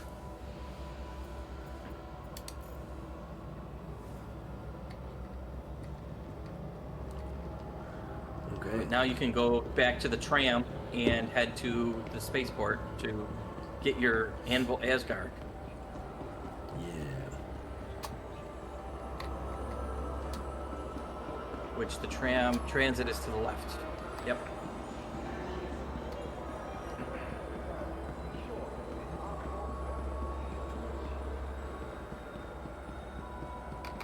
Yeah, I was always curious what that meant. Cause I was like, I can't pull out my gun in these areas, so like, why are these dudes like, nobody pulled out the gun and started shooting these dudes. Yep. Wanted level. He was pretty mixed match, didn't he? Yeah, he is. He didn't see the dance of my people either. He definitely did not get dressed by his fiance. Nope, not even close. Yeah. He looks ridiculous. Yes. The helmet flashlight is usually the way to communicate when you're not actually talking. Yeah, that's what they like to do when I was taking too much time in the kiosk. Yep. Telling you to get the hell out of the way.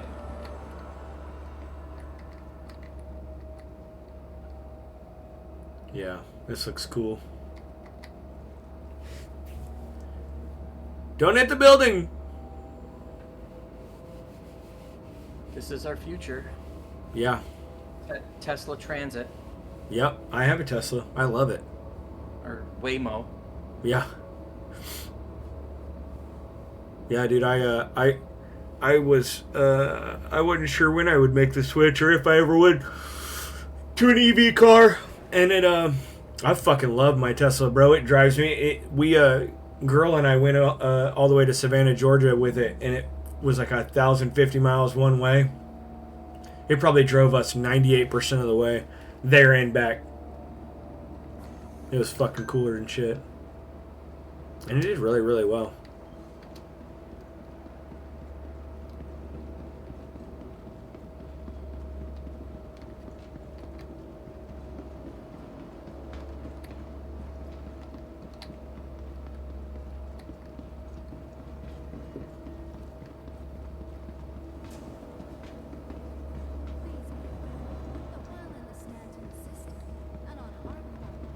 See if I can catch this dude. We're racing. It's a race. It's a race! Oh, that guy bogarted me. I don't know if you have a big enough hangar. Oh yeah, call it in from that panel there. Yeah, I'm about to say, we didn't call one in yet. Assault vehicle retrieval. Anvil Asgard. Thank you, company. Our corps Looks like I have to reconnect. Yep. I mean, if that's the worst thing that happens to me, I'm doing okay, you know what I mean? Yep.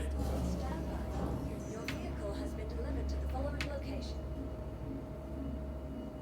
You'll please visit us again.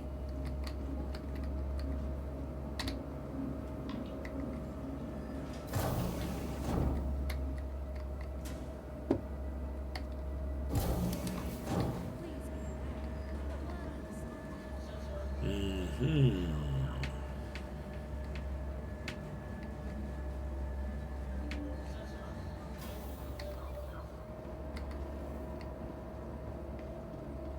Look at that beauty.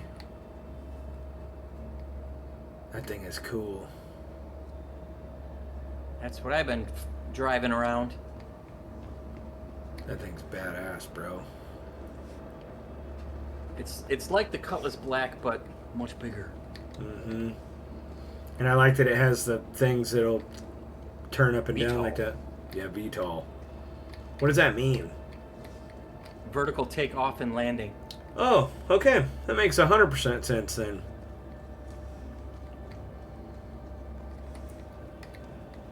Let's go look at this. Oh, we forgot to do our thing where we were gonna put a ship in there. Oh, that's all right. But Your TAC isn't here anyway. It'd take you an hour for that to claim. Oh, okay. Yeah, look at this fucking cargo Look at hole, all man. this room for activities. All this room for activities. You want to go do karate in the garage? I'm gonna go put my nutsack on your drum set. Don't you touch my drum set! Jesus, Elliot. You're so fucking loud. Yeah, but you have to sell it. You have to sell the Step Brothers. You're gonna sell me right out of your room. Yeah, that's hilarious. Don't you touch my drum set. That was epic, bro.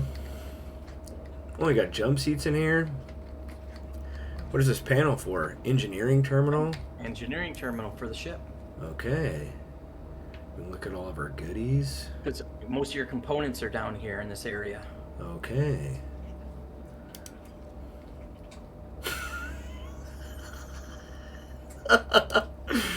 Oh, I'm still laughing about that. That was epic, bro.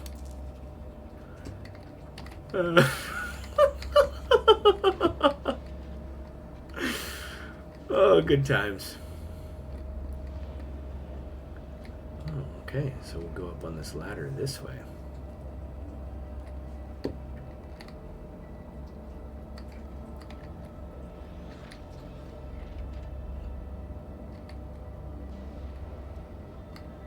Oh, got bunk beds?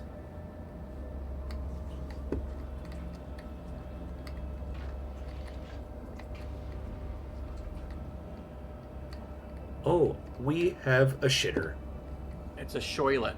A shoilet. Shower toilet. Okay. Oh, there's one above it. Yeah, okay. Now I get what you're talking about. And we got a... Is that a window? It's a crotch mirror. Okay, fair.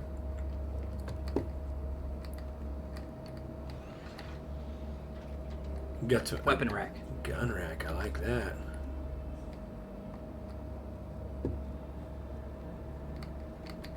And then so we can like how many people can this does it or is there turrets on this gun on this ship or no?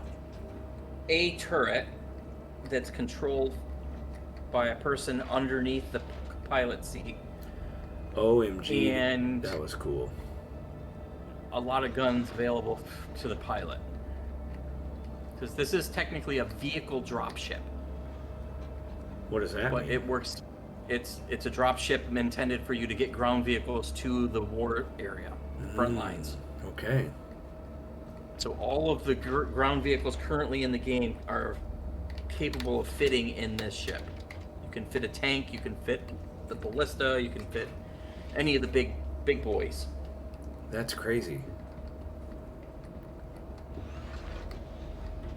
But it also, because it's got so much room, it's fantastic for cargo running too. That's the turret. Okay. Bless you.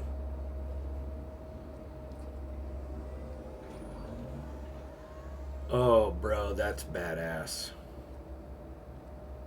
But since the ship's not powered on, it's not going to move for you. Yeah, but still, that's very, very cool.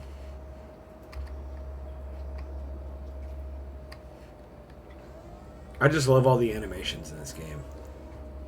There's going to be more too. They're working on fully animating all of the button interactions too. That's epic. So when you hold F and you click the button, there's going to be an animation of your character physically like hitting the button with his hand. Oh, that's cool. What is this? Life support. Oh. Okay. Because there's filters there that you can replace if they get damaged. And those, the bottom ones are fuses. Okay. I like that. Yeah, this is badass, bro. This ship is cool. I like that you have 2 jump seats in here, so you can technically run 4 people in here without getting bounced Well, around. those would be the people that were intended to be driving the ground vehicles that the ship would be carrying. Okay. Side door. Oh, that's badass. And then to the left of the door, deploy the gun. Oh. Oh, I saw it. I saw it for like 2 seconds. There it goes.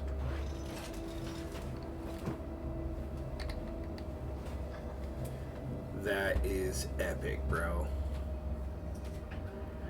Is there an easier way to do that, or is it just like you just kind of gotta?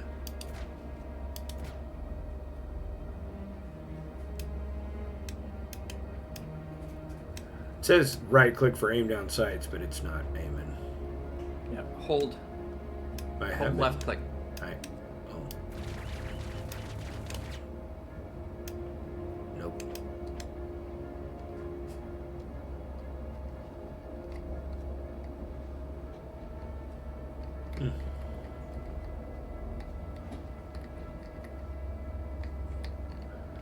That is very cool. Yeah, I love this. And then that opens the ramp. That's fucking cool. Yep. The back ramp. I love that there's multiple buttons to open that back ramp. So Yeah. if it's like, if the back area is so jam-packed with shit that you can't actually walk back there from the front of the ship, you can use a button on that side to open the door. Yeah, and you can do it on both sides, like both sides back, Yeah. both sides front. Yep. That's badass. Love that. Yeah, this is a cool beast, bro.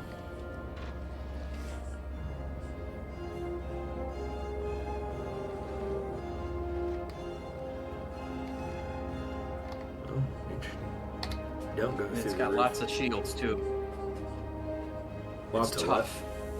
Lots of shields. what? Oh, nice. Because it's a military ship. It's intended to go into battle. So it's tough. Oh yeah, I love the All screens. systems online.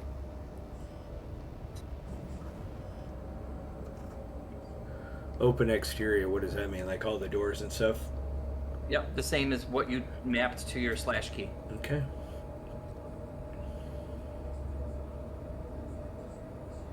Now, one of the things that you can do is on your power management, scroll all the way to the right and turn off your last cooler.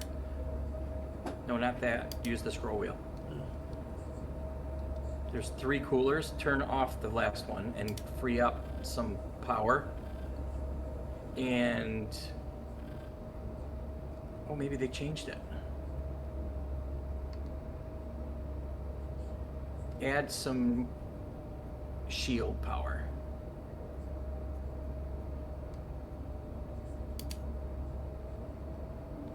There you go. Okay.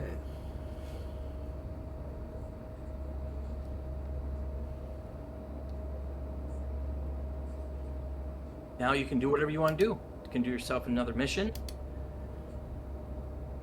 You can go pew pew some people. Go pew pew some people. That's epic.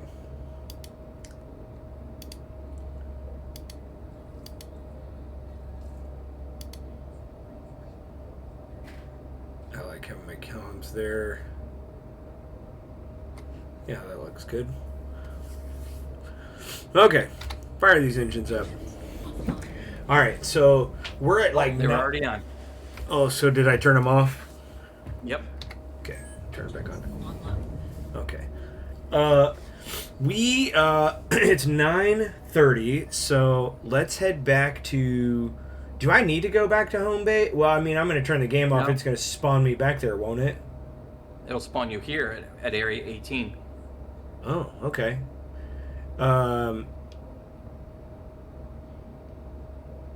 What's an easier way to get to my ship? The easy way to there's a couple of things.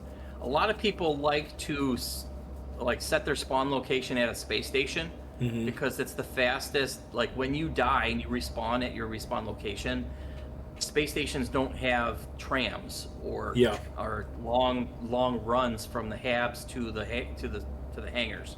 So that's the quick way.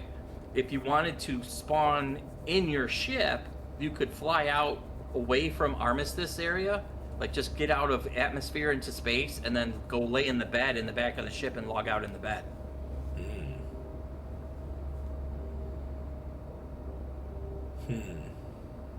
I don't know. Too many options. Or you can just log out right now, and then when you log back in, you'll be at the habs here in Area 18, and then you just take the tram to the spaceport and you get in your ship. I like that. Let's go with that. Let's go with that. Be easier. Get set up. What I'm gonna do is I'm gonna stop my stream, and then I'll hang out with you for a second, get connected, because I'd like to connect with you if you don't mind. Yep. Okay. Hang on. Let's. Does it matter if I exit to menu or quit game or whatever? No, like exit to menu is literally just takes you to the main menu. Okay. Quitting game will shut it down completely. Cool. It's if you're shutting down, just do quit game. Okay, that sounds good. Stream, thanks for hanging out with me. Until next time, probably this weekend, because Kansas City we're getting a winter apocalypse, so probably gonna be doing some gaming. But I'll keep you posted. You'll get the notification. Come hang out, chat, conversate, whatever. Have a good night. I'm out of here. Adios. I say that, and then I couldn't get out. There we go. I'm out.